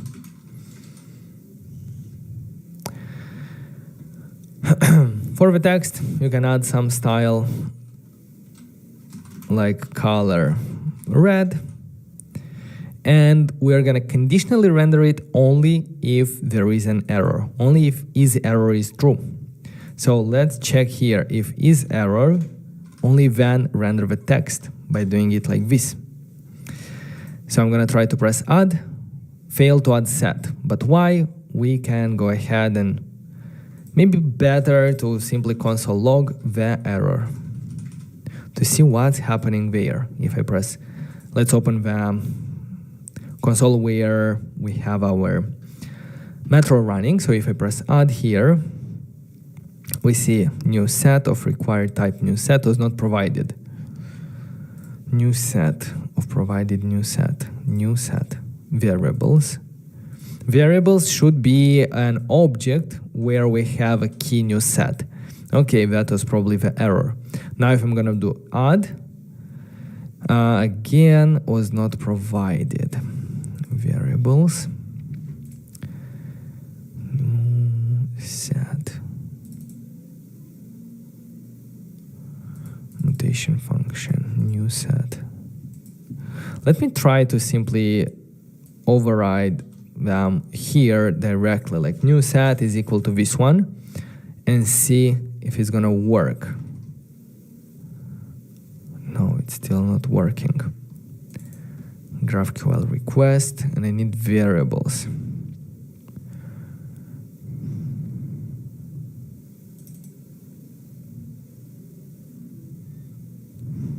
Let's check GraphQL request to see how maybe I'm missing something for the mutation itself.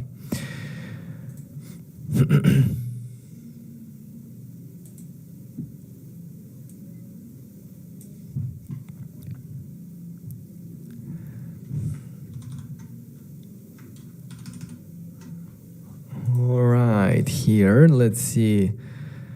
I need a request. I need a mutation. Mutation.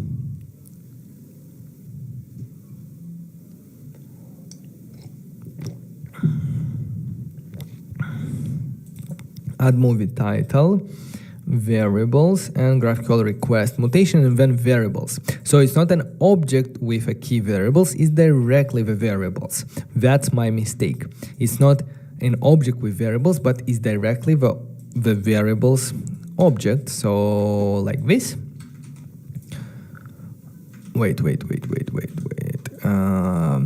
I need to remove variables. This one, I need to remove this and last one. Now it should be just an object. Inside that we have a new set, which if I'm gonna press add, it worked. Now I'm gonna move from hard-coded to a variable that we're gonna receive from mutation. And because we have the same name, I can simplify it like this. And even like this.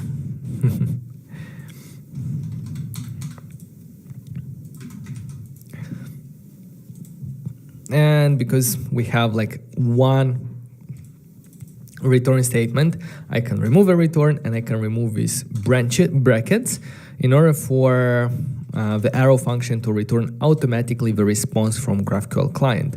So now this use mutation is much simpler. We have a mutation function, it will receive a new set, it will send it here. And if I do here add, the data that we have here should go in our database. And now instead of 12, if I refresh, we should have 14, yes, because we pressed it 2 times. But instead of hard coding the reps and wait, we need to take them from the values that the user writes here. To do that, the reps we're going to take from the state variable reps. The problem is that they are still a string.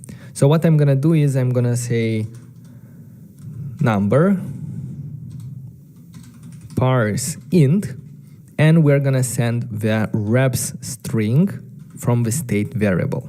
This way we are transforming from a string to a number, and the same thing with a weight, but in this case it's going to be number dot parse float weight. Okay, so if I'm gonna do for reps 1, 2, 3 and for weight 10, and if I'm gonna press add, let's see what was added in that database. So I'm gonna refresh. I'm gonna scroll down until we find that from the application reps 1, 2, 3 weight 10. Perfect. And the same thing, like if I do reps 5 and weight 7.5, will it correctly parse the 0.5? Let's check that out. I'm gonna refresh again. 7.5 in the weight. Perfect. So cheers for that. Let's drink some coffee and we're gonna continue.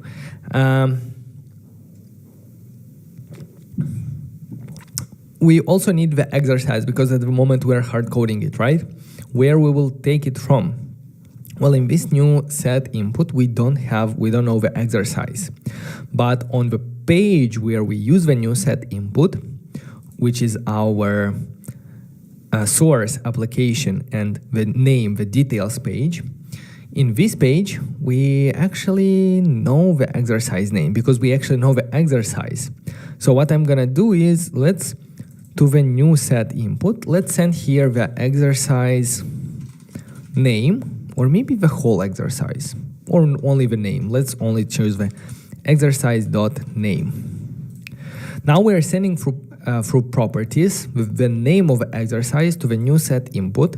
Let's go to the new set input and receive it with the same property name, exercise name. Now we can take it and instead of hard coding from the app, let's use exercise name. So now we are in, for example, T-bar row with handle. If I'm gonna do 15 reps with no weight, let's see how it will work in this situation. Let's check in the database. Refresh. 17 documents. The last one is the exercise T-bar row with handle, 15 reps, and the weight is null. Perfect. That's okay because we didn't specify weight. This is let's say an exercise without any weight.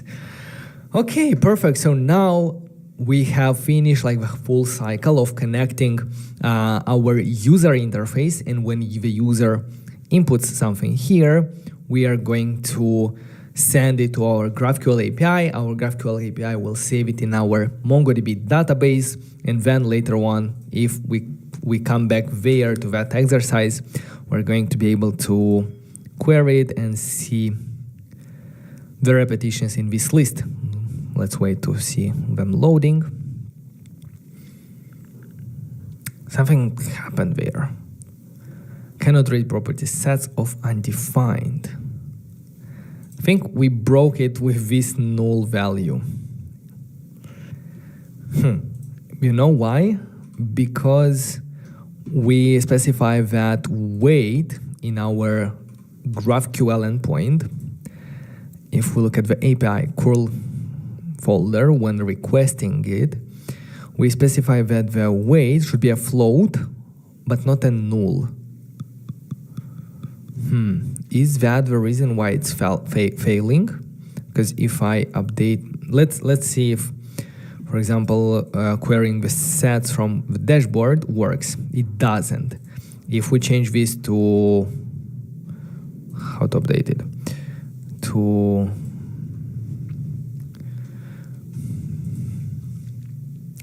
I think it would be better if we don't save it at all if it's not there. So that would happen from our new set input. Here, let's do const new set equal to this value. But we don't put the weight in the new set. We actually check if something exists, then new set dot weight is equal to number parse float. So maybe we can check if number parse float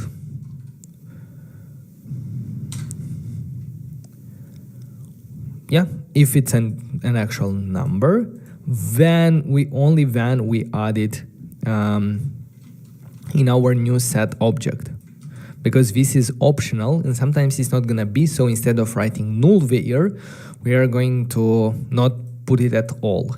Now this new set we're gonna have to send to the mutate function, and I'm actually going to go ahead and remove.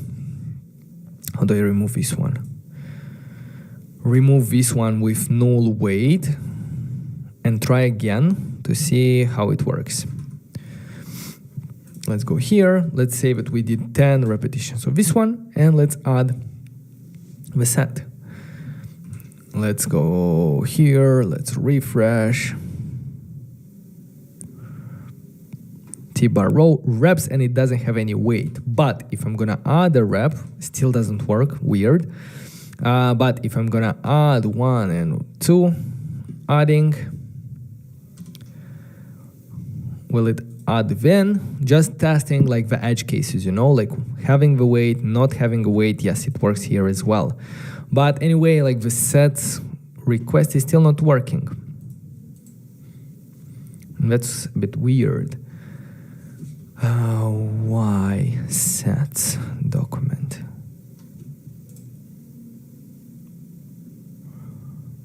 Let me check in the curl index here. What do we have?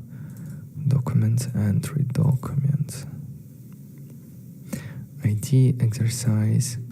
If I only have an ID here, still doesn't work. Did I mess something here with a post body? Maybe it doesn't need the last comma.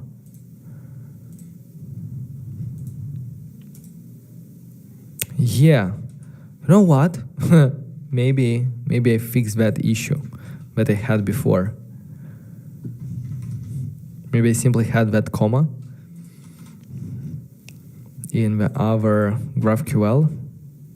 No, I didn't. I don't know. But now if I go to the T-bar row handle, for example, we see this list. Perfect. So we have successfully saved new sets in the database from the application, all the way from our application to GraphQL, from GraphQL to our MongoDB. The next step is going to be to probably first of all filter when we request the sets, to filter them by the exercise, because if I go to any exercise, it's going to contain the same list. So that's going to be the next step. But before that, let me go ahead and do a git checkout main,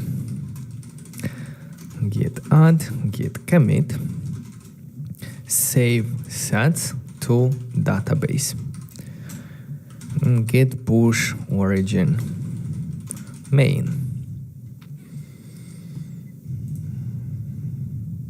All right.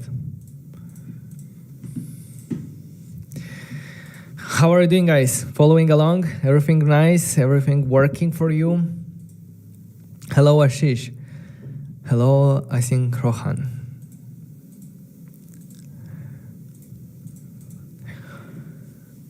For Julio is asking about the responsiveness, how to work with it.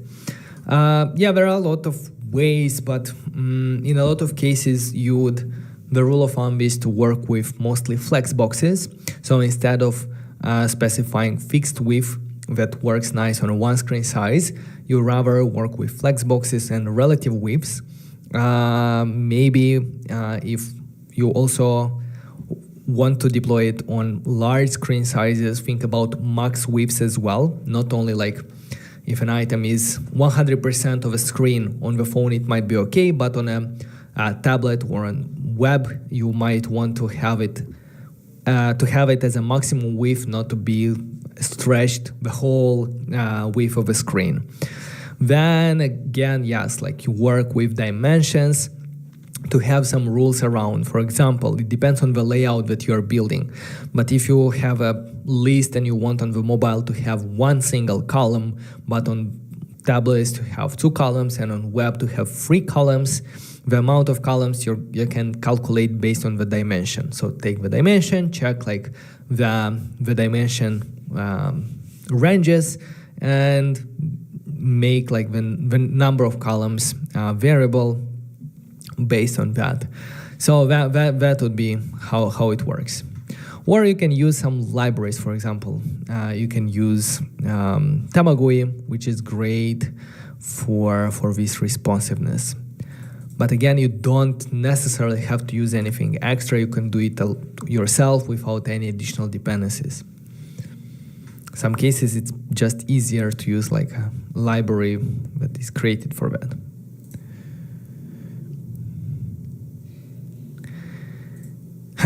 Anyway, let's continue building our application. We're gonna start fixing some stuff. For example, if I go to our detail screen, we have an error saying that virtualized list should never be nested inside plain scroll view with the same orientation. Why is this happening? Well, this is happening because our sets list is actually a flat list. A flat list that we can scroll through. And if we look where we use this sets list, we're gonna see that we are using that in our application, in the name, in the detail screen. This is where we render the sets list. Again, set list is a flat list, and it's used inside a scroll view. The whole page is scrollable, the flat list is scrollable, and it's not recommended to have 2 scrollable things with the same direction nested one inside another. Because yeah, like when we scroll, like we don't know like which list we actually want to scroll. You might think that we can simply transform this scroll view to a view, this one to a style, and it will work as we expect. But no, actually it's not gonna work, because everything at the top that we have here will remain static, and only the thing that we have here will be scrollable. So if, for example, we leave it even less space, only this part is going to be scrollable. Some cases, maybe that's what you want, but sometimes you want to scroll the whole page, right? To do that, there is a way to actually implement it. And the way to do it is to send to the flat list a property called list header component. So if you send here some JSX, for example, a text header with style font size 20, in that case, the component is going to scroll together with the items. So as you can see, the header is there, but it scrolls together with the items. Now the thing is that the flat list is in our sets list, but everything else on the top is in the parent component. So how do we manage everything?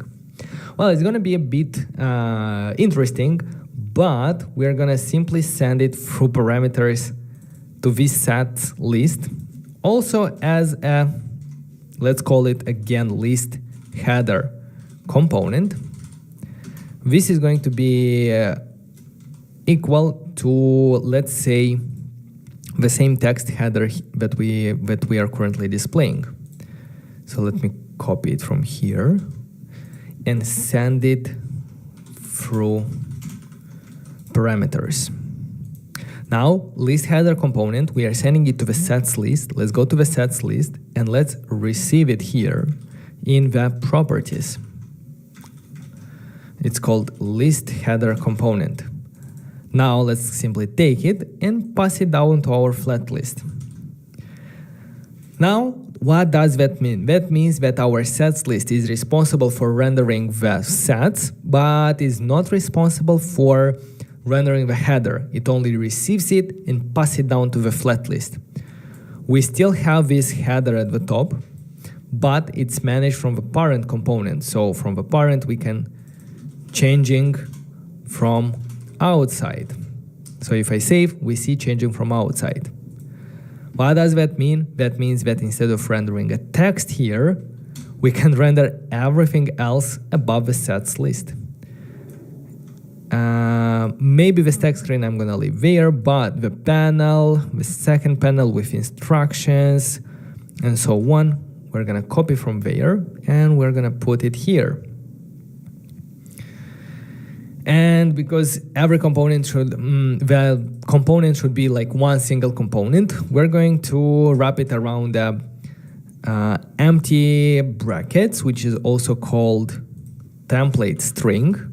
So if we do that, now we should have this container that is scrollable and it doesn't complain that it has a list inside the list. Perfect. Yes, we lost some styles because now, if you remember, in the container, which is now the page, we had this gap. Now it's no longer working here, so I'm going to remove a gap from the container, and we will have to add it to the parent component here. At the moment, there is nothing here, so what I'm going to do is I'm going to do a view with a style gap 5 or how much it was. Now the styles are back here.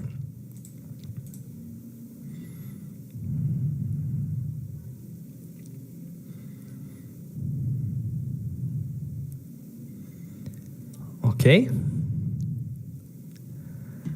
So yeah, it's a bit weird, but if you understand like how everything moves around, it actually makes sense.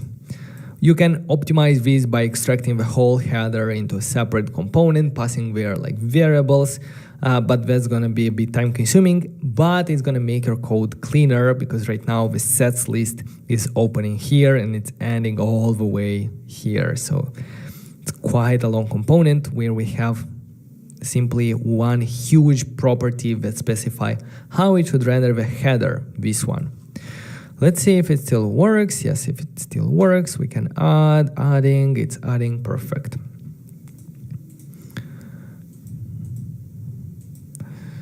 The scroll bar here, we can either hide it, and probably to hide it, we're gonna go to the flat list in the sets list and say shows, not horizontal, but vertical.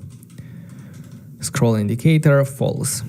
And in this case, we do not see the scroll indicator there. Okay, all right. So that was a little bit of cleaning.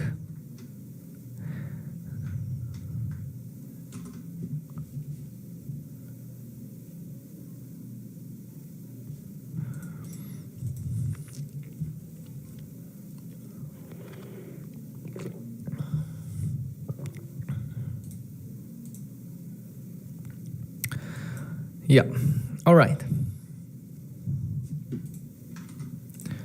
Let me do git add, git commit, refactor details page to not have nested lists.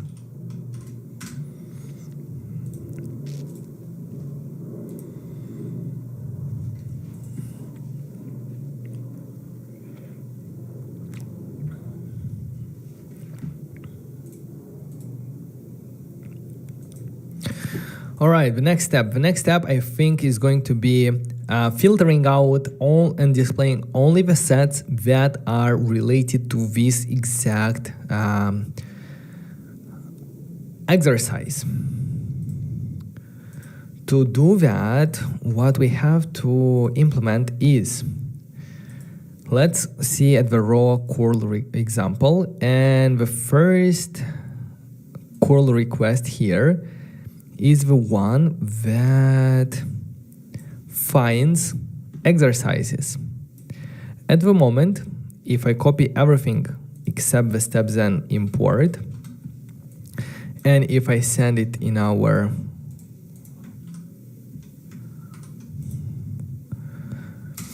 terminal, we're gonna see that it actually returns basically everything. We will need to somehow pass through the data a variable that will specify the filtering that we want to apply when reading items from the database. Let's go ahead and our MongoDB in the data API, open the documentation to see how we can send this filter. Where is it? Advanced view, our API documentation. Here it should be, the data API, the document.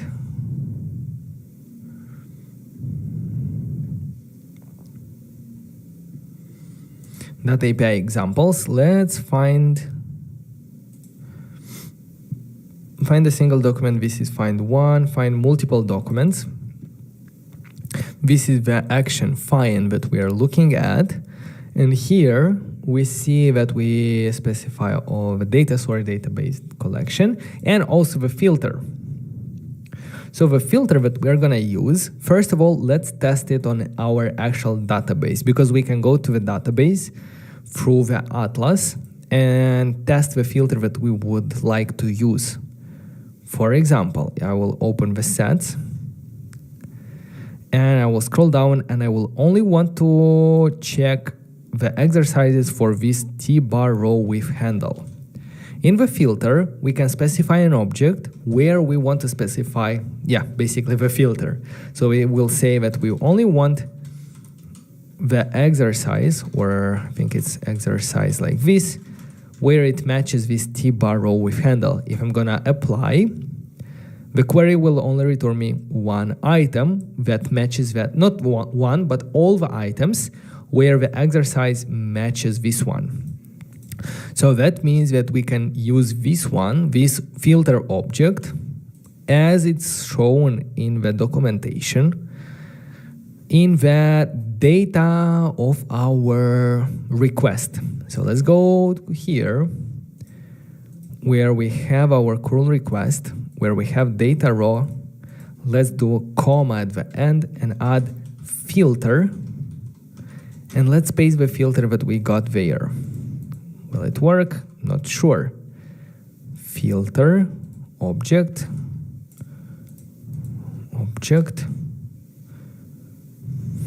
Maybe it will. I hope it will. So let's copy this curl request again, open the terminal. And now if I will execute it, I expect it to return only one item. Invalid syntax. Of course. Why? Filter, exercise, invalid character, this one after object key. Oh, I see. I made a typo. I put the filter closing brackets, not in the right place. Now if I'm gonna execute it again, we should see only one document. All right, that's good. Now what that means is that we can add a filter parameter to our stepzen endpoint, and the endpoint to request sets is in our curl folder. And the first step that I'm gonna do is actually rename this from curl to let's rename it to MongoDB. And after renaming the folder, we need to go into the API index, and here, instead of curl, say MongoDB.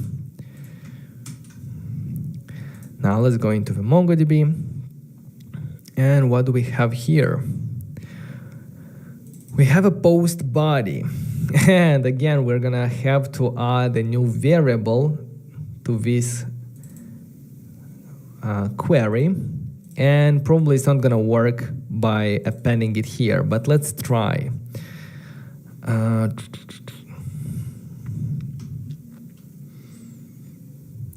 Well, I'm gonna do it a bit differently. Let me try to do it directly here by specifying filter and by specifying an object where the exercise is going to be equal to, how did we have it there? This one.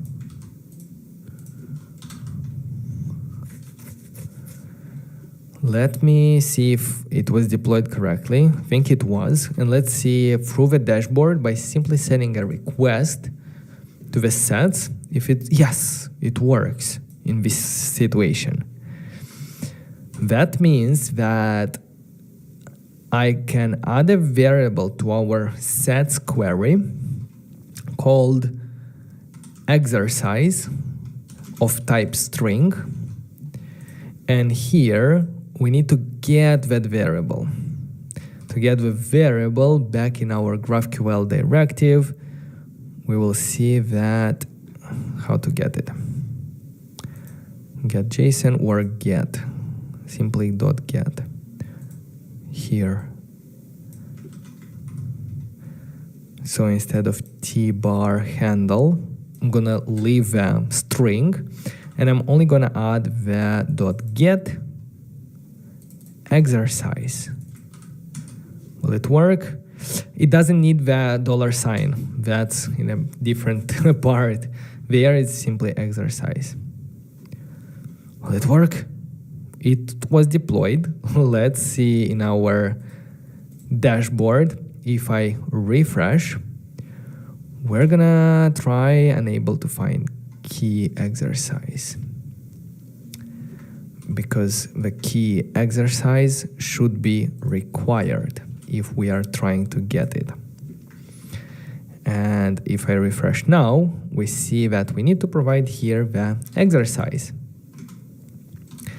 That is going to be a variable exercise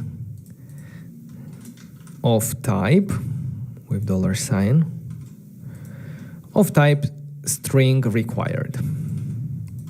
Now in the variables field here, let's specify exercise and let's get the name. Where is it? T-bar something. If I execute, yes, let me close the history. We have only the documents or only the sets for this T-bar row. If I'm gonna check another exercise that we have in our here, for example, push from here, if I'm gonna say only give me exercise push, yes, it works, and it actually returns them only the push exercises. That means that we updated our query. Let's copy it and let's go in our React Native application. Right now, it's not gonna work because we updated the query itself. We need to go to the source application name, because not name, in the components sets list. In the sets list, we have a query. Let's remove it and update it to have a variable exercise here as well. Sets list, sets list. Because our query has a variable, we have to add it to our query key as well, because all the queries for different exercises, they will be different.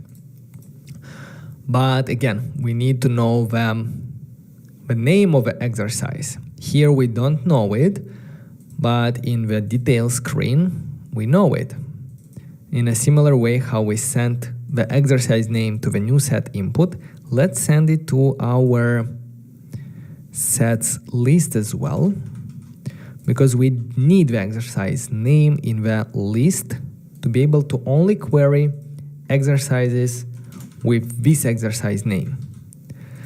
Again, in order for React Query to cache the data for different exercise queries separately, and not override previous ones, we will have to add after sets another variable that indicates like the variable to which we want to identify this query with. So in this case, it's going to be exercise name. The exercise name will also go into the variables here. So the variables is an object with a value exercise, with a key exercise and the value, the exercise name that we receive. All right, now if everything is working, if we go here, we see only one set. If we go to the T-bar row with handle, we see only one set. And if we go to, for example, something else, we see no sets. Yeah, for Atlas Stone, we see no sets. Nice, perfect. So now if I'm gonna add, like, for example, 4 and 3 here to Atlas Stone, it doesn't refresh automatically. But if I go back and come here, we see that it was actually added correctly and queried correctly. The next question is, how can we automatically update our UI after we send this mutation? That's going to be the next step. Let me go ahead and commit this one, git add, git commit -m, filter sets based on exercise. Git push origin main.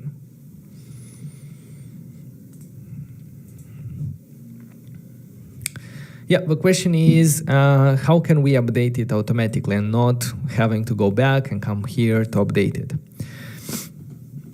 That's where in the sets list, we specify the key of this query.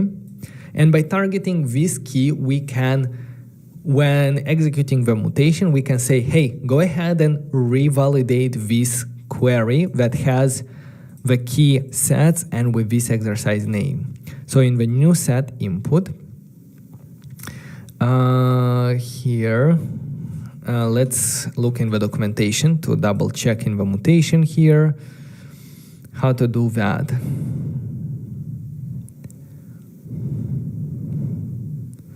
Invalidate queries. Even with just variables, mutations aren't all that special, but when used with on success option, the query client's invalidate queries method and the query client's set query data, mutation can be a very powerful tool. Okay, mutation. Let's see them.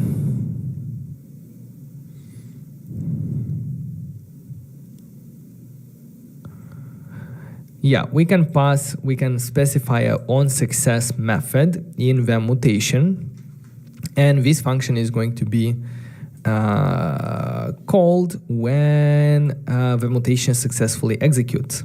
So in the new set input, below the mutation function, let's say on success.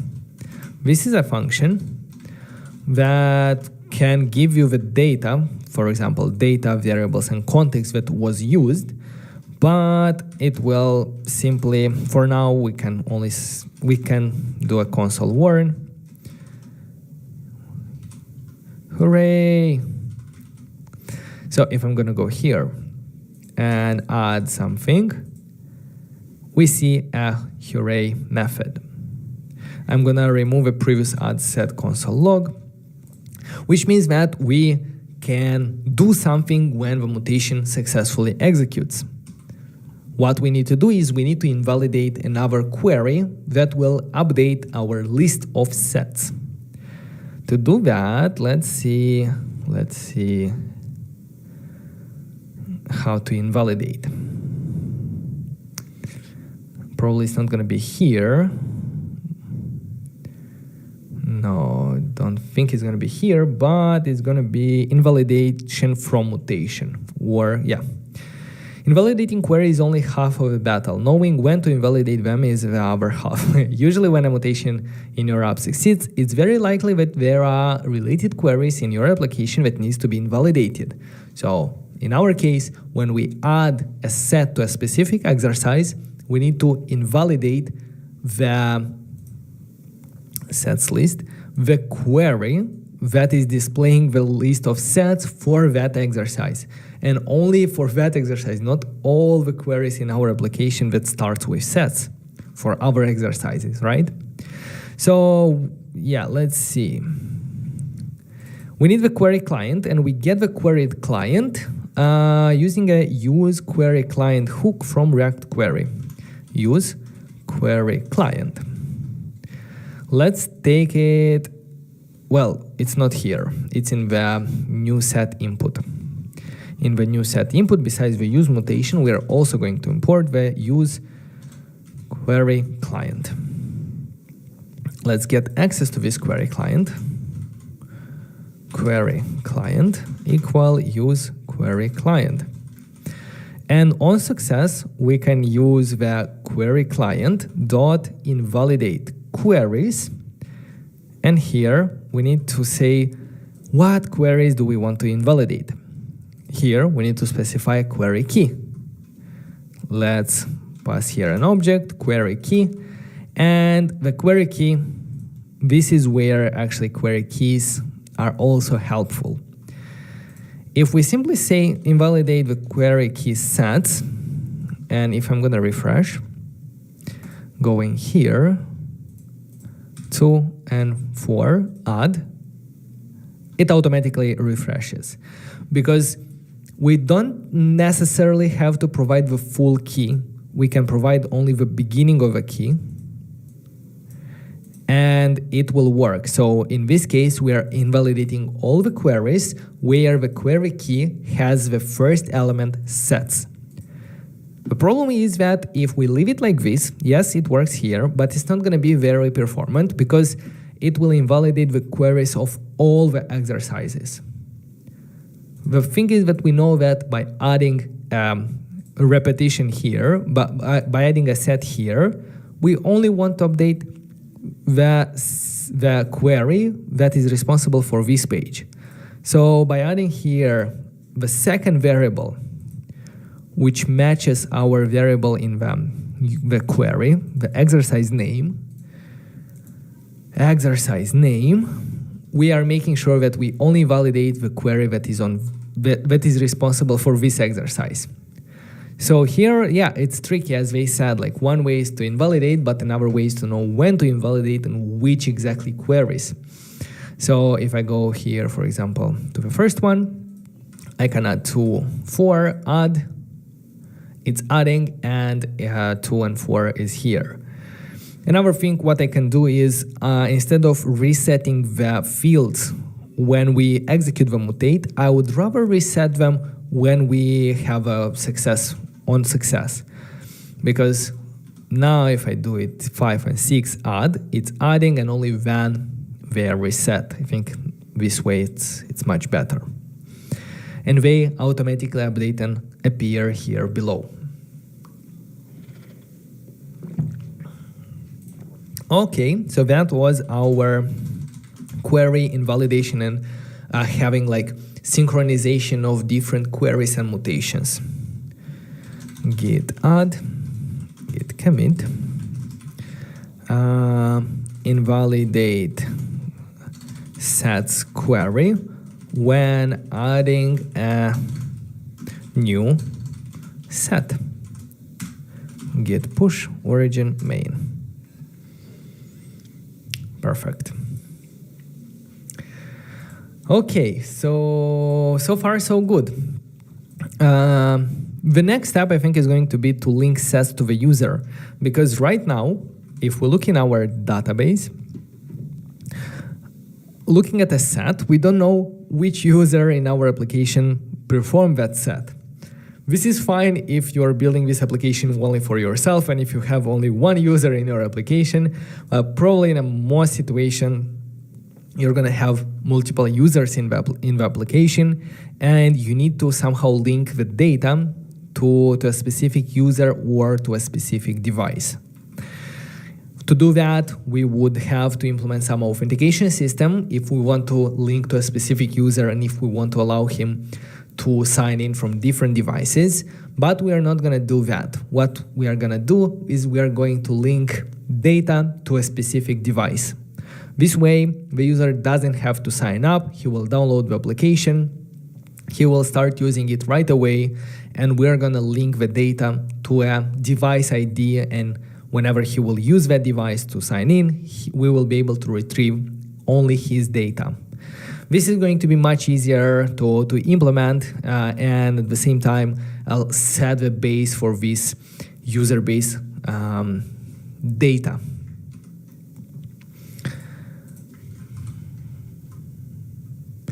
Hey Binay, how are you doing? Binay, are you from Barcelona? Could I use GraphQL API server separately, and how? What do you mean separately?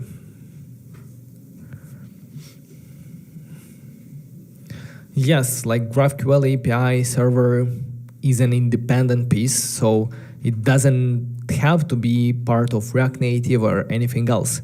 Like React Native is the front end and the back end is GraphQL, and they are completely independent of one another. For simplicity, I created this API in our folder, but it doesn't have to be here. It's nowhere linked, so it can be in a separate folder as well. So yeah, they are independent, separate, and you can connect different clients. For example, if you have a website, you can connect to the same API, to the same GraphQL API. All right, guys, give me 1 minute. I'm gonna go grab another coffee. I'm gonna come back and we're gonna continue with linking sets or linking data to specific users, or let's say specific devices in our application.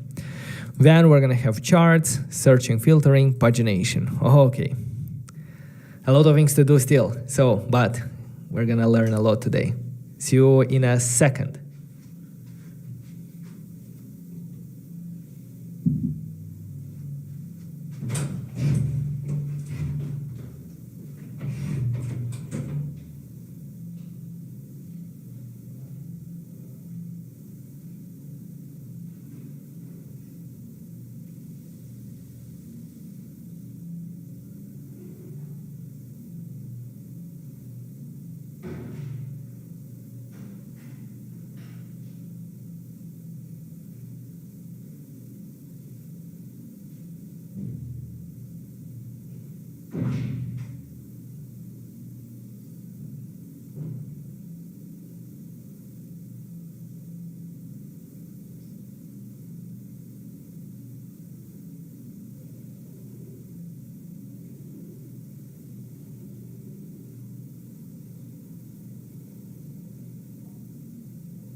Hey guys, I'm back.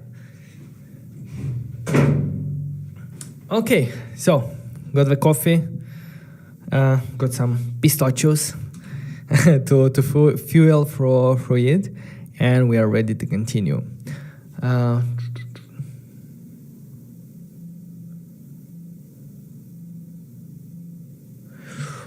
Very interesting question to this comment. Can we track how much calories burn while doing an exercise by using an API or methods?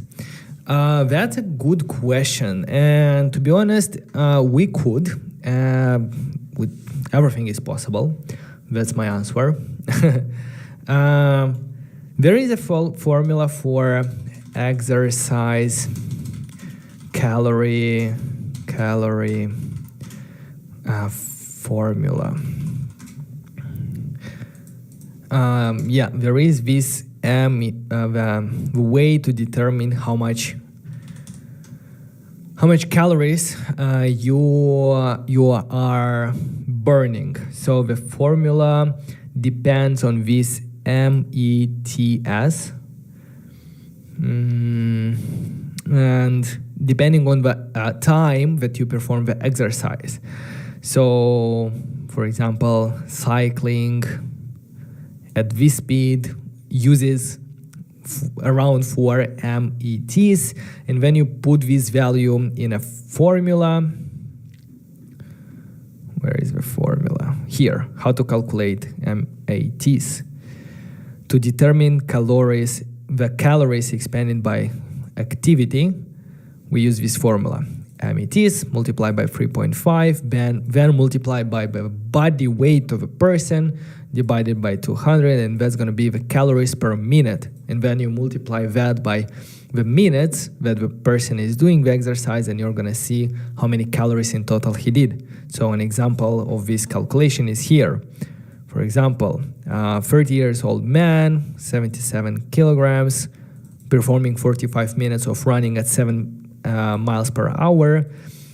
Based on the MAT of this exercise that we can see here in the table, we calculated that this person with this body weight is burning 15 calories a minute, and in 45 minutes that's going to be 700 calories. So you would need to have a database of different exercises, and for every exercise their METs. You can have like some METs database. You can find information here. For example, with a quick search here, I found the ultimate maths database. Am I looking at the right? No, I think no, not at the right thing. But what does MAT stand for?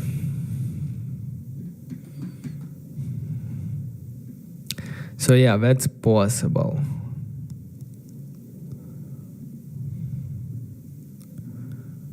Metabolic equivalent.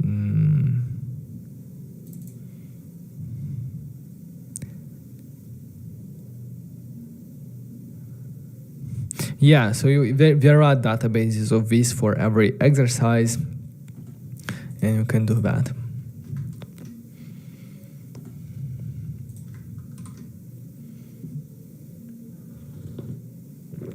Anurag, thank you very much for your comment.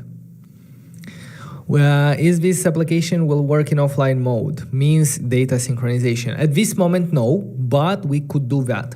We could do that by using the Tanstack query, and there is the, let's say, where is it?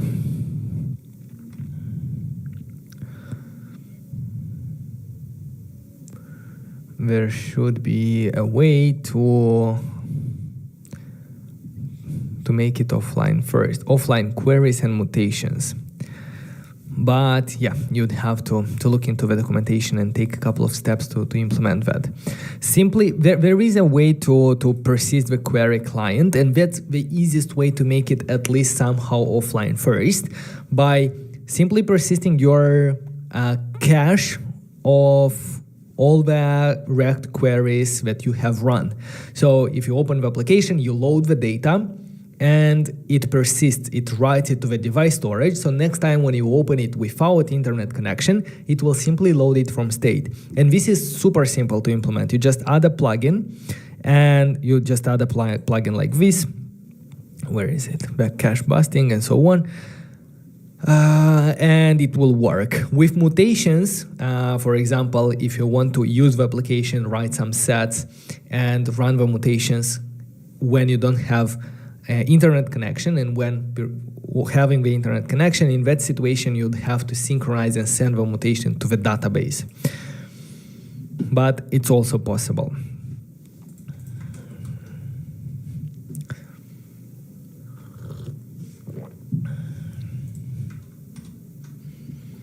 Let me see the last comment and then we can continue. I need some energy. I started by keto diet, and this is the second day and I feel low on energy, so I'm gonna snack on some pistachios if you don't mind. I'm a graduate student. I'm a beginner in native. For my college final year project, I would like to create a fitness app using calories burning features in it. Is it easy or not? As I explained, it's not that complicated. You just need a database of METs, and by putting into this simple formula, you'd need a couple of variables. MET for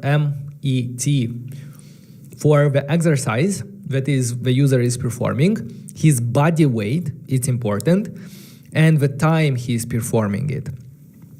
The time, for example, you can estimate if he's doing like push-ups, you can estimate based on the amount of sets. If you think, okay, he's doing 8 sets, how much time does that take? Usually a couple of seconds at set, maybe 20 seconds in total or 30 seconds. So by doing these averages, you can have it and calculate an estimated number of calories burned. Victor became a member for 9 months. Thank you. I'll be back later, but just to say that you are the man. Vadim, thank you for your work and passion for the program, and especially for teaching. Thank you very much. I really appreciate your support, Victor. All right, guys, so let's get back to working. And if you're enjoying it so far, make sure to subscribe to the channel. That helps us a lot.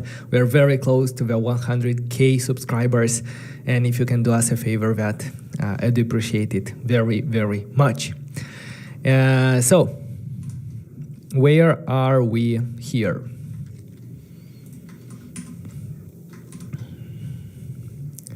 Linking sets to the user.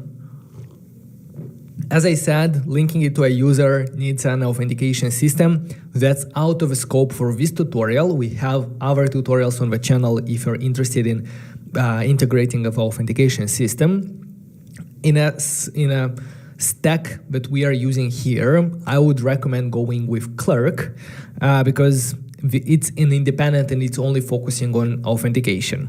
But again, this is out of the scope. So to link sets to the user, we're gonna actually link the sets to a device. To link it to a device, we need to know an identifier of a device. To know the identifier of a device, there is the Expo device package that can give us a couple of information. I'm actually not sure if it will give us the ID of a device. It will give us a lot of information about the device, like design name and so on, device name. But the device ID, will it give us? Model ID, but this is model. OS, no, this is about operating system.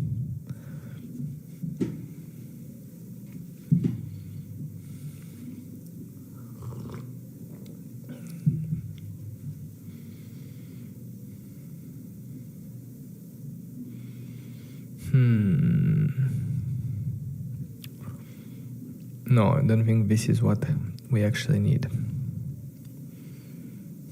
Let me put it in code.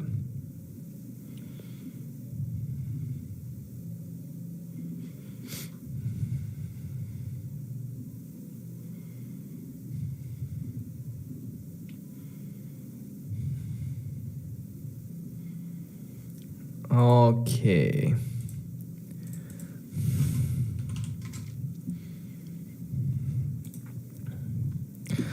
React Native device info.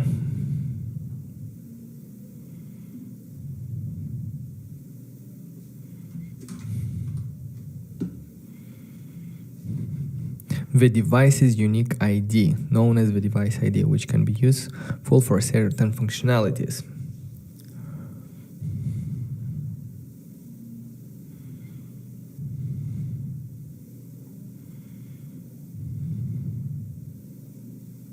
Let's see this library, React Native device info.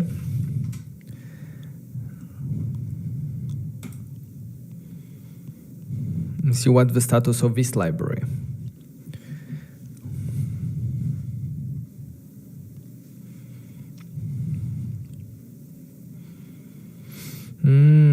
Let's see if it supports Expo.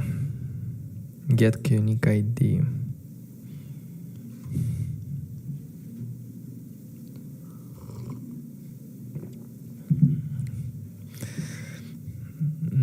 Let's see, get device ID. Get the device ID. No, I need device unique ID. The identifier is considered sensitive information. Yeah, I know this is a bit tricky. In some app stores, like Google Play, and may lead to your app being removed or rejected if used without user consent or for unapproved purposes. Refer to store policies for more information. This gets the device unique ID on Android. It is currently.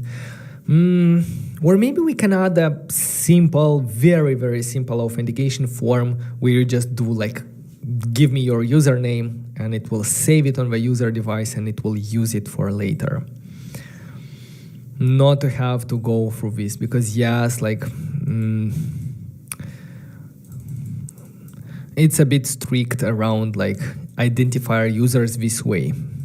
And unless you specify this or make sure that the user knows it, it's against the rules for Google Play and other stores. So probably I'm gonna add, instead of that, I'm gonna add a very simple authentication form that will ask for the username, and then hopefully it's not gonna take us too much time to do that. But it will ask for the username, and then we're going to use that username to link exercises and sets to that specific user. So what do we need? We first of all need, let's say, a new file called off.jsx. In the off.jsx, let me do a React Native functional export to generate a blank template for our off screen.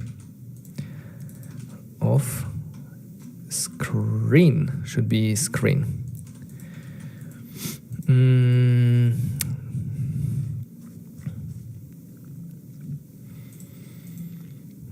Off screen. In the index, for a second, what I'm gonna do is I'm gonna comment out the return with a flat list, and I'm gonna simply do a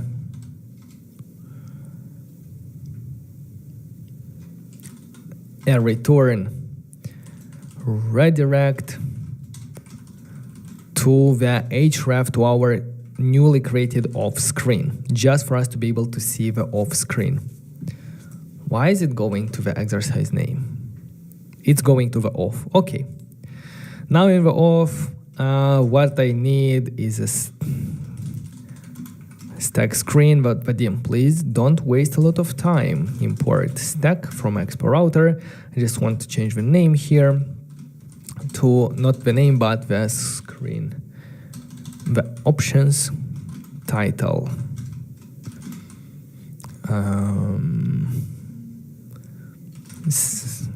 Sign in. And here I'm going to have a state variable for our username. Username, set username, use state, that's gonna be initially like this, and for the text, username, and let's put a text input below that will have a placeholder, or let's start with a value of the text input. For me, it was imported from React Native Web, which is wrong. It should be imported from React Native text input. And as I said, the value is going to come from our username state. The on change text, again, is going to be set username. And the placeholder, let's do here username. After everything, we're going to have a button imported from, I'm not sure why it's imported from React Native Web. It should import from here. And this button will have a title saying sign in. Okay, let's add some styles. Style sheet.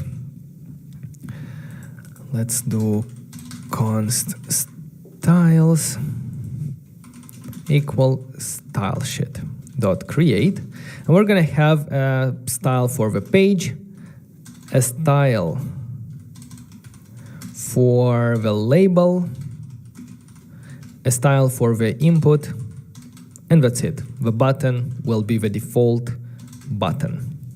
Let's assign these styles to our view, for example, styles.page. This one is going to be our label, and this one is going to be our input.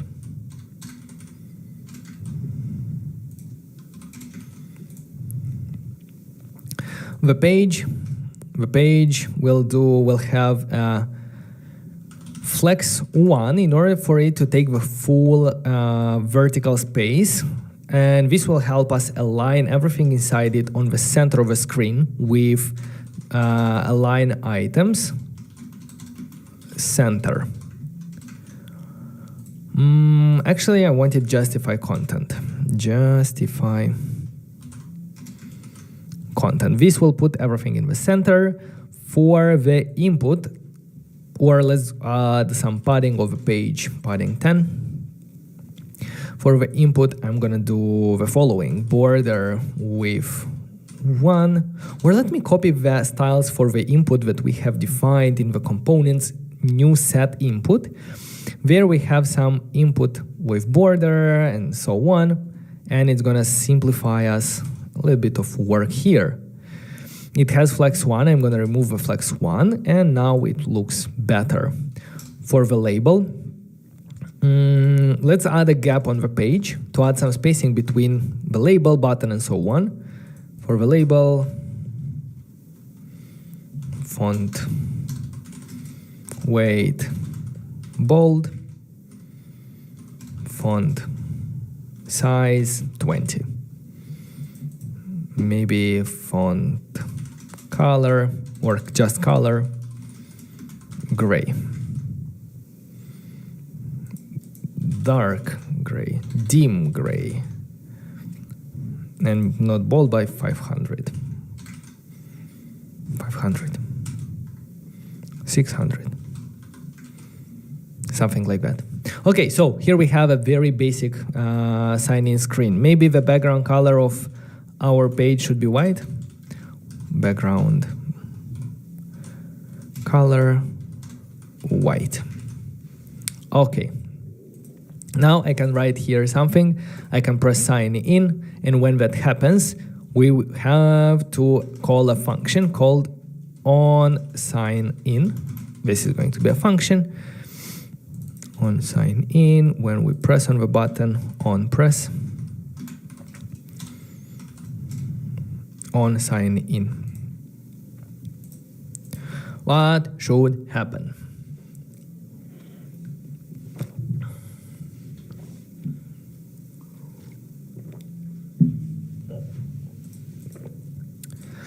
What should happen here is we need to store somewhere this username because we're going to need it in other parts of our application. For example, when querying user sets, we're going to need the username. For that, we need, let's say, a global a global state where we will store the username when we press sign in here, and from where we will read the username where we will need it later. Because in our screens, we're not going to be able to access this username, which is a local state variable. That's why we need a context provider. Let's go ahead and learn how to add that. I'm going to create a new folder for providers or contexts, and let's create a new file here called offcontext.gsx. To define a React context provider, in general, a React context provider helps us implement easily and out-of-the-box global state and share data between components. To do that, we first have to create the context by importing the function createContext from React. Let's go ahead and create this context. It's going to be called offContext equal createContext. By default, it needs to be a default variable, which is going to be an empty object. The offContext now has two things. It has offContext.provider, which is a way to expose variables to our components, and a consumer, which helps us consume or get values from our context. Let's go ahead and define here a new component called offContextProvider, which is going to be a component. And this component will be the one that will expose or that will wrap around the offContext.provider. As you can see, the offContext.provider expects a value, and this value is going to be what we expose to our components. What do we want to expose to our components? Well, it's a variable called username, right? ABC. But to which components will this username be available to? It's going to be available to all the components inside this offContext provider. At the moment, we don't have anything here, but we want actually basically all the screens in our application to have access to this one. So we're going to use a specific property, prop in React called children, that is going to be a way to pass down to a custom component a React tree or a list of children. So by simply rendering here children, the children that we are going to receive through offContext provider will be rendered inside the context provider, and they will have access to the username. Let's see how we should render and where we should render this offContext provider and where these children will come from. To do that, we need to first export default offContext provider. And let's go ahead and think about where do we need to put it. As I said, we need access to the username in most of the screens, or let's say in all screens in our application. That means that this is a global context provider. Global context providers, I mentioned previously that they should be declared and specified inside our root layout. So let's open up _layout. And the same way as we are rendering here the query client provider, the same way we're going to render the offContext provider. So first, let's import it from providers and then offContext. And let's render it probably above. We'll see if it's above or below. And we're going to wrap everything here inside the offContext provider. Now remember the children that I was mentioning. The children is a special prop, and the children property is going to be everything that we see here. So in a way, when React is rendering this, it's in a way like copying everything that we render here and passing to the children and pasting it here. And this way, all the stacks that we have here will have access to the username. I'm gonna go back because it was just a way to understand for us. But yeah, now all the screens will have access to this off context provider. Now let's see how we can consume this username. For example,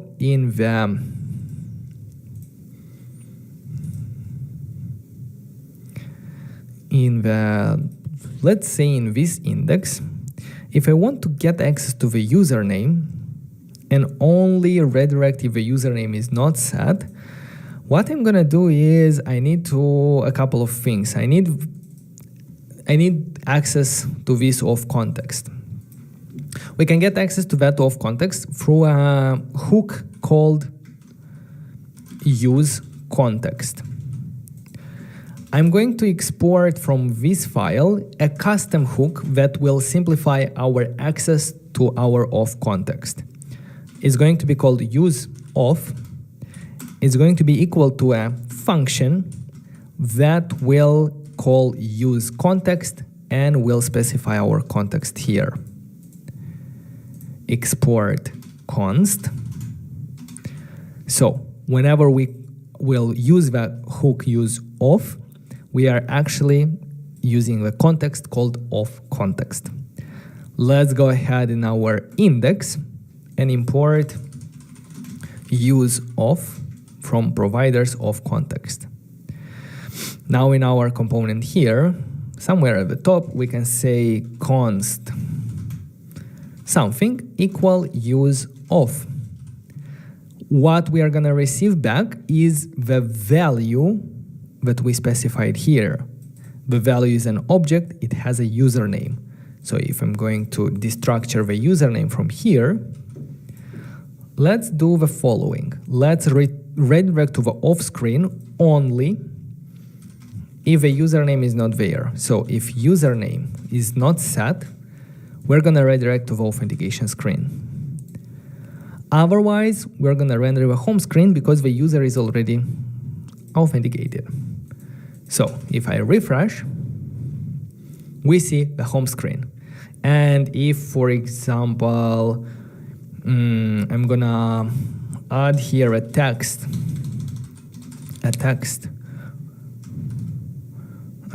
with the username, we should see the username that we specify, ABC, that we specified here. Well, the thing is that initially there will be no username. And the username is going to change. So the username will become a state variable inside our off context provider. Set username is equal use normal React state. Initially is going to be empty string. Let's remove hard-coded ABC and provide this username from here. Because it's empty string, we see that we are automatically redirected here. And if I will write here ABCDA and I will refresh, it will stay here. But yeah, if it's empty, it redirects us automatically because in the index on the home screen, we are checking if the username is not set, we are redirecting to the /off. Now when we write something here and press sign in, we want to update the username in the off context provider. To update the username, we need to call the set username, and to call this set username, we need to have access to it. To have access to it, we need to export it from this off context provider. We can export values and we can also export functions because in JavaScript a function is a variable. Now that we are exposing set username, let's go on the off screen.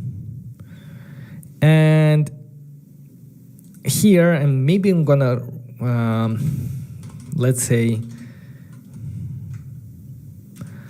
local, let's rename this to local username and this one to set local username. Not to confuse them, because local username, and let's replace it in the text input. Local username is the things that we are currently writing here.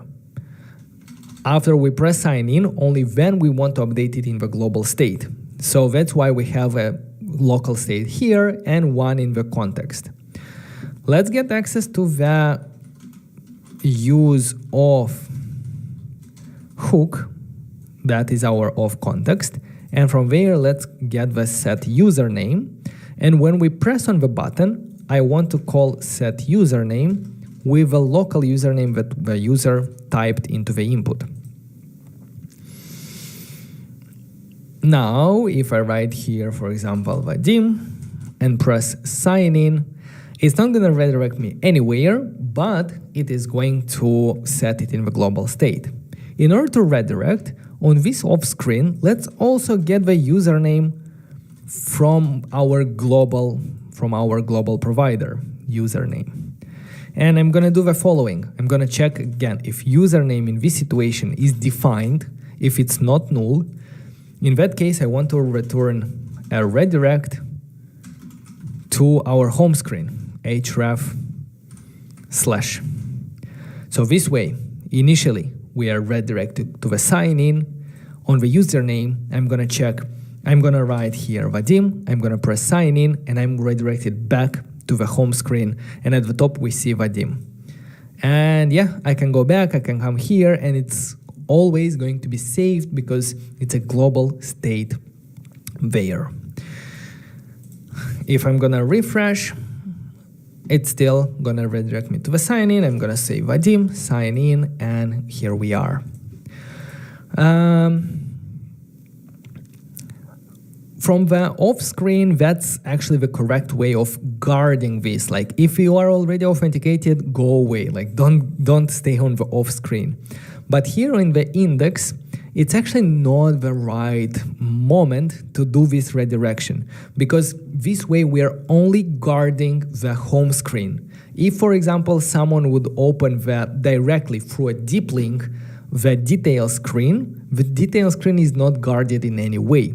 So an unauthenticated user will be able to check it. So a better way to check this and guard is going to be in the layout. Or maybe not even in the layout, because the layout is the root layout, but it's going to be, I'm going to leave it like this.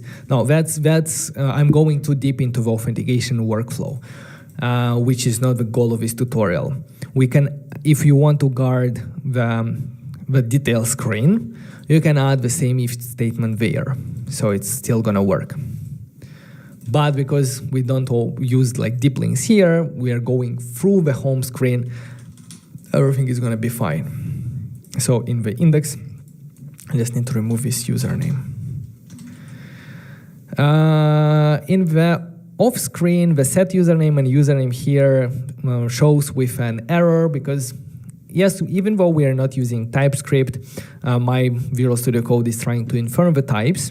And if we look in the providers, the problem is that when we define the off-context provider, we are setting the value username and set username, but when we create it, we do not set it. So in that situation, we need to provide some default values. For example, username, the default value is going to be empty string, and the set username is going to be a function that will do nothing.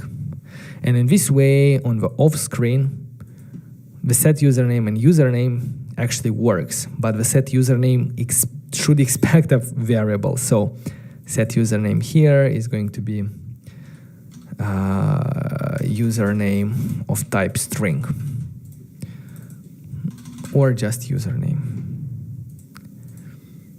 And now in the off, yes, the error warnings disappeared, even though we're not using TypeScript.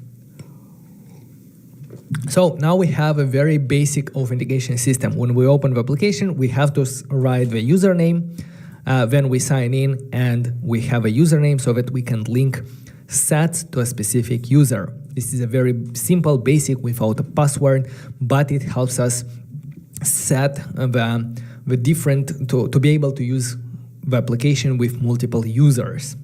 So let me go ahead and do git add, git commit -m. Basic of system.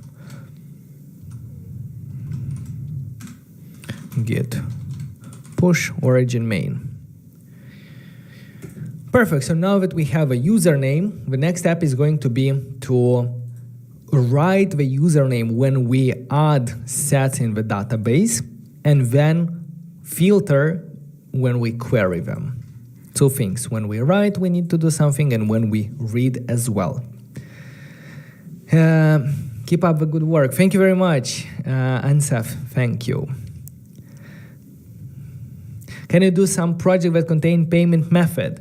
That's a very good question, because this Friday we have a tutorial dedicated to that. This Friday we're gonna create a tutorial that will cover in-app subscription and paywalls, and specifically remote paywalls, and how to build them and customize them with the best practices.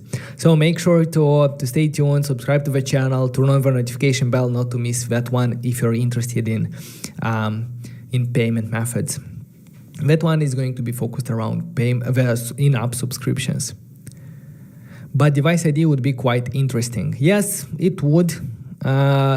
You could check that library, but again, make sure that you follow the rules of the platforms if you are planning to deploy that application.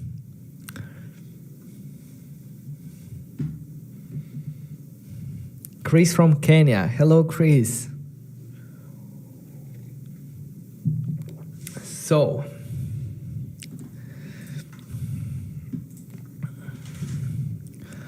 our next steps.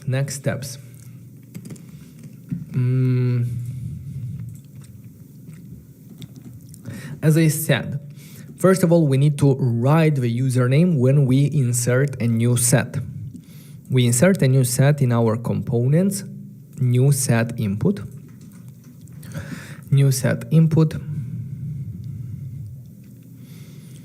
When we mutate new set, here we need to specify the username, ABC for example. But it shouldn't be ABC, it should be the one that we stored in the global context.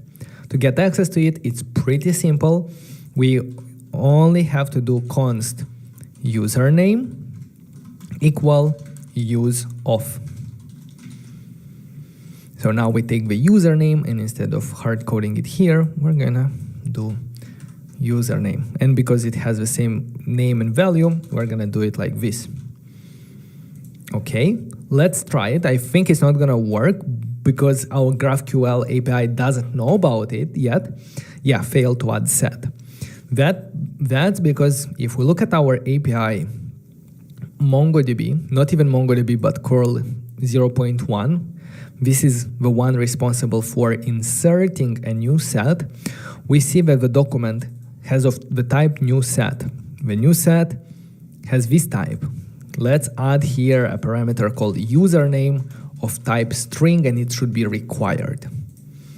Now if I'm gonna make sure that the steps then deployed, and if I do add again, it still fails to add it. Let's try to reload probably. And say Vadim, sign in. The first one. And here let's do 2, 3, add. It worked. And I can go into the MongoDB. I can refresh. And I can look at the last one. It has already multiple pages. But the last one has the username Vadim. The first step is done. It was pretty simple. What we had to do is make sure that our GraphQL API expects this username in the new set document and send it when we press on the add button. The next one is going to be filtering and querying only the sets for a specific username. That's going to be in the sets list. Let's check first of all the API. I'm going to open MongoDB because this is where we query sets. And we see that we have this filter that works with the exercise. Let's add a new filter that will be